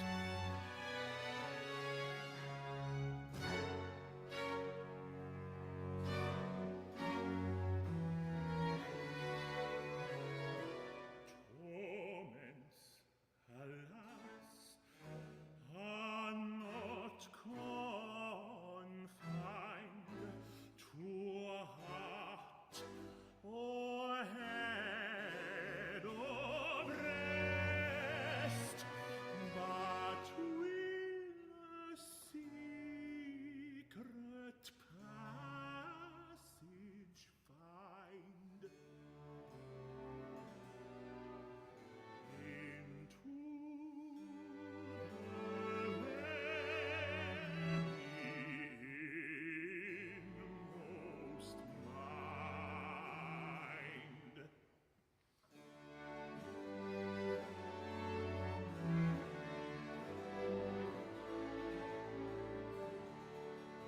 With pains intense oppressed, that rob the soul itself of rest.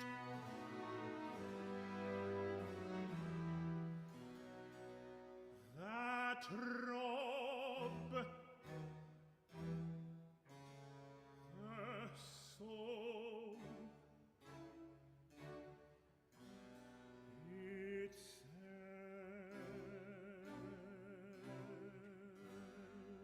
of rest. That rob the soul itself of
strength of man, nor fury of the fiercest beast could quell, who tore the lion as the lion tears the kid, ran weaponless on armies clad in iron, useless the tempered steel, or frock of mail.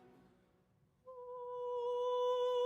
mirror of our fickle state,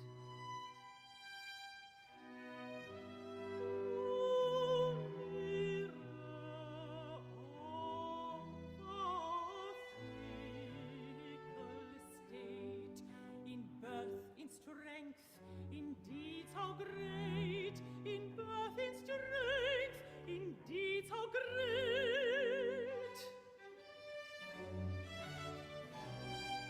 O mirror of our fickle state,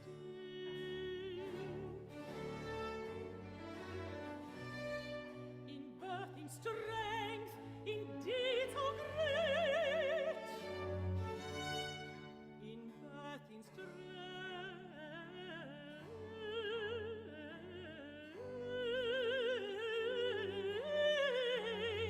in deeds how great.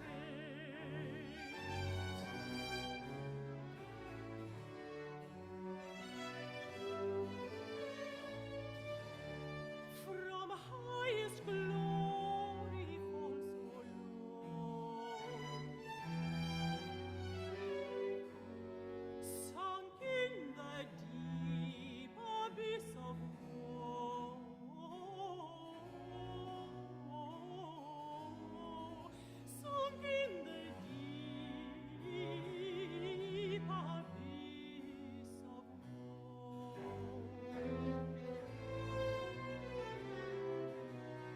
From highest glory falls so low, sunk in the deep abyss of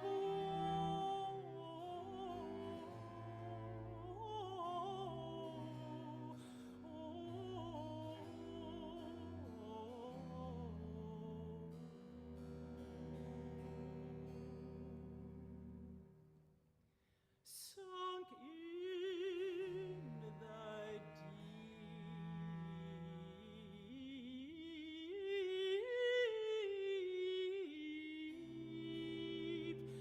abyss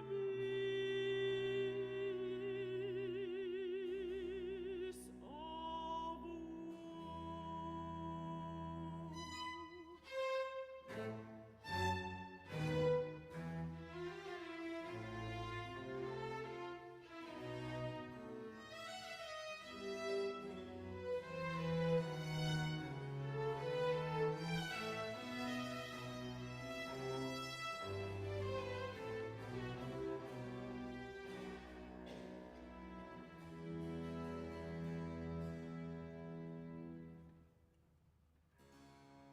Whom have I to complain of but myself, who hence great trust could not in silence keep, but weakly to a woman must reveal it? O glorious strength! O impotence of mind! But without wisdom, what does strength avail? Proudly secure, yet liable to fall. God, when he gave it, hung it in my hair, to show how slight the gift. But peace, my soul, strength was my bane, the source of all my woes. Each told apart would ask a life to wail. matchless in might, once Israel's glory, now her grief. We come, thy friends well known, to visit thee. If words have charms to assuage thy troubled mind, we'll pour their balm into their festered wounds.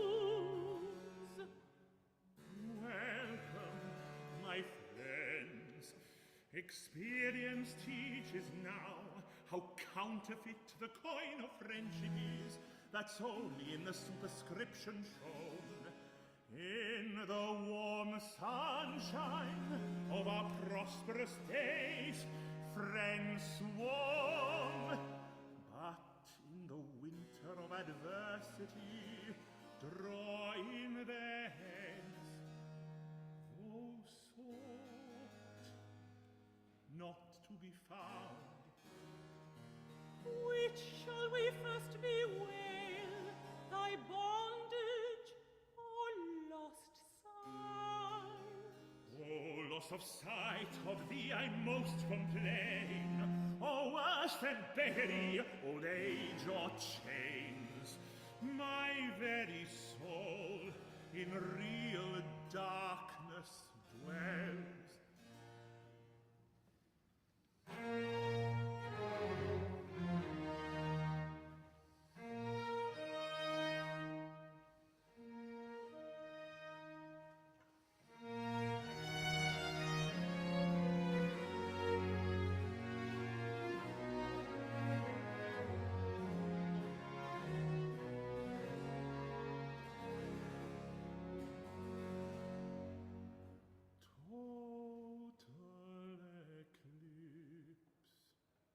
No sun, no moon, all dark,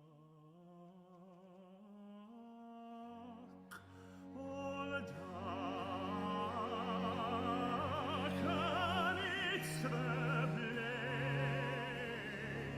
of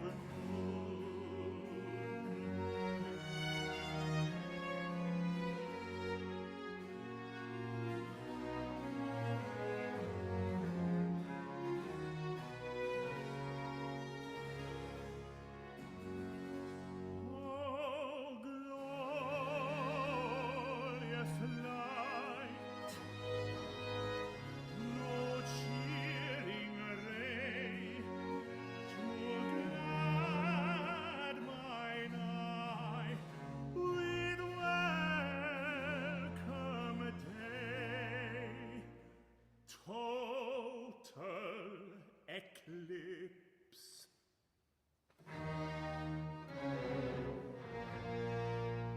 No sun, no moon, all dark, amidst the blaze of noon.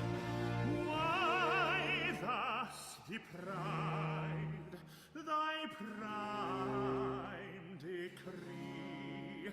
Sun, moon, and stars are dark to me. Sun, moon, and stars, sun, moon, and stars are dark to me. Sun, moon, and stars, sun, moon, and stars are dark to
my sight, how could I heave my head for shame? Thus for a word or tear divulge to a false woman God's most secret gift, and then be sung or proverbed for a fool. The wisest men have erred and been deceived by female arts. Deject not then myself, who hast of griefs a load. Yet men will ask, why did not Samson rather wed at home, in his own tribe, or fairer, or as fair? Oh, that I had, alas, fond wish, too late.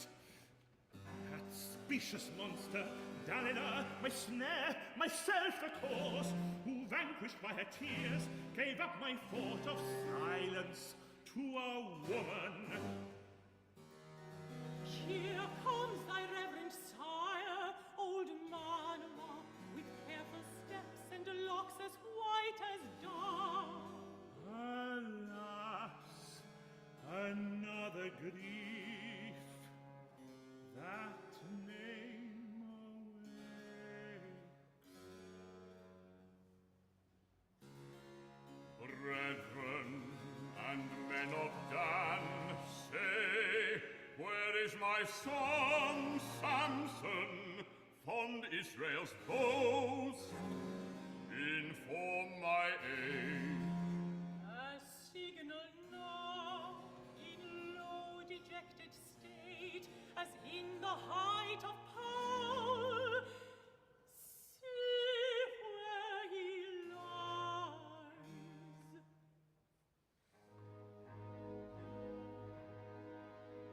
Oh, miserable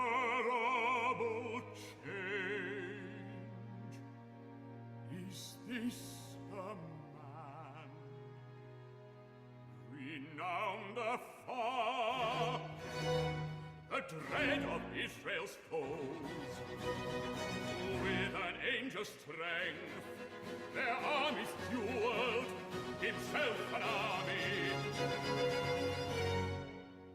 Now unequal match to guard his breast against the coward's spear. Oh, ever failing trust in mortal strength, and oh, what not deceivable and vain in man.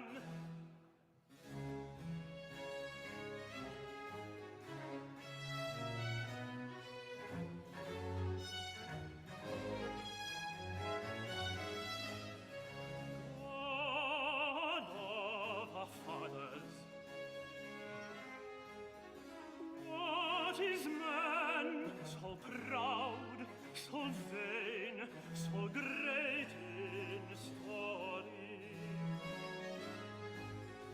God of our fathers, what is man so proud, so vain, so great in story, so great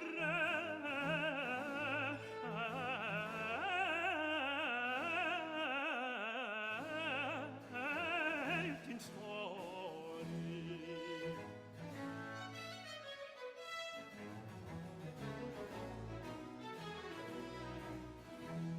His fame hath last, his life has spanned, a marvel at the height of glory.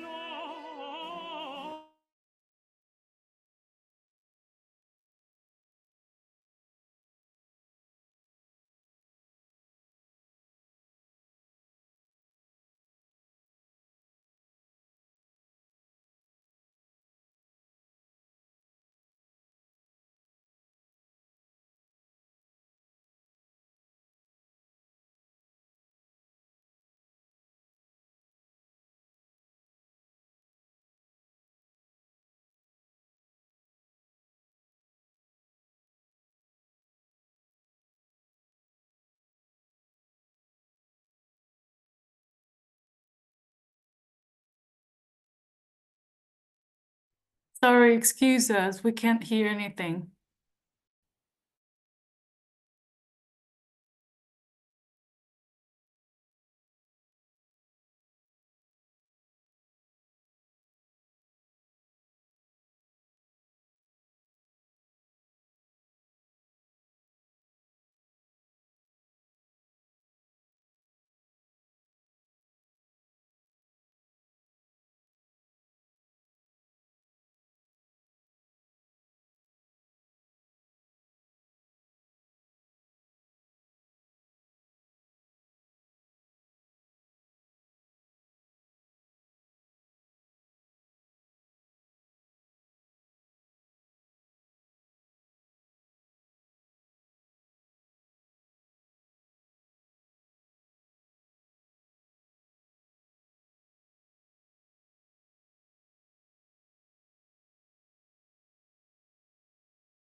Hi, Gemini, we can't hear the sound.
The sorceress displays her own transgressions to upbraid me mine.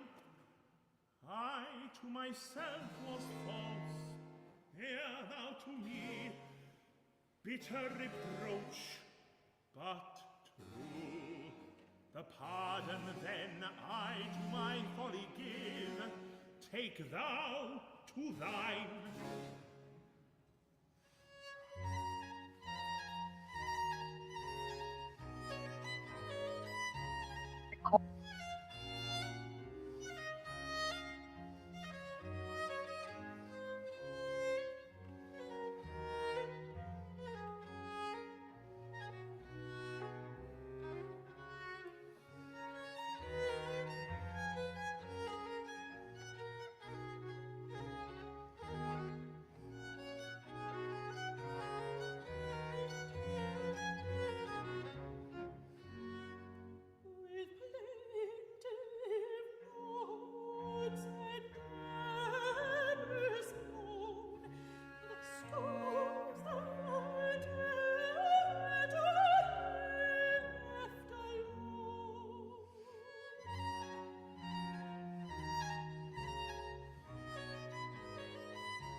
Okay, I have unmuted. I just disconnect from. Yeah.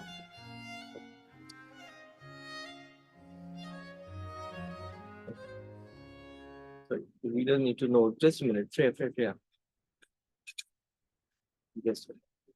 So we are back now. All right. So, where do you want I think to the go? sound had gone at some point. Freya, till what did we have sound at all, or did the sound go just in the beginning? No sound. No sound at all. at all. Oh. Okay, we'll just start from the top. Okay. We'll go again. You get second go. Do I need them? No, I can just read it. It's going to be easy. Paris Regained, the first book. I, who erewhile the happy garden sung, by one man's disobedience lost, now sing recovered paradise to all mankind. By one man's firm obedience truly tried through all temptation, and the tempter foiled in all his wiles, defeated and repulsed, and Eden raised in the waste wilderness. Thou spirit, who ledst this glorious eremite into the desert, his victorious field, against the spiritual foe, and brought him thence, by proof the undoubted Son of God, inspire, as thou art wont, my prompted song, else mute, and bear through height or depth of nature's bounds, with prosperous wing all summed to tell of deeds above heroic, though in secret done, and unrecorded left through many an age, worthy to have not remained so long unsung. Now, had the great proclaimer, with a voice more awful than the sound of trumpet, cried repentance, and the heavens' kingdom nigh at hand, to all baptized, to his great baptism flocked, with all the regions round, and with them came from Nazareth the son of Joseph deemed, to flood Jordan, came as then obscure, unmarked, unknown. But him the Baptist soon described, divinely warned, and witness bore as to his worthier, and would have resigned to him his heavenly office, nor was long his witness unconfirmed, on him baptized to be infringed our freedom and our being. No.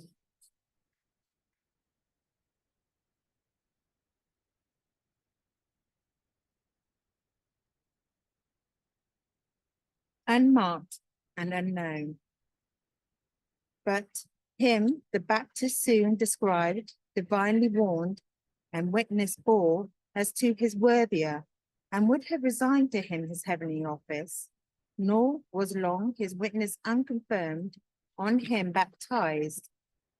Heaven opened, and in likeness of a dove, the Spirit descended, while the Father's voice from heaven pronounced him his beloved Son. That heard the adversary, who, roving still about the world, at that assembly famed, would not be last, and with the voice divine, nigh thunderstruck, the exalted man to whom such high attest was given, a while surveyed with wonder, then with envy fraught and rage, flies to his place, nor rests, but in mid-air the council summons all of his mighty peers. Within thick clouds and dark tenfold involved, a gloomy consistory. And then amidst, with looks aghast, he sad he thus bespake. O ancient powers of air and this wide world, for much more willingly I mention air, this our old conquest, then remember hell, our hated habitation.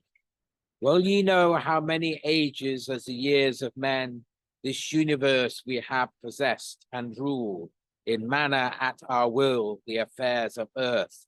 Since Adam and his facile consort Eve lost paradise, deceived by me, those sins with dread attending when that fatal wound shall be inflicted by the seed of Eve upon my head, long decreed the decrees of heaven, delay, for longest time to him is short.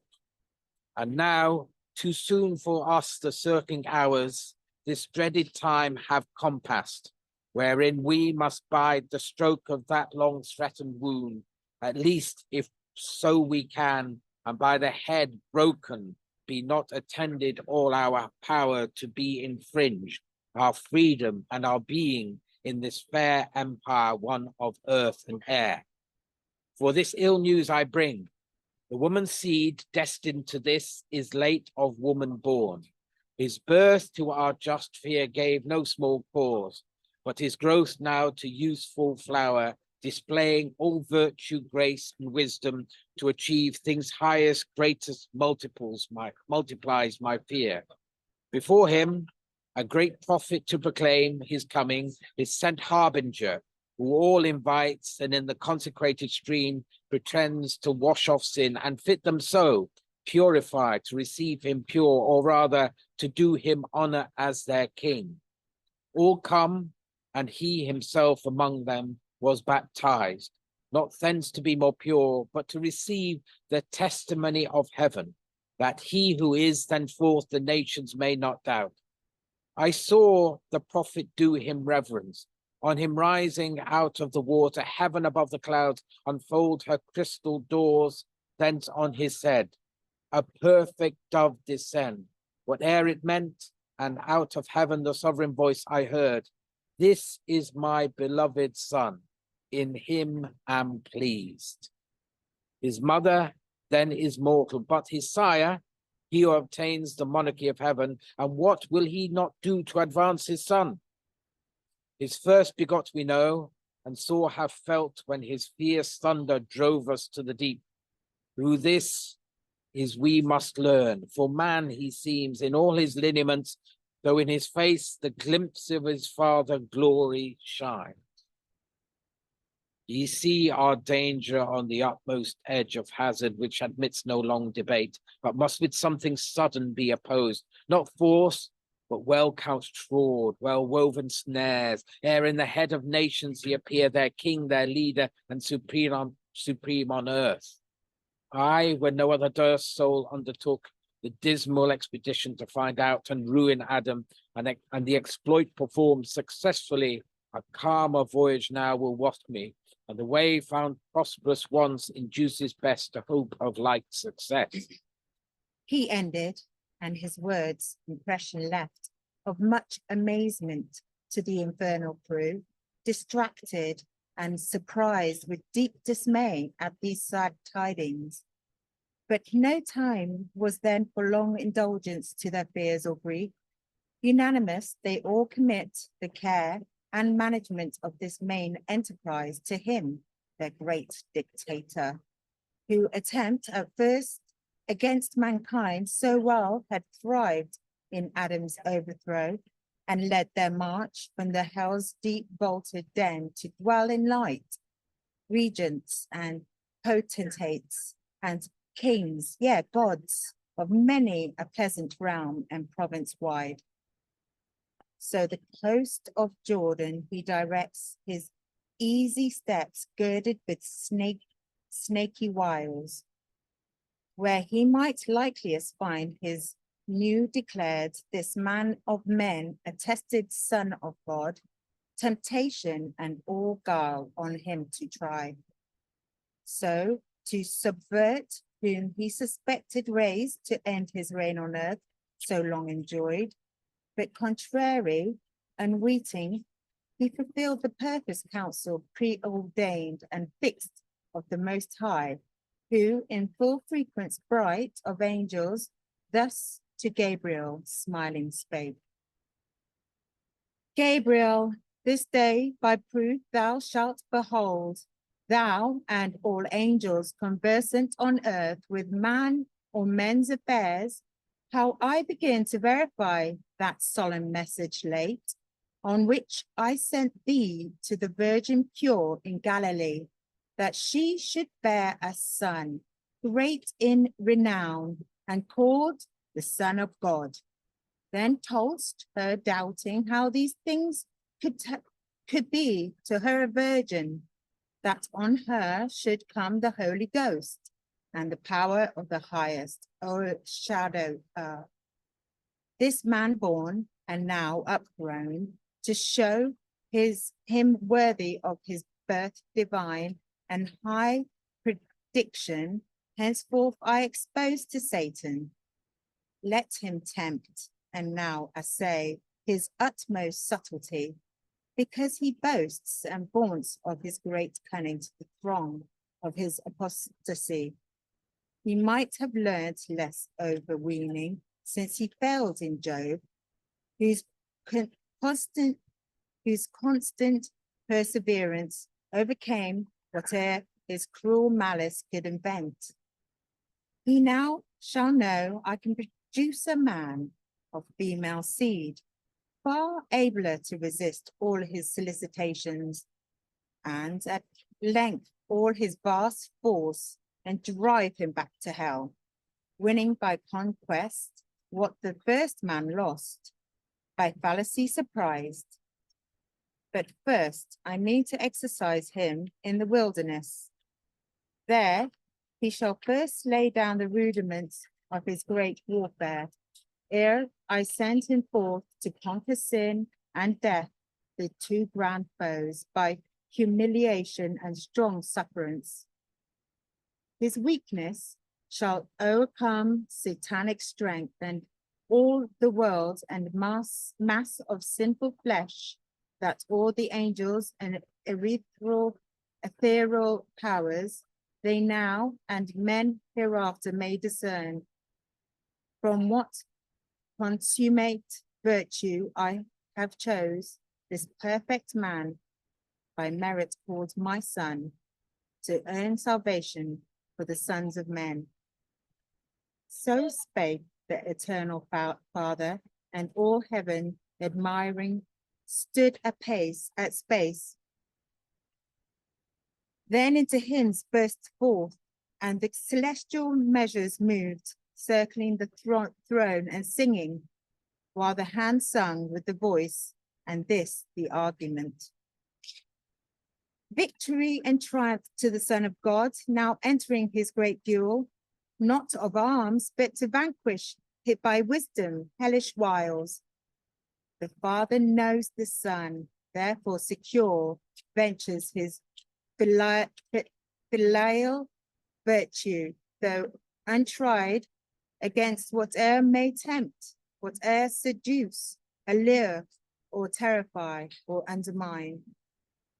Be frustrate all ye stratagems of hell, and devilish machinations come to naught. So they in heaven their odes and vigils tuned. Meanwhile, the Son of God, who yet some days lodged in Bethabara, where John baptized, musing and much revolving in his breast, how best the mighty work he might begin of Saviour to mankind, and which way first publish his godlike office now mature, one day forth walked alone, the Spirit leading, and his deep thoughts the better to converse with solitude, till far from track of men, thought following thought, and step by step led on, he entered now the bordering desert wild, and with dark shades and rocks environed round, his holy meditations thus pursued. Oh, what a multitude of thoughts at once awakened in me swarm, while I consider what from within I feel myself, and hear what from without comes often to my ears, ill sorting with my present state compared. Yet, when I was yet a child, no childish play to me was pleasing. All my mind was set, serious to learn and know, and thence to do what might be public good. Myself, I thought, born to that end, born to promote all truth, all righteous things. Therefore, above my years, the law of God I read and found it sweet, made it my whole delight, and in it grew to such perfection that ere yet of my age had measured twice 6 years, at our great feast I went into the temple, there to hear the teachers of our law and to propose what might improve my knowledge or their own, and was admired by all, yet this not all to which my spirit aspired. Victorious deeds flamed in my heart, heroic acts, one while to rescue Israel from the Roman yoke, then to subdue and quell o'er all the earth brute violence and proud tyrannic power, till truths were freed and equity restored. Yet held it more humane, more heavenly first, by winning words to conquer willing hearts and make persuasion do the work of fear, at least to try and teach the erring soul, not willfully misdoing, but unaware, misled, the stubborn only to subdue. These growing thoughts my mother soon perceiving, by words at time cast forth inly rejoiced, and said to me apart, high are thy thoughts, O son, but nourish them and let them soar to what highest sacred virtue and true worth can raise them, though above example high. By matchless deeds express thy matchless sire, for know thou art no son of mortal man. Though men esteem thee lower parentage, thy father is the eternal king, who rules all heaven and earth, angels and son of men, a messenger from God foretold thy birth, conceived in me a virgin. He foretold, thou shouldst be great and sit on David's throne, and of thy kingdom there should be no end. At thy nativity, a glorious choir of angels in the fields of Bethlehem sung to shepherds watching at their fold by night, and told them the Messiah now was born, where they might see him. And to thee they came, directed to the manger where thou layest. For in the inn was left no better room. A star, not seen before in heaven appearing, guided the wise men thither from the east to honor thee with incense, mirth, and gold, by whose great course led on they found the place, affirming it thy star, new graven in heaven, by which they knew thee King of Israel born. Just Simeon and prophetic Anna, warned by vision, found thee in the temple, and spake before the altar and the vested priest like things of thee to all that present stood. Thus having heard, straight I again revolved the law and prophets, searching what was writ concerning the Messiah, to our scribes known partly, and soon found of whom they spake. I am this chiefly, and this my way must lie, through many a hard essay, even to the death, ere I promise the kingdom can attain, or work redemption for mankind, whose sins full weight must be transferred upon my head. Yet neither thus enheartened or dismayed, the time prefixed I waited, when behold, the Baptist, of whom birth I oft had heard, not knew by sight, now come, who was to come before Messiah, and his way prepare. As I all others to his baptism came, which I believed was from above, but he straight knew me, and with loudest voice proclaimed, me him, for it was shown him so from heaven, me him whose harbinger he was, and first refused on me his baptism to confer, as much his greater, and was hardly won. But as I rose out of the laving stream, heaven opened her eternal doors, from thence the Spirit descended on me like a dove. And last, the sum of all, my Father's voice audibly heard from heaven pronounced me his, me, his beloved Son, in whom alone he was well pleased, by which I knew the time, now full, but I no more should live obscure, but openly begin as best becomes the authority which I derived from heaven. And now by some strong motion I am led into this wilderness. To what intent? I learn not yet. Perhaps I need not know, for what concerns my knowledge God reveals.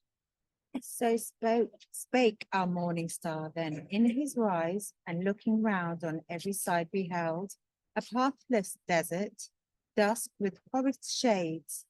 The way he came, not having marked, return was difficult, by humane steps untrod.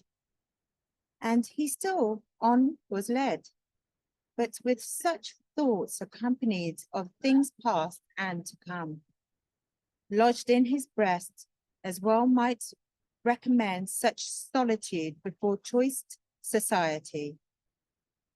Full 40 days he passed, whether on hill, sometimes anon in shady vale, each night under the covert of some ancient oak or cedar, to defend him from the dew, or harbored in one cave, it is not revealed, nor tasted humane food, nor hunger felt, till those days ended, hungered then at last. Among wild beasts, they at his sight grew mild, nor sleeping him, nor waking harmed. His walk the fiery serpent led, and noxious worm, the lion and fierce tiger gled aloof. But now an aged man in rural weeds following, as seemed, the quest of some stray ewe, or withered sticks to gather, which might serve against a winter's day, when winds blow keen to warm him, yet returned from field at eve. He saw approach, who first with curious eye persuaded him, then with words thus uttered spake. Sir, what ill chance hath brought thee to this place, so far from path or road of men, who pass in troop or caravan, for single none durst ever who returned and dropped not here his carcass, pinned with anger, hunger, and with droughteth? I asked the rather and the more admire, for that to me thou seemst the man whom late our new baptizing prophet at the ford of Jordan honored so, and called thee Son of God. I saw and heard, for we sometimes who dwell this wild, constrained by want, come forth to town or village nighest is far, where we ought we hear, and curious are to hear what happens new, fame also finds us out. To whom the Son of God, who brought me hither, will bring me hence, no other guide I seek. By miracle he may, replied the swain. What other way I see not, for we here live on tough roots and stubs, to thirst inured more than the camel, and to drink go far, men to much misery and hardship born. But if thou be the Son of God, command that out of these hard stones be made thee bread, so shalt thou save thyself, and us relieve with food whereupon we wretched seldom taste. He ended, and the Son of God replied, Thinkest thou such force in bread? Is it not written, for I discern thee other than thou seemest, man lives not by bread only, but each word proceeding from the mouth of God, who fed our fathers here with manna in the mount. Moses was 40 days, nor eat nor drank, and 40 days Elijah without food wandered this barren waste. The same I now. Why dost thou then suggest to me distrust, knowing who I am, as I know who thou art? Whom thus answered the arch-fiend, now undisguised. 'Tis true, I am that spirit unfortunate, who leagued with millions more in rash revolt, kept not my happy station, but was driven with them from bliss to the bottomless deep, yet to that hideous place, no, not so confined by rigorous unconniving, but that oft, leaving my dolorous prison, I enjoy large liberty to round this globe of earth, or range in the air, nor from the heaven of heavens hath he excluded my resort sometimes. I came upon among the sons of God when he gave up into my hands Uzziah Job to prove him and illustrate his high worth. And when to all his angels he proposed to draw the proud King Ahab into fraud, that he might fall in Ramoth, day demurring, I undertook that office, and the tongues of all his flashing prophets glibbed with lies to his destruction, as I had in charge. For what he bids, I do, though I have lost much lustre of my native brightness, lost to be beloved of God. I have not lost to love, at least contemplate and admire what I see excellent in good or fair or virtuous. I should so have lost all sense. What can then be then less in me than desire to see thee and approach thee, whom I know, declared the Son of God, to hear attent thy wisdom and behold thy godlike deeds? Men generally think me such a foe to all mankind. Why should I? They to me never did wrong or violence. By them I lost not what I lost, rather by them I gained what I have gained, and with them dwell, co-partner in these regions of the world. If not disposer, lend them oft my aid, oft my advice by presages and signs, and answers, oracles, portents, and dreams, whereby they may direct their future life. Envy, they say, excites me, thus to gain companions of my misery and woe. At first it may be, but long since with woe near acquainted, nor I feel by proof that fellowship in pain divides not smart, nor lightens aught each man's peculiar load. Small consolation then, were man adjoined. This wounds me most. What can it less that man fallen, shall be restored, I nevermore. To whom our Saviour sternly thus replied, deservedly thou grievest, composed of lies from the beginning, and in lies wilt end. Who boastest release from hell, and leave to come into the heaven of heavens, thou comest indeed, as a poor, miserable, captive dwarf. Comes to the place where he before had sat among the prime in splendor. Now he deposed, ejected, emptied, gazed, unpitied, shunned, the spectacle of ruin or of scorn.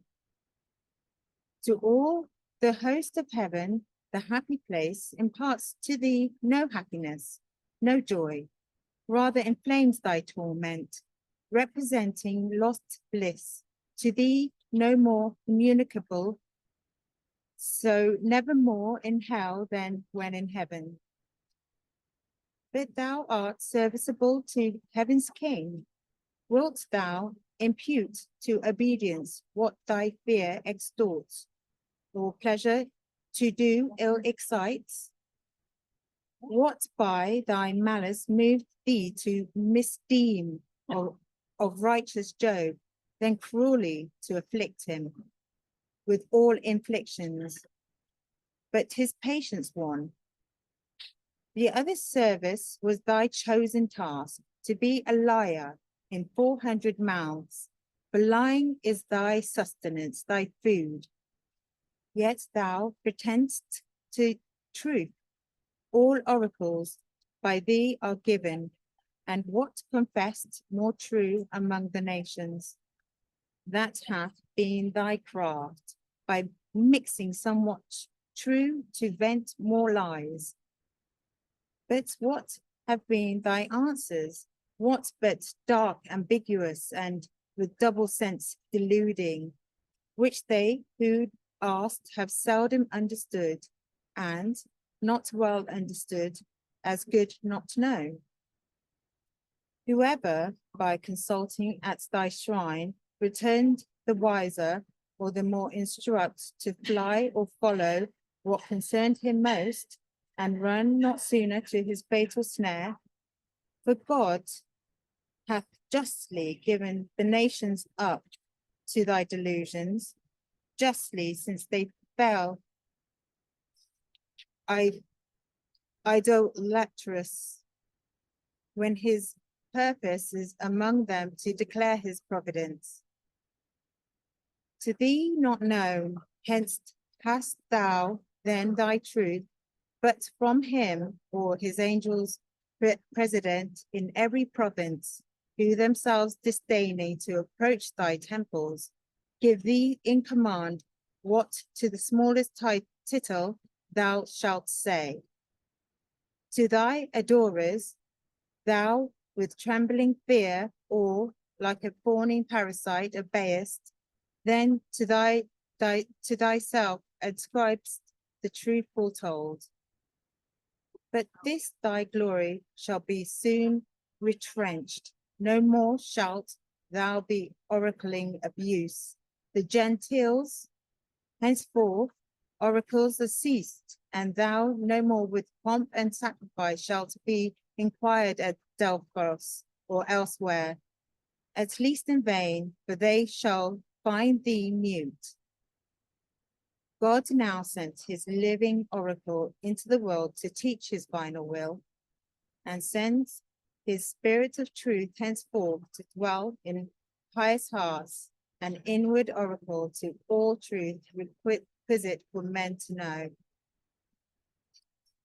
So spake our Saviour, but the subtle fiends, though inly stung with anger and disdain, dissembled, and thus this answer smooth returned. Sharply thou hast insisted on rebuke, and urged me hard with doings which not will, but misery hath wrested from me, where easily canst thou find one miserable and not enforced oft times depart from truth. If it may stand him more instead to lie, say and unsay, feign, flatter, or abjure. But thou art placed above me, thou art Lord. From thee I can and must submiss, endure, check or reprove, and gladly to scape so quit. Hard are the ways of truth, and rough to walk, smooth on the tongue discoursed, pleasing to the ear, and tunable as sylvan pipe or song. What wonder then if I delight to hear her dictates from thy mouth? Most men admire virtue who follow thee, not law. Permit me to hear thee when I come, since no man comes, and talk at least, though I despair to attain. Thy father, who is holy, wise, and pure, suffers the hypocrite or atheist priest to tread his sacred courts and minister about his altar, handling holy things, praying or vowing, and vouchsafe his voice to Balaam reprobate, a prophet yet inspired. Disdain not such access to me, to whom, our Saviour, with an altered brow, thy coming hither, though I know thy scope, I bid not or forbid. Do as thou find'st, permission from above, thou canst not more. He added not, and Satan, bowing low, his grey dissimulation, disappeared into thin air diffused, for now began night, with her sullen wing to double shade the desert. Fowls in their clay nets were couched, and now wild beasts came forth the woods to roam. The end of the first book. Thank you for joining us here at St Giles Cripplegate for the first book of Paradise Regained. This is where Milton is buried, so we're now going to take you inside the church. There'll just be a very short break while we move the camera, but we won't be long, so see you soon.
Hi, Kelly, we don't have any sound.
Okay.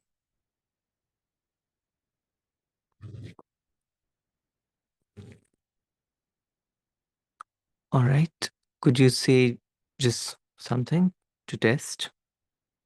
Book, Paradise Lost. Meanwhile, We can hear the you. newly baptized, who yet remained at Jordan with the Baptist, and had seen him, whom they heard so late expressly called Jesus, Messiah, Son of God declared, and on that high authority had believed, and with him talked, and with him lodged. I mean, Andrew and Simon, famous afternoon, with others, though in Holy Writ not named, now missing him their joy, so lately found, and so abruptly gone, began to doubt, and doubted many days, and as the days increased their doubt. Sometimes they thought he might be only shewn, and for a time caught up to God, as once Moses was in the mount, and missing long, and the great Sizbite, who on fiery wheels rode up to heaven, yet once again to come. Therefore, as those young prophets then with care sought lost Eliah, so in each place these nigh to Bethabara, and Jericho, the city of palms, Inon and Salem old, Machaerus, and each town or city walled, on this side the broad lake, Gennesaret, or in Perea, but returned in vain. Then, on the bank of Jordan, by a creek, where winds with reeds and osiers whispering play, plain fishermen, no greater men than call, close in a cottage, low together, got their unexpected loss and plaints outbreathed. Alas, from what high hope to what relapse, unlooked for are we fallen. Our eyes beheld Messiah certainly now come, so long expected of our fathers. We have heard his words, his wisdom full of grace and truth. Now for sure, deliverance is at hand. The kingdom shall to Israel be restored. Thus we rejoiced. But soon our joy is turned into perplexity and new amaze. For whither is he gone? What accident hath rapt him from us? Will he now retire after appearance and again prolong our expectation? God of Israel, send thy Messiah forth. The time is come. Behold, the kings of the earth, how they oppress thy chosen, To what height their power unjust they have exalted, and behind them cast all fear of thee. Arise, and vindicate thy glory, free thy people from their yoke, but let us wait. Thus far he hath performed, sent his anointed, and to us revealed him, by his great prophet, pointed at and shown. In public and with him we have conversed. Let us be glad of this, and all our fears lay on his providence. He will not fail, nor will withdraw him now, nor will recall. Mock us with his blessed sight, then snatch him hence. Soon we shall see our hope, our joy return. Thus they out of their plaints new hope resume, to find whom at the first they found unsought. But to his mother Mary, when she saw others return from baptism, not her son, nor left at Jordan tidings of him none. Within her breast, though calm, her breast though pure, motherly cares and fears got head, and raised some troubled thoughts, which she in sighs thus clad. Oh, what avails me now that honor high? To have conceived, okay. What avails me now, what honor high, to have conceived of God, or that salute, hail highly favored among women blessed, while I to sorrows am no less advanced, and fears as eminent above the lot of other women. By the birth I bore, in such a season born when scarce a shed could be obtained to shelter him or me from the bleak air. A stable was our warmth, a manger his, yet soon enforced to fly thence to Egypt, till the murderous king were dead, who sought his life, and missing filled with infant blood the streets of Bethlehem. From Egypt, home returned in Nazareth, hath been our dwelling many years. His life private, unactive, calm, contemplative, little suspicion to any king, but now full grown to man, acknowledged as I hear by John the Baptist, and in public shown, son owned from heaven by his father's voice. I looked for some great change. To honor? No, but trouble. As old Simeon plain foretold that to the fall and rising he should be of many in Israel, and to a sign spoken against, that through my very soul a sword shall pierce. This is my favorite lot, my exaltation to afflictions high. Afflicted I may be, it seems, and bless. I will not argue that, nor will repine. But where delays he now? Some great intent conceals him. When 12 years he scarce had seen, I lost him, but so found as well I saw he could not lose himself, but went about his father's business. What he meant I mused, since understand, much more his absence now, thus long to some great purpose he obscures. But I to wait with patience am inured. My heart hath been a storehouse long of things and sayings laid up, portending strange events. Thus Mary, pondering oft, and oft to mind, recalling what remarkably had passed, since first her salutation heard, with thoughts meekly composed, awaiting the fulfilling. The while her son tracing the desert wild, soul, but with holiest meditations fed, into himself descended, and at once all his great work to come before him set. How to begin? How to accomplish best his end of being on earth and mission high? For Satan, with sly preface to return, had left him vacant, and with speed was gone up to the middle region of thick air, where all his potentates and councils sat. There, without sign of boast or sign of joy, solicitous and blank, he thus began. Princes, heaven's antient sons, ethereal thrones, demonian spirits now, from the element each of his reign allotted, rightly are called powers of fire, air, water, and earth beneath. So may we hold our place in these mild seats without new trouble. Such an enemy is risen to invade us, who no less threatens than our expulsion down to hell. I, as I undertook, and with the vote consenting in full frequence was empowered, have found him, viewed him, tasted him, but find far other labor to be undergone than when I dealt with Adam first of men. Though Adam by his wives' allurement fell, however, to this man inferior far, if he by man by mother's side at least, with more than humane gifts from heaven adorned, perfections absolute, graces divine, an aptitude of mind to greatest deeds. Therefore I am returned, less confidence of my success with Eve in paradise, deceive ye to persuasion oversure of like succeeding here. I summon all rather to be in readiness with hand or counsel to assist, lest I, who erst thought none my equal, now be overmatched.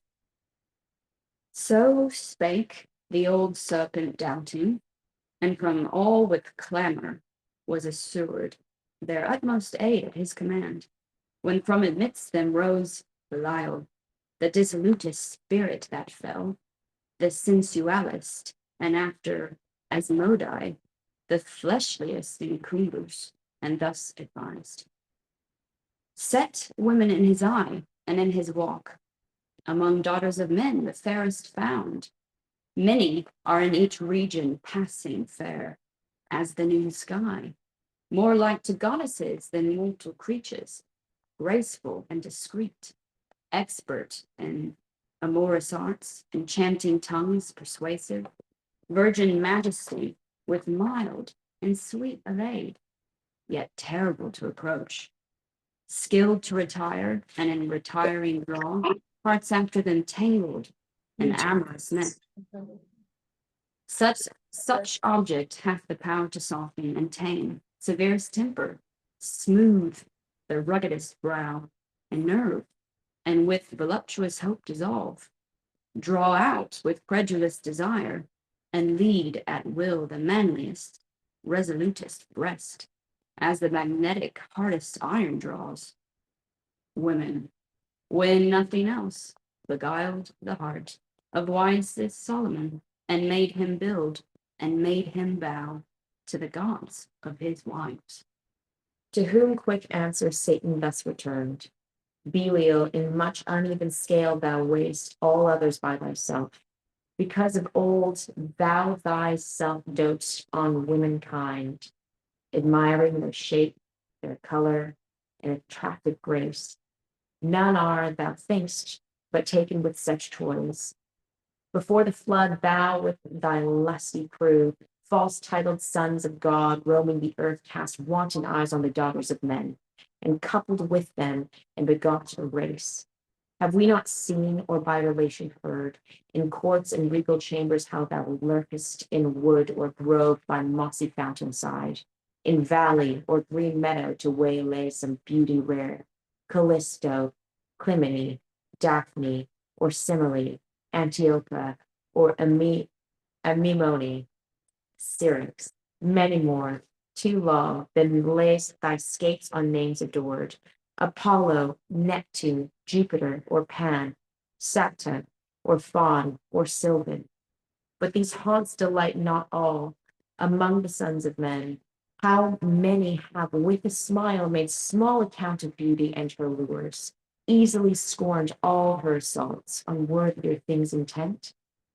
Remember that Pelian conqueror, a youth, how all the beauties of the East he slightly viewed, and slightly overpassed. How he surnamed of Africa dismissed in his prime youth the fair Iberian maid. For Solomon he lived at ease, and full of honor, wealth, high fare, aimed not beyond higher design than to enjoy his state. Thence to the bait of women lay exposed. But he whom we attempt is wiser far than Solomon, of more exalted mind, made and set wholly on the accomplishment of greatest things. What woman will you find, though of this age the wonder and the fame, on whom his leisure will vouchsafe an eye of fond desire? Or should she, confident, as sitting queen adored on beauty's throne, descend with all her winning charms, begirt to enamour, as the zone of Venus once wrought that effect on Jove, so fables tell. How would one look from his majestic brow, seated as on the top of virtue's hill, discountenance her despised, and put to rout all her array, her female pride deject or return to reverent awe? For beauty stands in the admiration only of weak minds led captive, cease to admire, and all her plumes fall flat and shrink into a trivial toy, at every sudden slighting quite abashed. Therefore, with manlier objects we must try his constancy, with such as have more shew of worth, of honor, glory, and popular praise, rocks whereon greatest men have oftest wrecked, or that which only seems to satisfy lawful desires of nature, not beyond. And now I know he hungers where no food is to be found, in the wide wilderness. The rest commit to me, I shall let pass no advantage, and his strength as oft to say. He ceased, and heard their grant and loud acclaim. Then forthwith to him takes a chosen band of spirits likest to himself in guile to be at hand, and at his beck appear. If cause were to unfold some active scene of various persons, each to know his part. Then to the desert takes with these his flight, where still from shade to shade the Son of God, after 40 days fasting, had remained. Now hungry first, and to himself thus said, where will this end? 4 times 10 days I have passed, wandering this woody maze, and humane food nor tasted, nor had appetite. That fast to virtue I impute not, or count part of what I suffer here. If nature need not, or God support nature without repast, though needing, what praise is it to endure? But now I feel I hunger, which declares nature hath need of what she asks. Yet God can satisfy that need some other way, though hunger still remain. So it remain, without this body's wasting, I content me, and from the sting of famine fear no harm, nor mind it, fed with better thoughts that feed me hungry, more to do my Father's will. It was the hour of night when thus the sun communed in silent walk, then laid him down under the hospitable covert nigh of trees thick interwoven.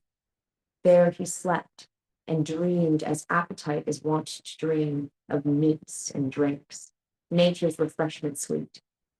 Him thought he by the brook of Cherith stood, and saw the ravens with their horny beaks food to Elijah bringing even and morn. Though ravenous, taught to abstain from what they brought.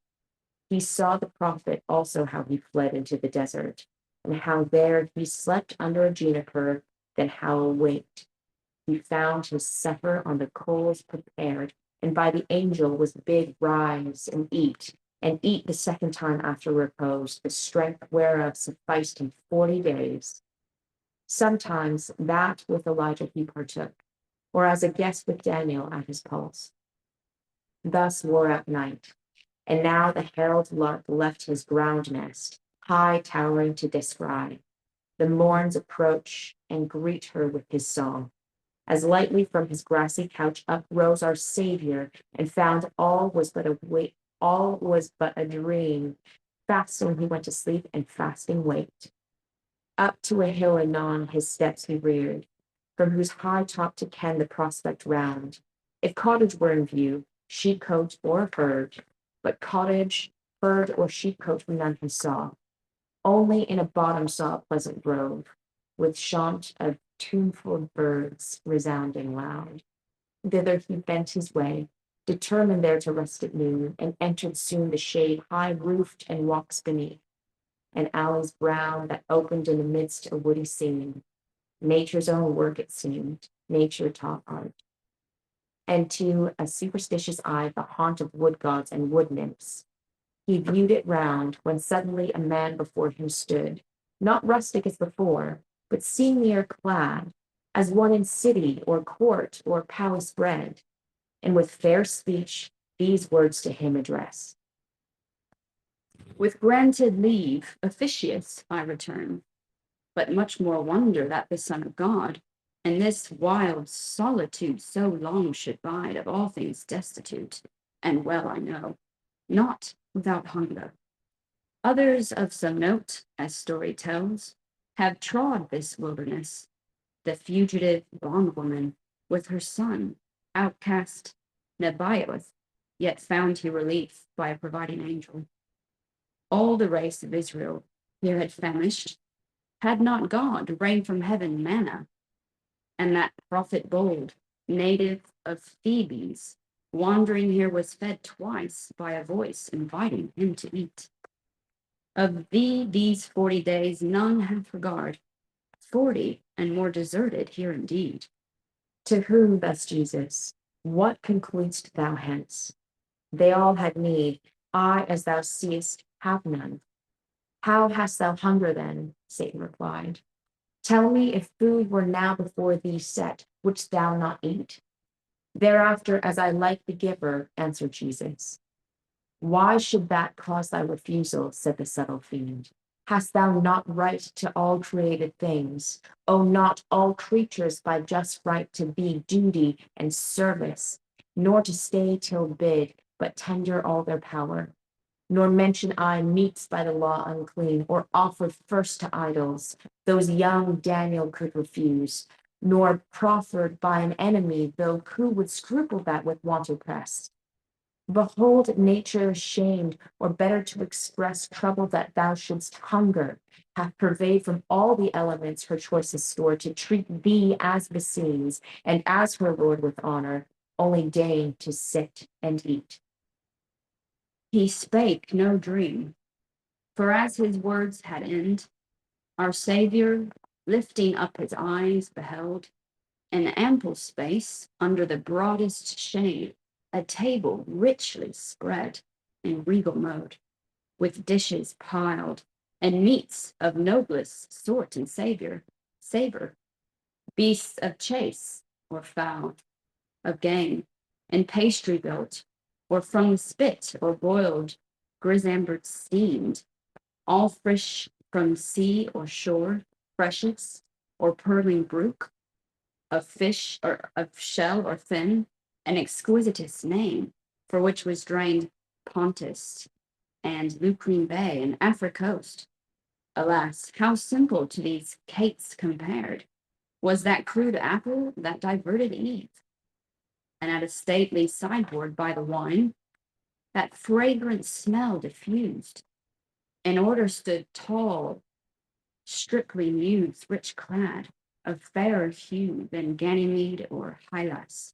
Distant more, under the trees now tripped, now solemn stood nymphs of Diana's train, and Naiades, with fruits and flowers from Amaltheus' horn, and ladies of the Hesperides that seemed fairer than famed of old, or fabled sins of fairy damsels met in forest wide by knights of Logres, or of Lyoness, Lancelot, or Peleas, or Pelennor.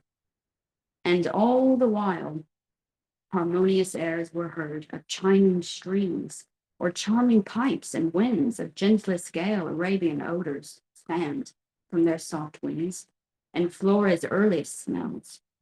Such was the splendor, and the tempter now his invitation earnestly renewed. What doubts the Son of God to sit and eat? These are not fruits forbidden. No interdict defends the touching of these viands pure. Their taste no knowledge works, at least of evil, but life preserves, destroys life's enemy, hunger with sweet restorative delight. All these are spirits of air and woods and springs, thy gentle ministers who come to pay thee homage and acknowledge thee their Lord. What doubt'st thou, Son of God? Sit down and eat.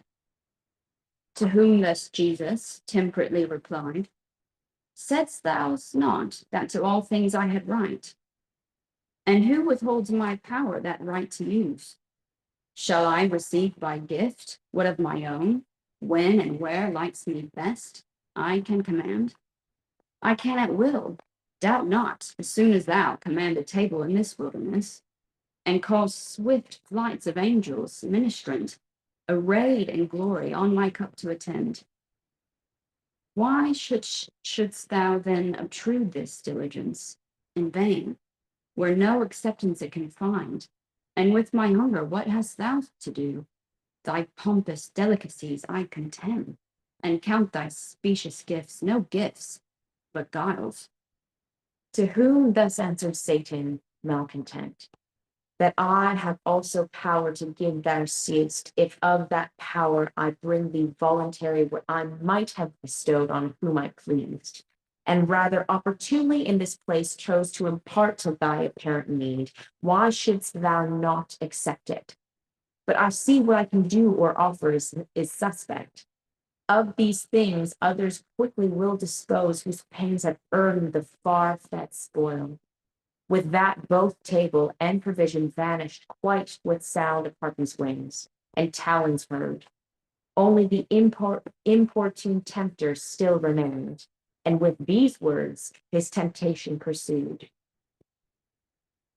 By hunger that each other creature tames, thou art not to be harmed, therefore not moved. Thy temperance invincible besides, for no allurement yields to appetite, and all thy heart is set on high designs, high actions, but wherewith to be achieved. Great acts require great means of enterprise. Thou art unknown, unfriended, low of birth, a carpenter thy father known, thyself. For I esteem those names of men so poor, who could do mighty things and could contemn. Sorry, wrong page. Thanks. Okay. Bred up so we start here. A carpenter thy father known, thyself bred up in poverty and straits at home, lost in a desert here and hunger bit. Which way or from what hope dost thou aspire to greatness? Whence authority derivest? What followers? What retinue canst thou gain? Or at thy heels the dizzy multitude, longer than thou canst beat them on thy cost. Money brings honor, friends, conquest, and realms. What raised Antipater, the Edomite, and his son Herod placed on Judah's throne, thy throne, but gold that got him puissant friends. Therefore, if at great things thou wouldst arrive, get riches first, get wealth, and treasure heap. Not difficult, if thou hearken to me. Riches are mine. Fortune is in my hand. They whom I favor thrive in wealth amain, while virtue, valor, wisdom sit in want. To whom thus Jesus patiently replied, yet wealth without these three is impotent, to gain dominion or to keep it gained. Witness those ancient empires of the earth, in height of all their flowing wealth dissolved. But men endued with these have oft attained in lowest poverty to highest deeds. Gideon and Jephthah and the shepherd lad, whose offspring on the throne of Judah sat so many ages, and shall yet regain that seat, and reign in Israel without end. Among the heathen, for throughout the world to me is not unknown what hath been done worthy of memorial. Canst thou not remember Quintius, Fabricius, Curius, Regulus? For I esteem those names of men so poor who could do mighty things, and could contemn riches though offered from the hand of kings. And what in me seems wanting, but that I may also in this poverty as soon accomplish what they did, perhaps and more. Extol not riches, then, the toil of fools, the wise man's cumbrance, if not snare, more apt to slacken virtue and abate her edge, than prompt her to do aught may merit praise. What if, with like aversion, I reject riches and realms, yet not for that a crown, golden in shoe, is but a wreath of thorns, brings dangers, troubles, cares and sleepless nights to whom he wears the regal diadem, when on his shoulders each man's burden lies. For therein stands the office of a king, his honor, virtue, merit, and chief praise, that for the public all this weight he bears. Yet he who reigns within himself and rules passions, desires, and fears is more a king, which every wise and virtuous man attains, and who attains not, ill aspires to rule cities of men or headstrong multitudes, subject himself to anarchy within, or lawless passions in him, which he serves. But to guide nations in the way of truth by saving doctrine, and from error lead to know, and knowing worship God aright, is yet more kingly. This attracts the soul, governs the inner man, the nobler part, that other o'er the body only reigns, and oft by force, which to a generous mind so reigning can be no sincere delight. Besides, to give a kingdom hath been thought greater and nobler done, and to lay down far more magnanimous than to assume. Riches are needless then, both for themselves, and for thy reason why they should be sought, to gain a scepter, oft's better missed.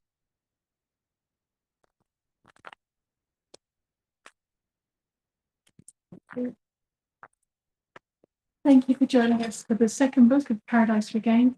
Because we want to show you more of this lovely church where Milton is buried, you're going to move to another location for book 3. So again, if you could just bear with us for a few minutes and we'll be back with you soon for book 3. Thank you.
Just turn your mic on. Just turn it on so your sound can be heard by everyone. Yes, we can hear you.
So spake the Son of God, and Satan stood a while as mute, confounded, what to say, what to reply, confuted and convicted of his weak arguing and fallacious drift.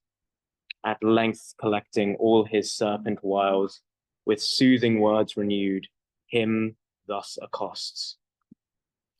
I see thou knowest what is of use to know, what best to say canst say, to do canst do.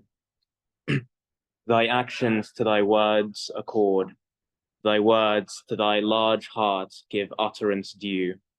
Thy heart contains of good, wise, just, the perfect shape. Should kings and nations from thy mouth consult, thy counsel would be as the oracle, Urim and Thummim, those oraculous gems on Aaron's breast, or tongue of seers old, infallible. Or wert thou sought to deeds that might require the array of war, thy skill of conduct would be such that all the world could not sustain thy prowess, or subsist in battle, though against thy few in arms. These godlike virtues wherefore dost thou hide? For I esteem those names of men so poor, who could do mighty things, and could contemn riches though offered from the hand of kings.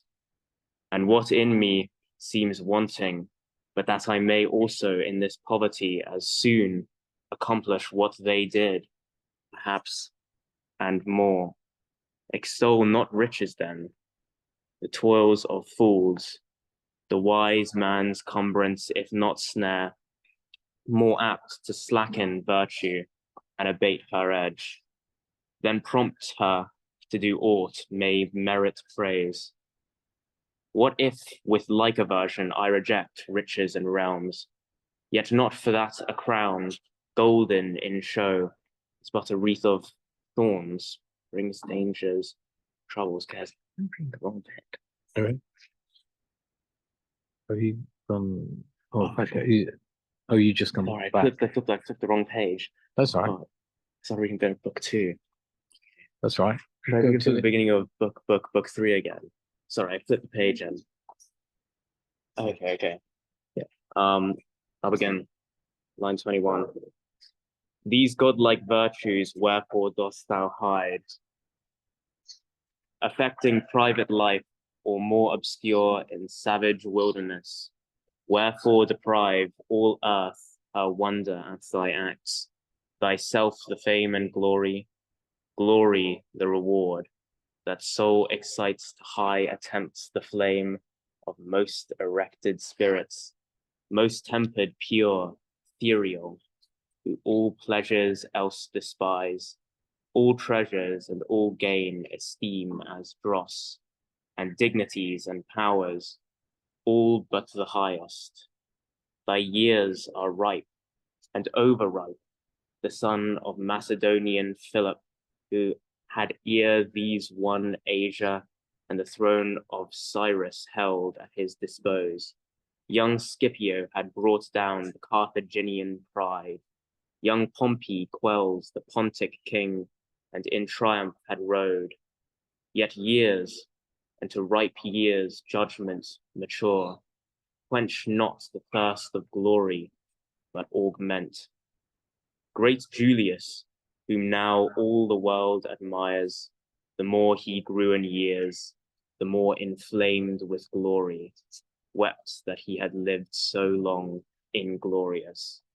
But thou yet art not too late. To whom our Saviour calmly thus replied, Thou neither dost persuade me to seek wealth for empire's sake, nor empire to affect for glory's sake by all thy argument. For what is glory but the blaze of fame, the people's praise, if always praise are mixed?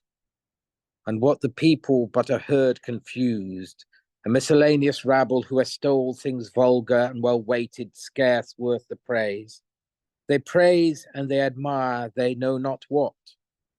and know not whom, but as one leads the other.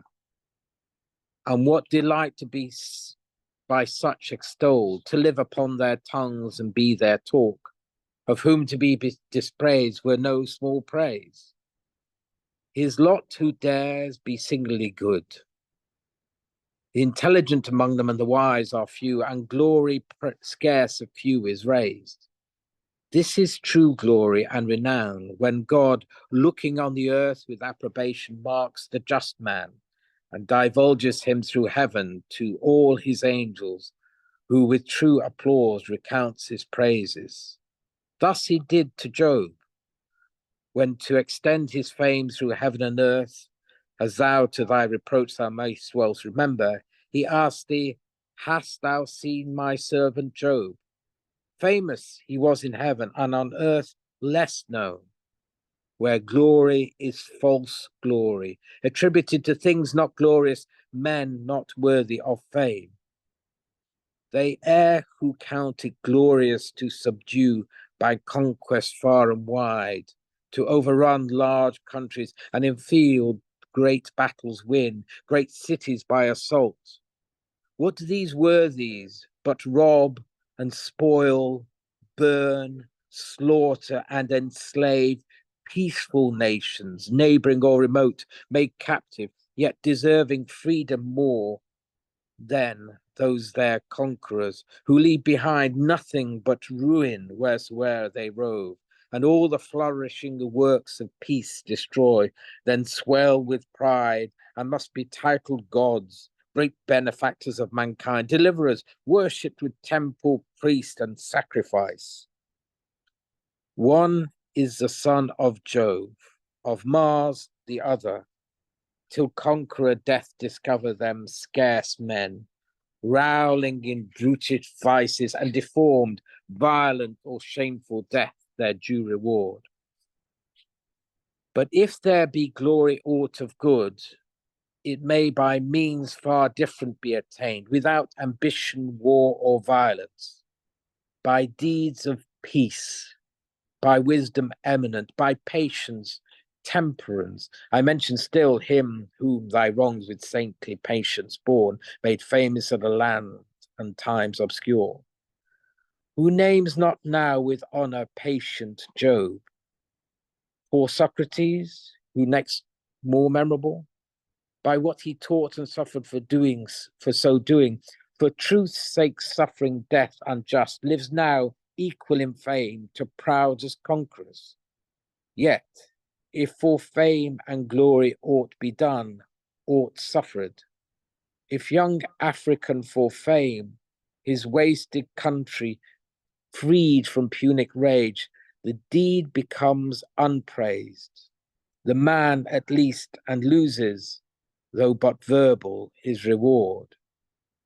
Shall I seek glory then, as vain men seek, oft not deserved?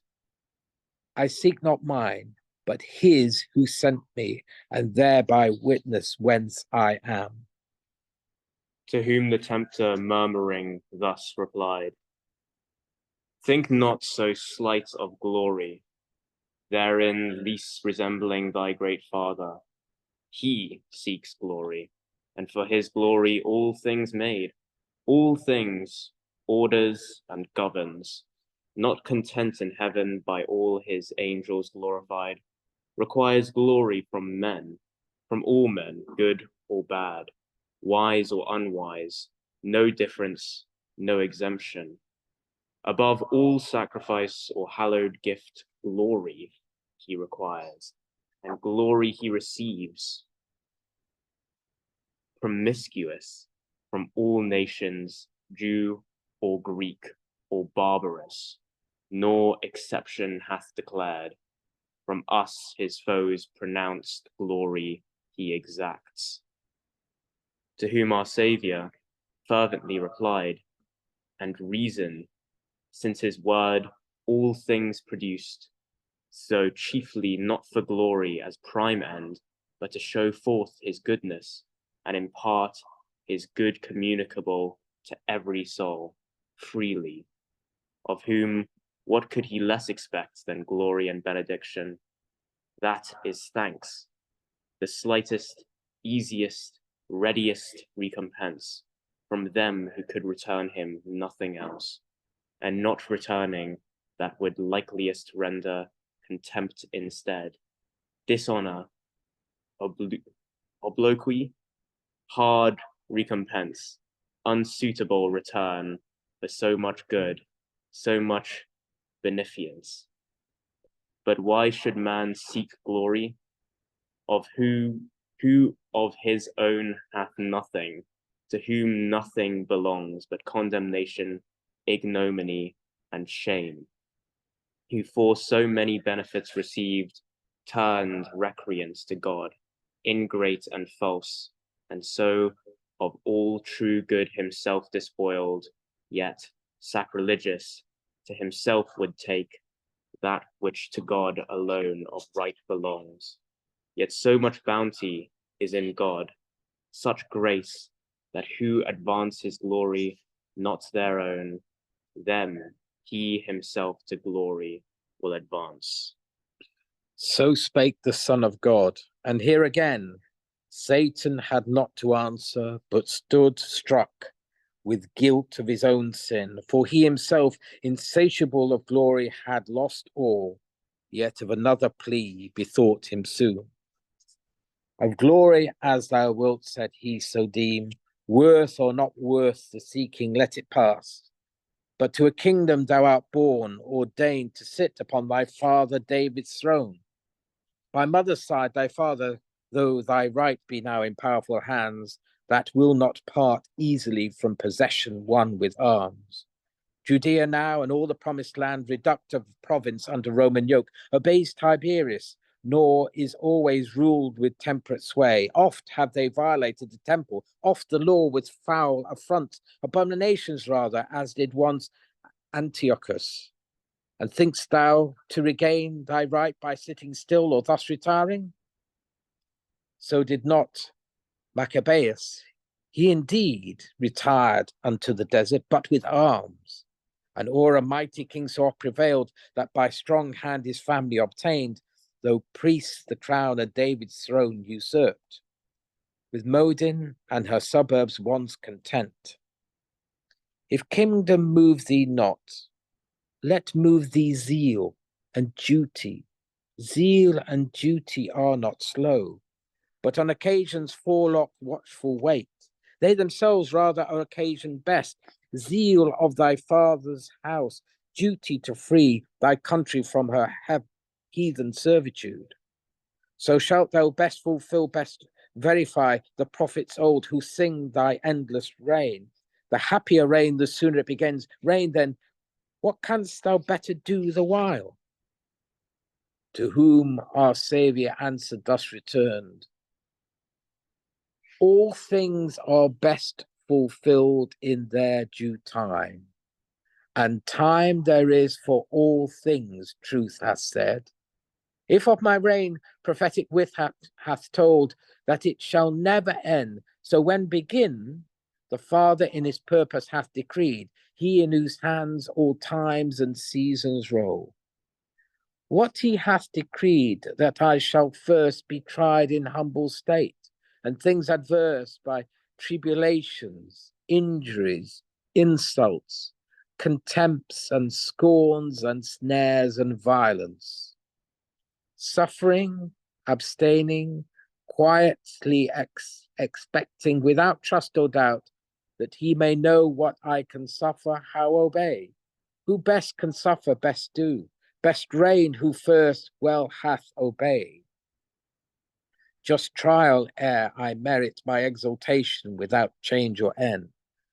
But what concerns it thee when I begin my everlasting kingdom?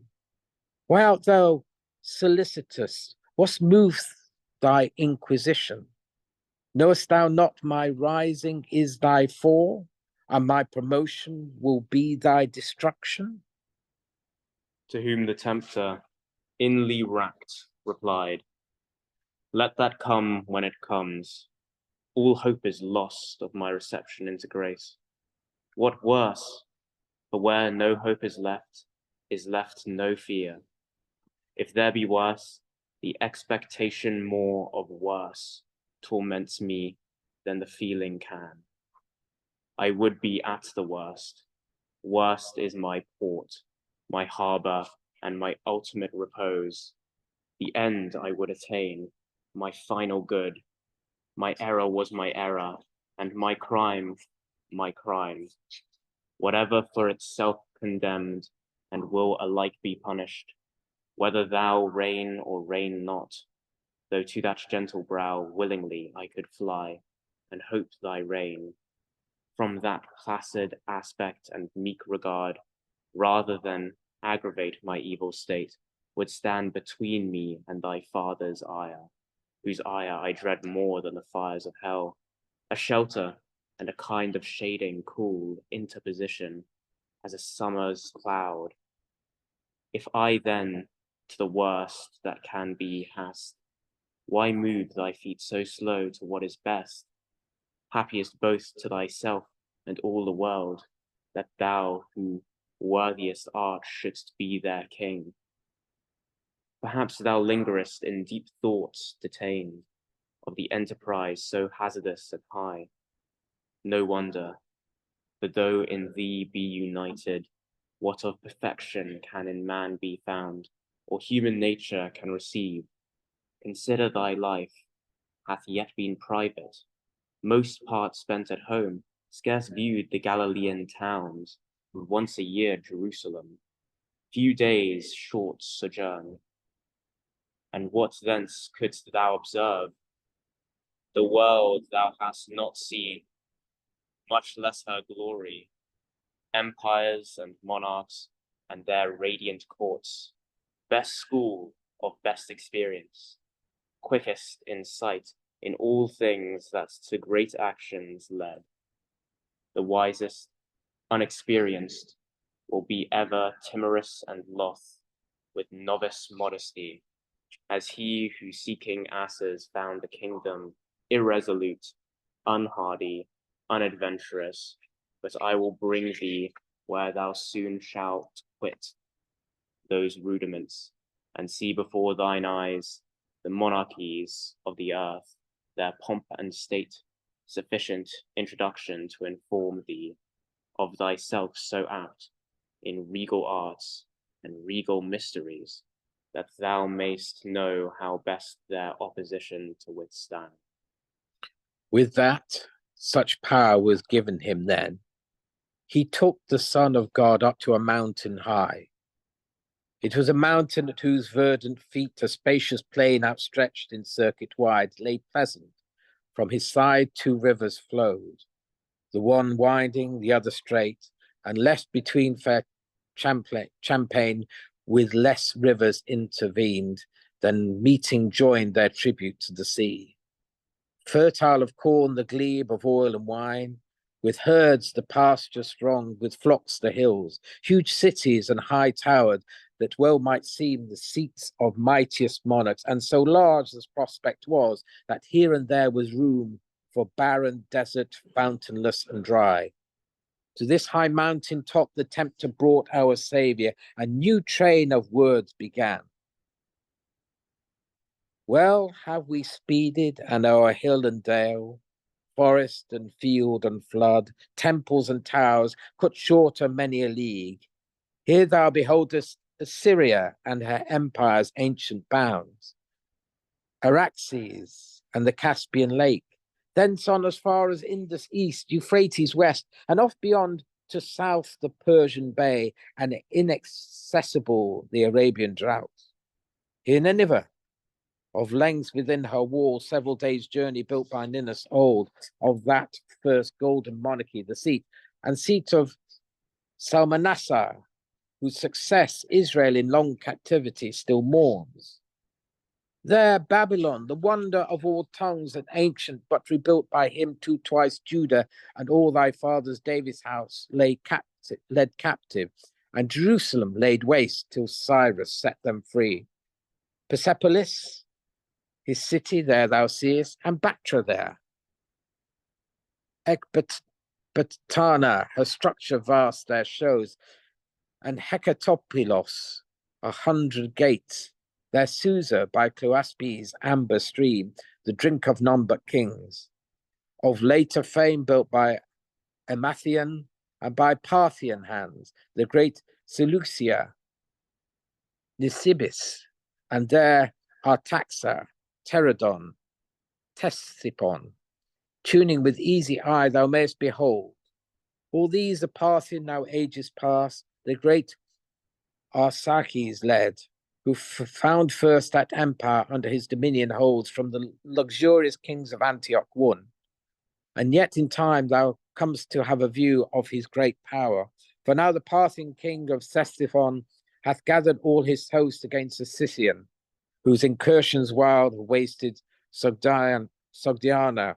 To her aid he marches now in haste. See though from far his thousands in what martial equipage they issue forth, steel bows and shafts their arms of equal dread in fight or in pursuit. All horsemen in which fight they most excel. See how in warlike muster they appear, in rooms and wedges and half moons and wings. He looked and saw what numbers numberless the city gates outpowered. Light armed troops in coats of mail and military pride, in mail their horses clad, yet fleet and strong, prancing their riders bore, the flower and choice of many provinces from bound to bound, from Arachosia, from Candaor east, and Margingiana to the Irascanian cliffs of Caucasus and dark Iberian dales, from Atropatia and the neighboring plains of Adibene, Media, and the south of Susiana to Balsara's haven.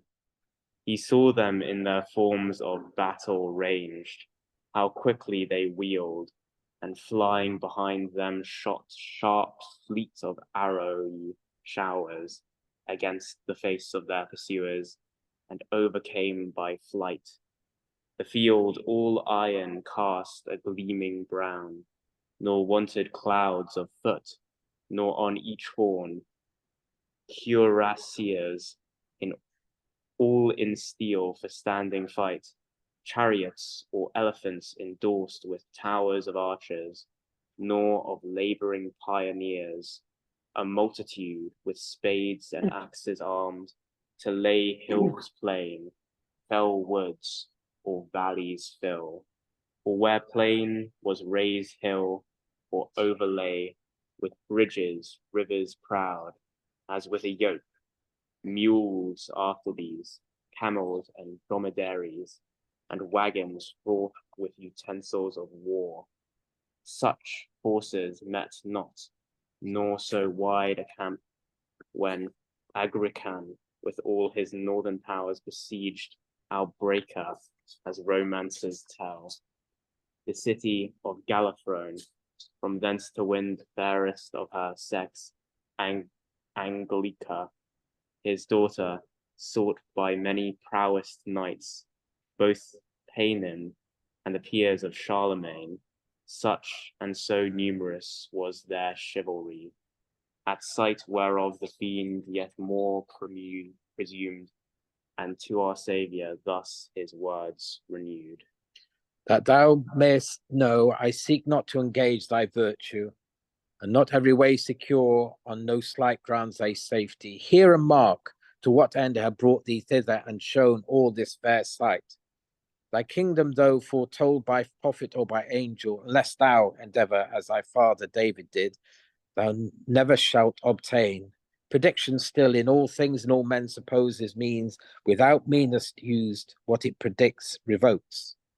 But say what wert possessed of David's throne, by free consent of all, none opposite, Samaritan or Jew, how couldst thou hope long to enjoy it quiet and secure between such enclosing enemies, Roman and Parthian? Therefore, one of these thou must make sure thy own.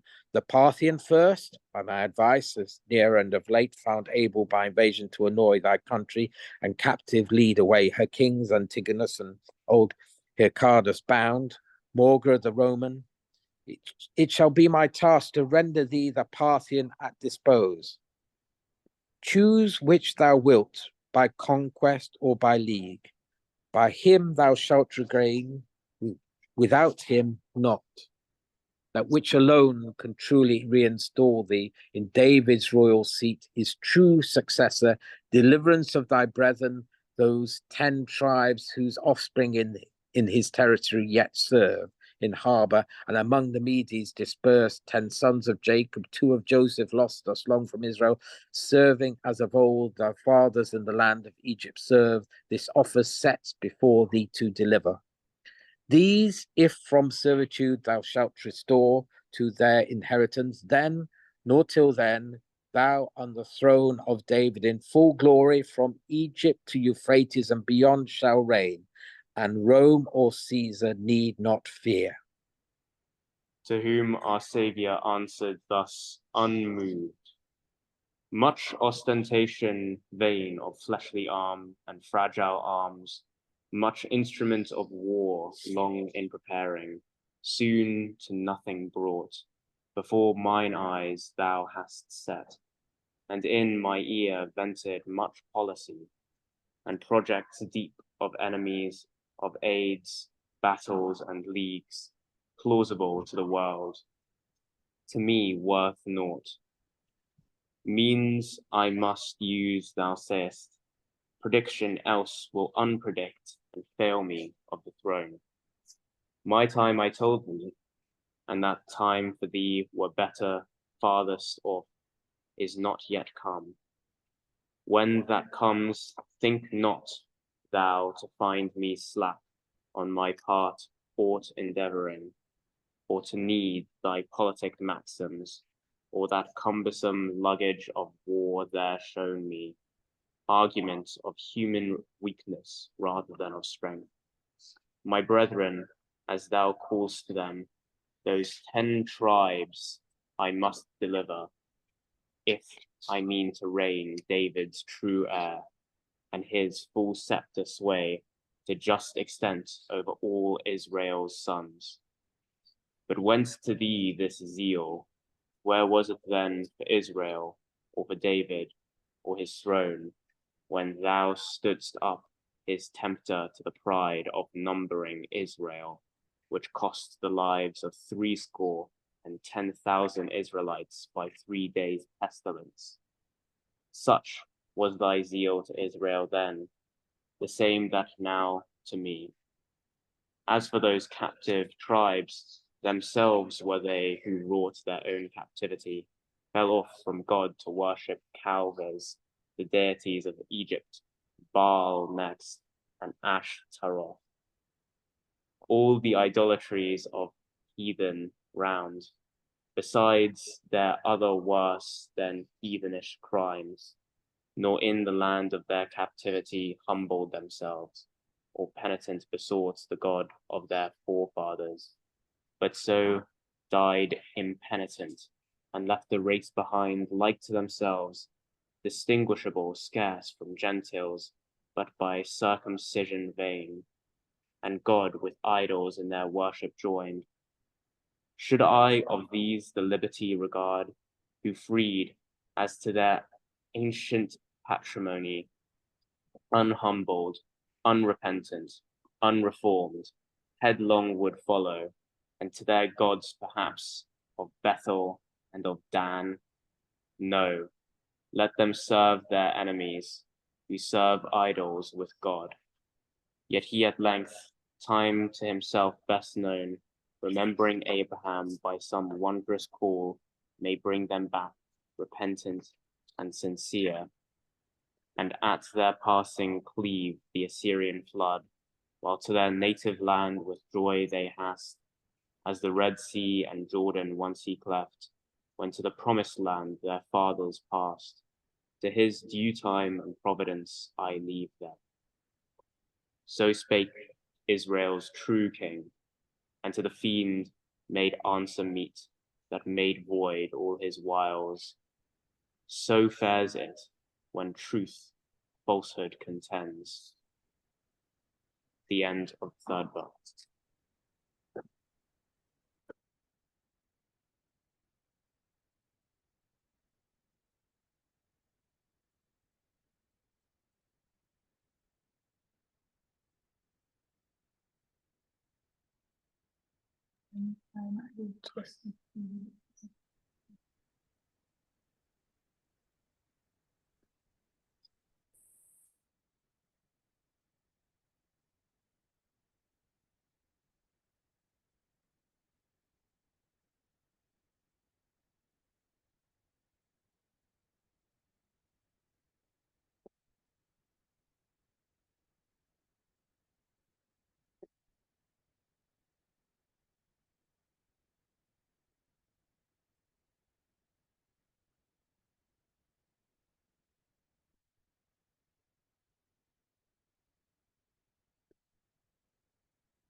Hello, is the sound transmitting?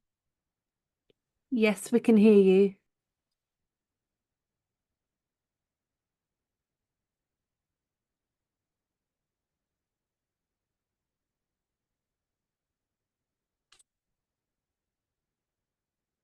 Alright, do we have sound?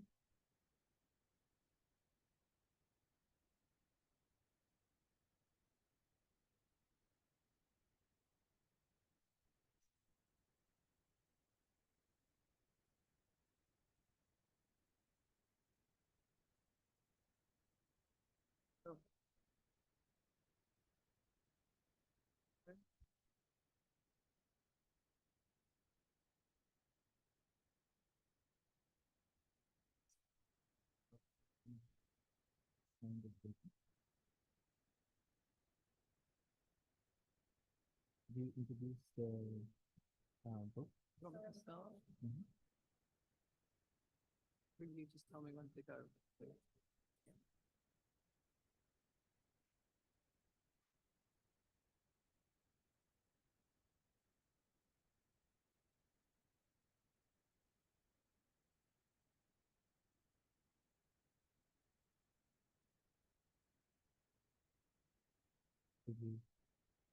The fourth book. Flexed and troubled with bad success, the tempter stood, nor had hope to reply. Discovered in his fraud, thrown from his heart so oft, and the persuasive rhetoric that sleeped his tongue, and won so much on Eve, but so little here, nay lost, that Eve was Eve. His far is overmatched, who self-deceived and rash, beforehand, hath no better way, the strength he was to cope with or his own. But as a man who had been matchless held in cunning, overreached where least he thought, to solve his credit and for very spite, still will we tempt him, who foils him still, and never cease, though through his shame no more. Or as a swarm of flies in vintage time about the wine press, where sweet mouse is powered, beat off, returns as with a humming sound, or surging waves against a solid rock, through all to shivers dashed and assault renewed, vain battery and in froth the bubbles end. So Satan, who repulse upon repulse met effort, and to shameful signs brought, yet gives not a thought of desperate of success, and his vain importunity pursues. He brought our Saviour to the western side of that high mountain, whence he might behold another plain, long in breadth, not wide, washed by the southern sea, and on the north to equal length back with a ridge of hills that screen the fruits of the earth and seats of men from a cold sectarian glass. Thence in the midst, divided by a river, of whose banks on each side an imperial city stood, with towers and temples proudly elevate on 7 small hills, with palaces adorned, porches and theatres, baths, aqueducts, statues and trophies and triumphal art, gardens and groves presented to his eyes, above the height of mountains interposed. By what strange parallax or optic skill of vision multiplied through air or glass of telescope, we're curious to inquire. And now the tempter thus his silence broke.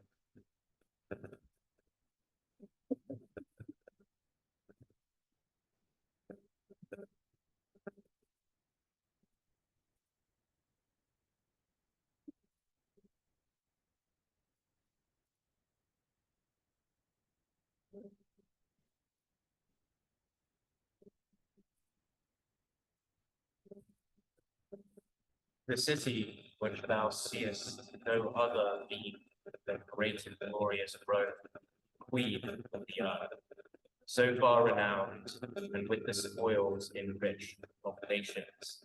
There the capital thou seest, above the rest lifting its stately head. On the top, the piercing rock, a citadel impregnable, and there Mount Palatine, the imperial palace, compass huge and high structure, skill of noblest architects, with gilded battlements, conspicuous bar, turrets and terraces, and glittering spires. Many a fair edifice besides, more like house of gods. So well I have disposed my airy microscope. Thou mayst behold outside and inside both, pillars and roofs carved to work, the hand of famed artificers in cedar, marble, ivory, or gold. Thence to the gates cast round thine eye, and see what conflux issuing forth, entering in. Praetors, proconsuls to their provinces, hasting on return, in robes of state, victors and rods, the ensigns of their power, legions and cohorts, termines of horse and wings, or embassies from regions far remote, various habits on the Appian Road, or on the Emilian, some from farther south, Syene, where the shadow both ways falls, narrow, Nilotic isle, and more to west, the realms of Bacchus, the Black Moor Sea, from the Asian kings and Parthian monarchies, from India, the golden Cherusons, and utmost Indian isle Tapro Bay, dusk faces with white silk and turpants from Gallia, Gallies, and the British West, Germans, Scythians, and Sarmatian north beyond Danubius, the Victorian all nations now to Rome, pay to Rome's great emperor, whose wide domain in ample territory, wealth and power, civility of manners, arts and arms, and long renown thou justly mayst prefer before the hearth. These two thrones accept, the rest are barbarous, and scarce worth the sight, shared among petty kings too far removed. These having shown, I have shown thee all the kingdoms of the world. Therefore, this emperor hath no son, and now is old and lascivious, and from Rome retired to Capri, an island strong, and Canadian shore. But the purpose there is horrid lust in life to enjoy, committing to a wicked favor in public cares, and yet of him suspicion, hated all, and hated with what ease in few people virtues as thou art, appearing and beginning with those deeds. Mightst thou expel this monster from his throne, now made a sigh, in his place sending a victor people free to serve our yoke.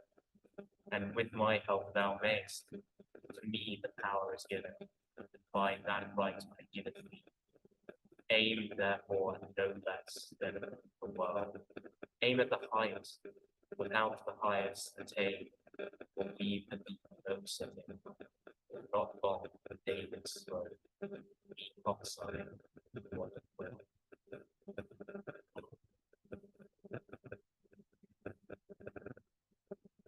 The Son of God accompanied the bride, Lord of its grandeur and majestic show, luxury, though called heaven done, all the heart, the core, the lower my heart. Much less my mind, though thou shouldst man to tell their sumptuous gluttonies and water on Stichman table, what lamp stone. For I have also heard, cups of red, their wine, Pistoia, Palais, and Fala, Chios, and fruit, and how they fought in gold, crystal, up to the gem, and studs of pearl. The many ships held in thirst and hunger still. Then embassies thou showed, nation, star, and town. What offer that to the waste of time, sacred prayer, So many follow the consequences by outlandish flatteries. Then seems to talk of the emperor, but even the figure of the Lord. I shall that day expel a brutish monster. What am I withal? Spell devil who first made them such. Let his tormentor conscience find him out. For him I was not sent, nor yet to free that people victor once, now vile and base, deservedly made vassal, who once just, frugal and mild and temperate, conquered well, but govern ill the nations under yoke, peeling their provinces, exhausted all by lust and rapine. First ambitious grown, of triumph that insulting vanity, then cruel, by their sports the blood inured, of fighting beasts and men to beasts exposed, luxurious by their wealth, and greedier still, and from the daily scene effeminate. What wise and valiant man would seek to free these thus degenerate, by themselves enslaved? Or could of inward slaves make outward free? Know therefore, when my season comes to sit on David's throne, it shall be like a tree, spreading and overshadowing all the earth, or as a stone that shall to pieces dash all monarchies besides throughout the world. And of my kingdom there shall be no end. Means there shall be to this, but what the means is not for thee to know, nor me to tell. To whom the tempter imprudent replied, I see all offers made by me, how slight thou vouchest, both offered and rejected. Nothing but difficult and nice, or nothing more than still contradictions. On the other side, know also thou that on what I offer as high esteem, nor what part with mean to give for naught. All these, which in a moment thou beholdest, the kingdoms of the world to thee I give. For given to me, I give to whom I please. No trifle, yet with this reserve, nor not else, on this condition, if not wilt fall down and worship me as thy superior lord, easily done, and hold them all of me. For what can less so great a gift deserve? Whom thus the Saviour answered with disdain, I never liked thy talk, thy offers less. Now both abhor, since thou hast dared to utter the abominable terms, impious condition. But I endure the time, till which expired, thou hast permission on me. It is written, the first of all commandments thou shalt worship. The Lord thy God, and only him shalt serve. And darest thou to the Son of God propound, to worship thee accursed, now more accursed, for this attempt bolder than that of Eve, and more blasphemous, which expect to rue. The kingdoms of the world to thee were given, permitted rather, and by thee usurped. Other donation none thou canst produce. If given, by whom but by the King of Kings? God over all supreme, if given to thee, by thee how fairly is the giver now repaid. But gratitude in thee is lost. Long since, wert thou so void of fear or shame, as offer them to me the Son of God, to me my own, on such abhorred fact that I fall down and worship thee as God? Get thee behind me, plain now thou appearest, that evil one, Satan forever damned. To who the fiend with fear abashed replied, Be not so sore offended, Son of God. Those sons of God both angels are and men. If I, to try whether in higher sort than these thou bearest that title, have proposed what both from men and angels I receive, terracts of fire, air, flood, and on the earth nations besides, from all the courted winds, God of this world invoked and world beneath, who then thou art, whose coming is foretold to me so fatal, me it most concerns.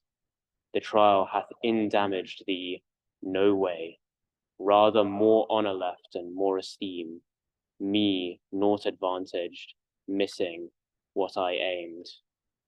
Therefore let pass, as they are transitory, the kingdoms of this world.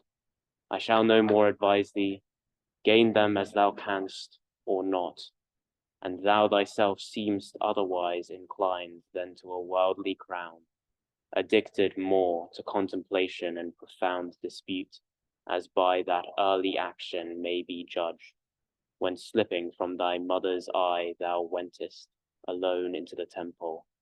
There was found amongst the gravest rabbis disputant on points and questions fitting Moses's chair, teaching not taught. The childhood shows the man, as morning shows the day. Be famous then by wisdom, as thy empire must extend, so let thy mind all the world in knowledge, all things in it comprehend. All knowledge is not couched in Moses' law, the Pentateuch, or what the prophets wrote. The Gentiles also know and write and teach to admiration, led by nature's light. And with the Gentiles much thou must converse, ruling them by persuasion as thou meanst. Without their learning, how wilt thou with them, or they with thee hold conversation meet? How wilt thou reason with them? How refute their idolisms, traditions, paradoxes? Error by his own arms is best evinced. Look once more ere we leave this specular mount westward, much nearer by southwest. Behold where on the Aegean shore a city stands, built nobly, pure the air and light the soil. Athens, the eye of Greece, mother of arts and eloquence, native to wits, to famous wits, or hospitable, in her sweet recess, city or suburban, studious walks and shades. See there the olive grove of Academy, Plato's retirement, where the Attic bird trills her thick warbled notes the summer long. There flowery hill, Hymettus, with the sound of bees industrious murmur oft invites to studious musing. There Ulysses rouse his whispering stream. Within the walls then viewed the schools of ancient sages, his who bred great Alexander to subdue the world. Lyceum there, and painted Stoa next. There thou shalt hear and learn the secret power of harmony in tones and numbers hit by voice or hand, and various measured verse, Aeolian charms and Dorian lyric odes, and his who gave them breath but higher sung, blind Melesigenes, thence Homer called, whose poem Phoebus challenged for his own.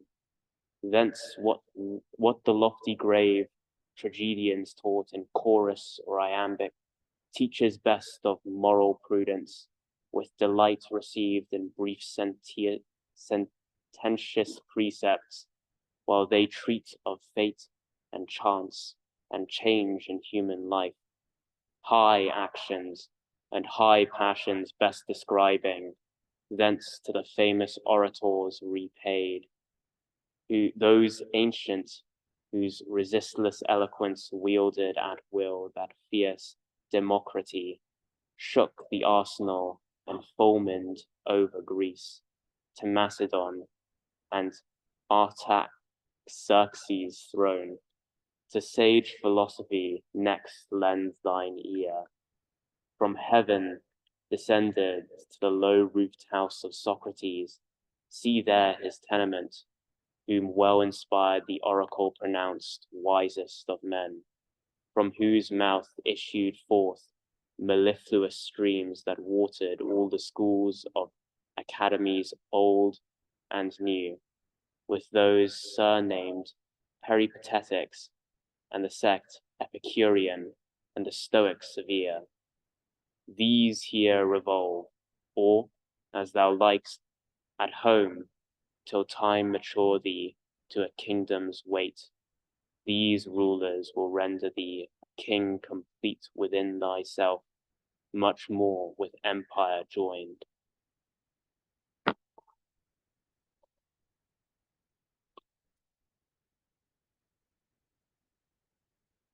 To whom our Saviour sagely thus replied, think not but that I know these things, or think I know them not. Not therefore am I short of knowing what I ought. He who receives light from above, from the fountain of light, no other doctrine needs, though granted true. But these are false, or little else but dreams, conjectures, fancies, built on nothing firm. The first and wisest of them all professed to know this only, that he nothing knew. The next to fabling fell and smooth conceits. A third thought doubted all things, though plain sense.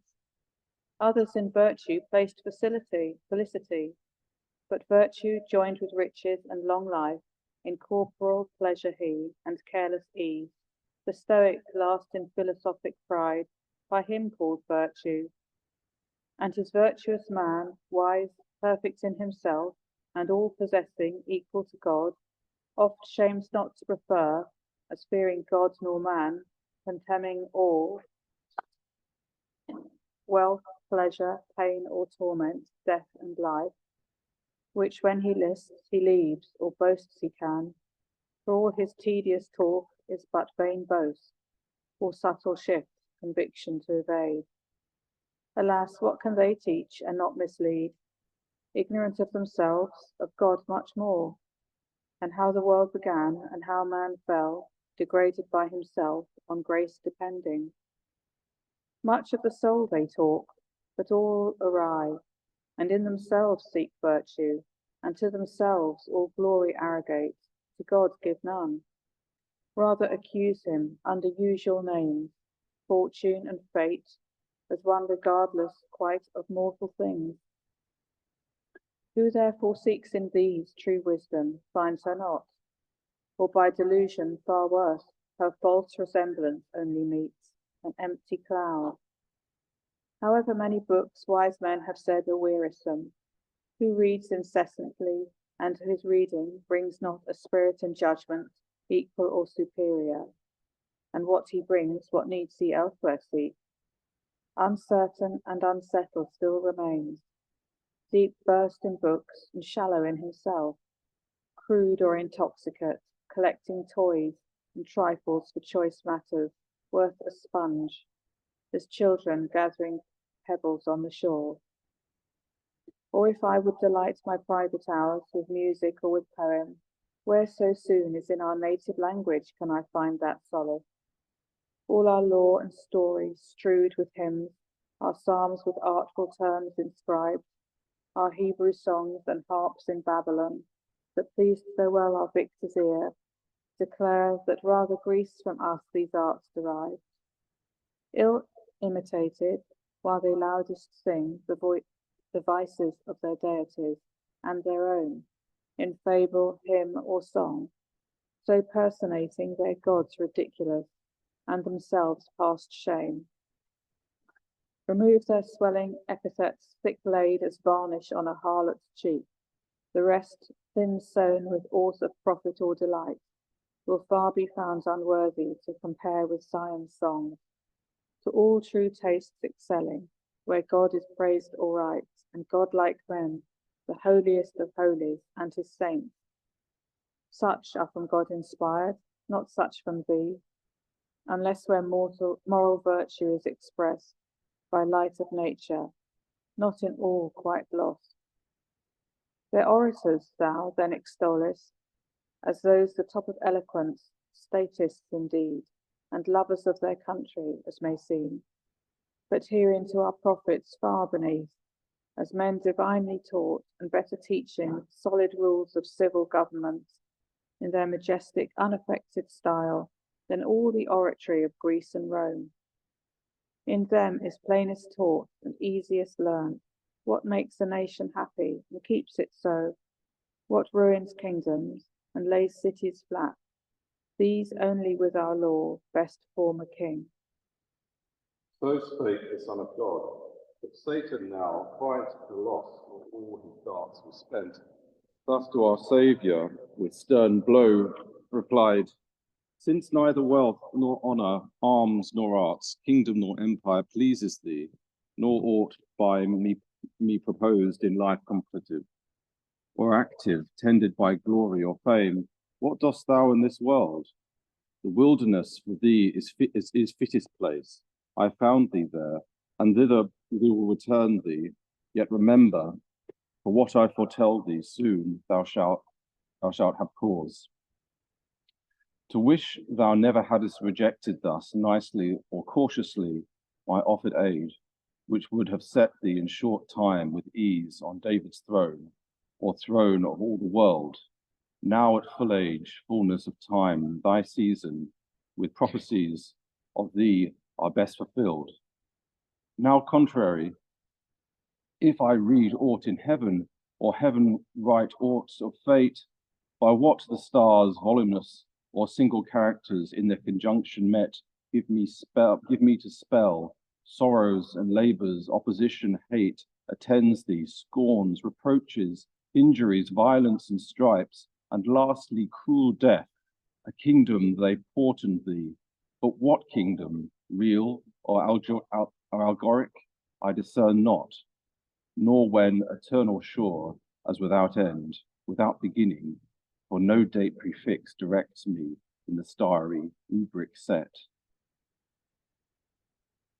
So saying, he took, for still he knew his power not yet expired, and to the wilderness brought back the Son of God, and left him there, feigning to disappear.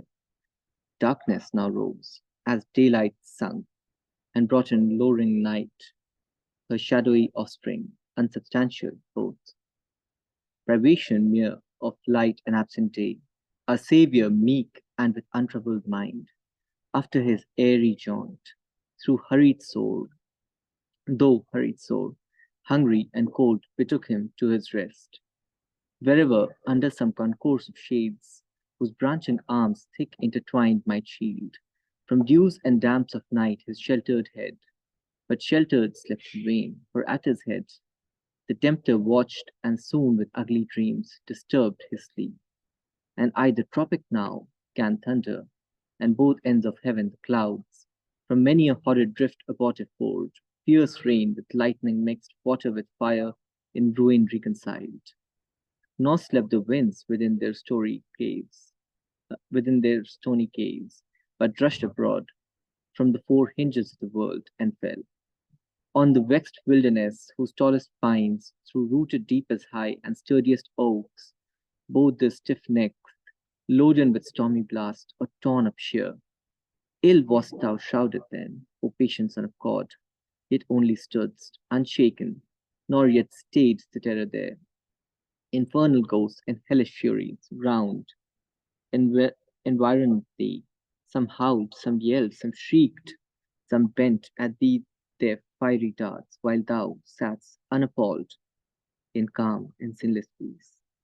Thus passed the night so foul till morning fair, came forth with pilgrim steps in his grave, who with a radiant finger stilled the roar of thunder, chased the clouds and laid the winds and grisly spectres which the fiend had raised to tempt the Son of God with terrors dire. And now the sun, with the more effectual beams, had cheered the face of earth and dried the wet from dropping plant or dropping tree. The birds, who all things now behold more fresh and green, after a night of storms so ruinous, cleared up their choicest notes in bush and spray to gratulate the sweet return of morn. Not yet amidst his joy and brightest morn was absent, after all his mischief done, the Prince of Darkness. Glad would also seem of this fair change, and to a Saviour came. Yet with no new device they were all spent, rather by his last affront resolved, desperate of better course to vent his rage, and mad despite to be so oft repelled. Him walking on a sunny hill he found, backed on the north and west by a thick wood. Out of the wood he starts in wonted shape, and in a careless mood, thus to himself. Fair morning yet betides thee, Son of God, after a dismal night. I heard the rap as earth and sky would mingle, but myself was distant, and these floors, though mortals fear them as dangerous to the pillared frame of heaven, or to the earth's dark basis underneath, are to the main as inconsiderable and harmless, if not wholesome, as a sneeze to man's less universe, and soon are gone. Yet as being oft times noxious where they light, on man, beast, plant, wasteful and turbulent, like turbulencies in the affairs of men, over whose heads they roar and seem to point, they oft foresignify and threaten ill. This tempest at this desert most was bent, of men at thee, for only thou here dwellst. Did I not tell thee, if thou didst reject the perfect season offered with my aid to win thy destined seat, but wilt prolong all to the push of fate, peruse thy way of gaining David's throne, no man knows when. For both the when and how is nowhere told. Thou shalt be what thou art ordained, no doubt. The angels have proclaimed it, but concealing the time and means. Each act is rightliest done, not when it must, but when it may be best. If thou observe not this, be sure to find what I foretold thee, many a hard assay of dangers and adversities and pains, ere thou of Israel's scepter get fast hold, whereof this ominous night that closed thee round, so many terrors, voices, prodigies may warn thee as a sure foregoing sign.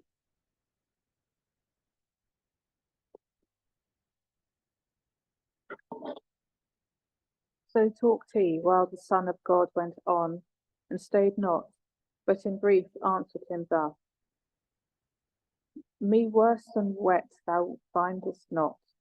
Other harm, those terrors which thou speakest of, did me none. I never feared they could, though noising loud and threatening nigh. What they can do as signs, betokening or ill-boding, I condemn as false portents, not sent from God, but thee, who knowing I shall reign past thy preventing, obtrudest thy offered aid, that I accepting at least might seem to hold all power of thee, ambitious spirit, and wouldst be thought my God, and stormest refuse, thinking to terrify me to thy will. Desist, thou art discerned, and toilest in vain, nor me in vain molest. To whom the field now swollen with rage replied, Then hear, O son of David, virgin born, for Son of God to me is yet in doubt. Of the Messiah I have heard foretold by all the prophets, of thy birth at length, announced by Gabriel with the first I knew, and of the angelic song in Bethlehem field. On thy birth night that sung thee Saviour born, from that time seldom have I ceased to eye thy infancy, thy childhood, and thy youth, thy manhood last, though yet in private bred, till at the ford of Jordan, where the all flocked to the Baptist, and I amongst the rest, though not to be baptized, by voice from heaven, heard thee pronounce the Son of God beloved. Thenceforth I thought thee worth my nearer view, and narrow scrutiny, that I might learn in what degree or meaning thou art called the Son of God, which bears no single sense. The Son of God I also am, or was, and if I was, I am, relation stands. All men are sons of God. Yet thee I thought in some respect far higher so declared. Therefore I watched thy footsteps from that hour, and followed thee still to this vast wild, where by all the best conjectures I collect, thou art to be my fatal enemy. Good reason then, if I beforehand seek to understand my adversary, who and what he is, his wisdom, power, intent, by pile or composition, truce or league, to win him or win from him what I can. An opportunity I here have had to try thee, sift thee, and confess have found thee proof against all temptation, as a rock of adamant, and as a center firm to the utmost of mere man, both wise and good. Not more, for honors, riches, kingdoms, glory have been before condemned, and may again. Therefore, to know what more thou art than man, worth naming Son of God by voice from heaven, another method I must now begin.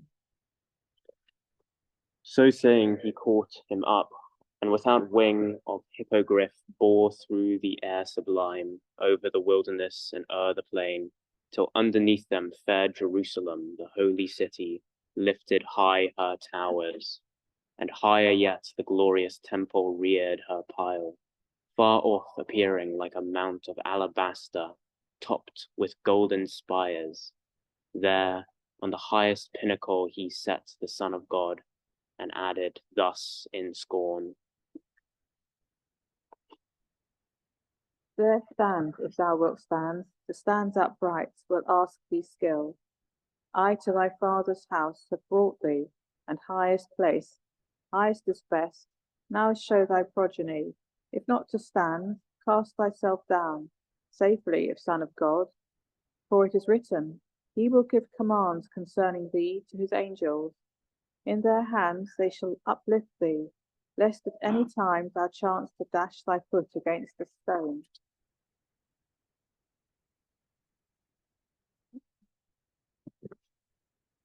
To whom thus Jesus also it is written, tempt not the Lord thy God, he said and stood. But Satan, smitten with amazement, fell, as when earth's son Antiochus, to compare small things with greatest, in Irasa, strove with Jove Alcides, and oft foiled still rose, receiving from his mother earth new strength, fresh from his fall, and fiercer grapple joined, throttled at length in the air, expired and fell. So after many a foil, the tempter proud, renewing fresh assaults amidst his pride, fell whence he stood to see his victor fall. And as that Theban monster that proposed her riddle, and him who solved it not devoured, that once found out and solved for grief and spite, cast herself headlong from the Ismenian steed. So struck with dread and anguish fell the field, and to his crew that sat consulting, brought joyless triumphals of his hoped success, ruin and desperation and dismay, who durst so promptly tempt the Son of God.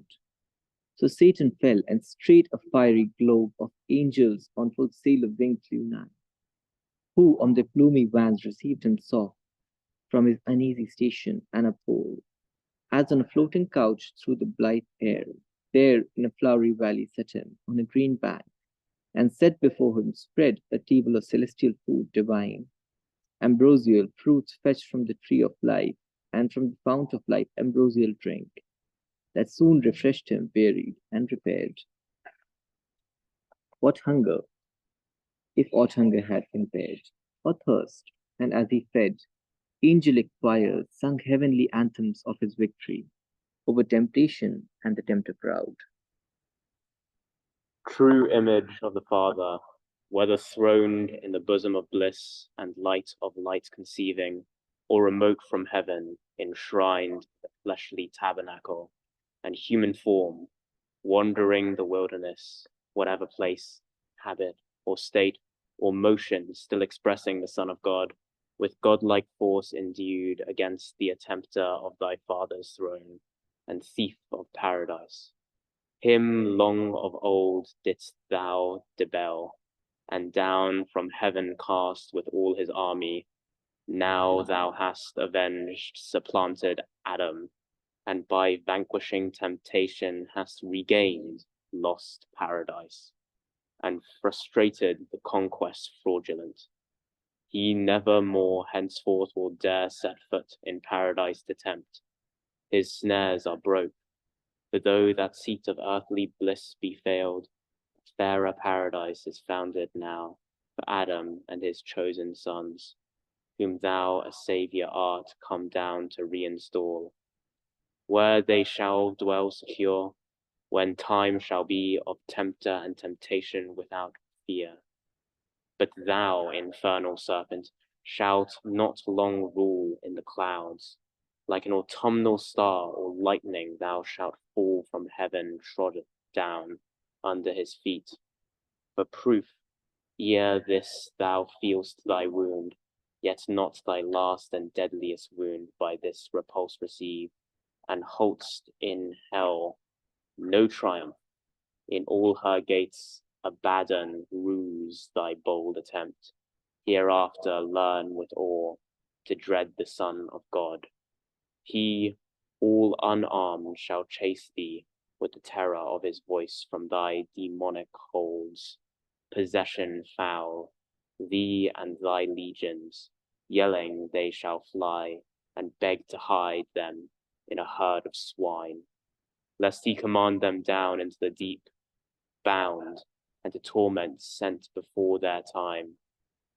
Hail, Son of the Most High, heir of both worlds, queller of Satan, on thy glorious work now enter, and begin to save mankind. Thus say the Son of God, our Saviour meek, sung victor, and from heavenly feast refreshed, brought on his way with joy. He, unobserved, home to his mother's house, private return. Yeah. Thank you so much. Just thank you everyone who's joined.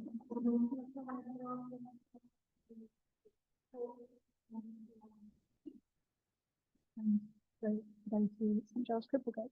Thank you and goodbye.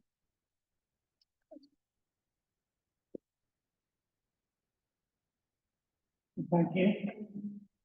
Thank you very much. Thank you, Jim. Thank you for staying here. Yeah, you've been a star. You've been at the beginning.